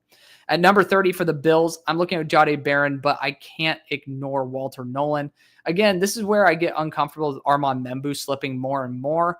Matt Golden would be great for this team as a boundary, like vertical threat, but I also see some good boundary vertical threats in this draft. I'd rather get some punchy defensive interior help here with Walter Nolan. At 31 for the Chiefs, you could look at Kelvin Banks here, and honestly, that might not be a bad move, but I think you got to stick in the state of Missouri with Armand Membu and just kind of pray that Jawan Taylor can move back to another tackle spot. I mean, no, I can't do that. I can't do that realistically. They're not going to kick Armand Membu to left tackle, nor are they going to put Jawan Taylor there. So I'm actually going to go after Kelvin Banks. You know what? I think they're going to go best player available, high floor. Potentially we'll have to kick in the guard, but still a good player nonetheless. And at 32 for the Philadelphia Eagles, with Armand Membu here, that is the prime target for me. Edge rusher is so plentiful that you don't need to draft it at number 32. To the point where I think Armand Membu is just too damn good to pass on. So that's going to be the hot draft right now, just like pulling it out of my ass while we're just here making a lot more content than what the NFL Combine gave us. So hopefully you guys did enjoy it. I would hate it if Casey ended up with Membu real, but I know Kenneth wanted some Harmon. I know, but regardless, I love you guys. I hope you guys did enjoy this. Wanted to give you guys at least some free extra content. Just you guys ended up sticking it out with me. It was boring as hell, but you guys made this better for me. I hope that I made it a little bit better for you.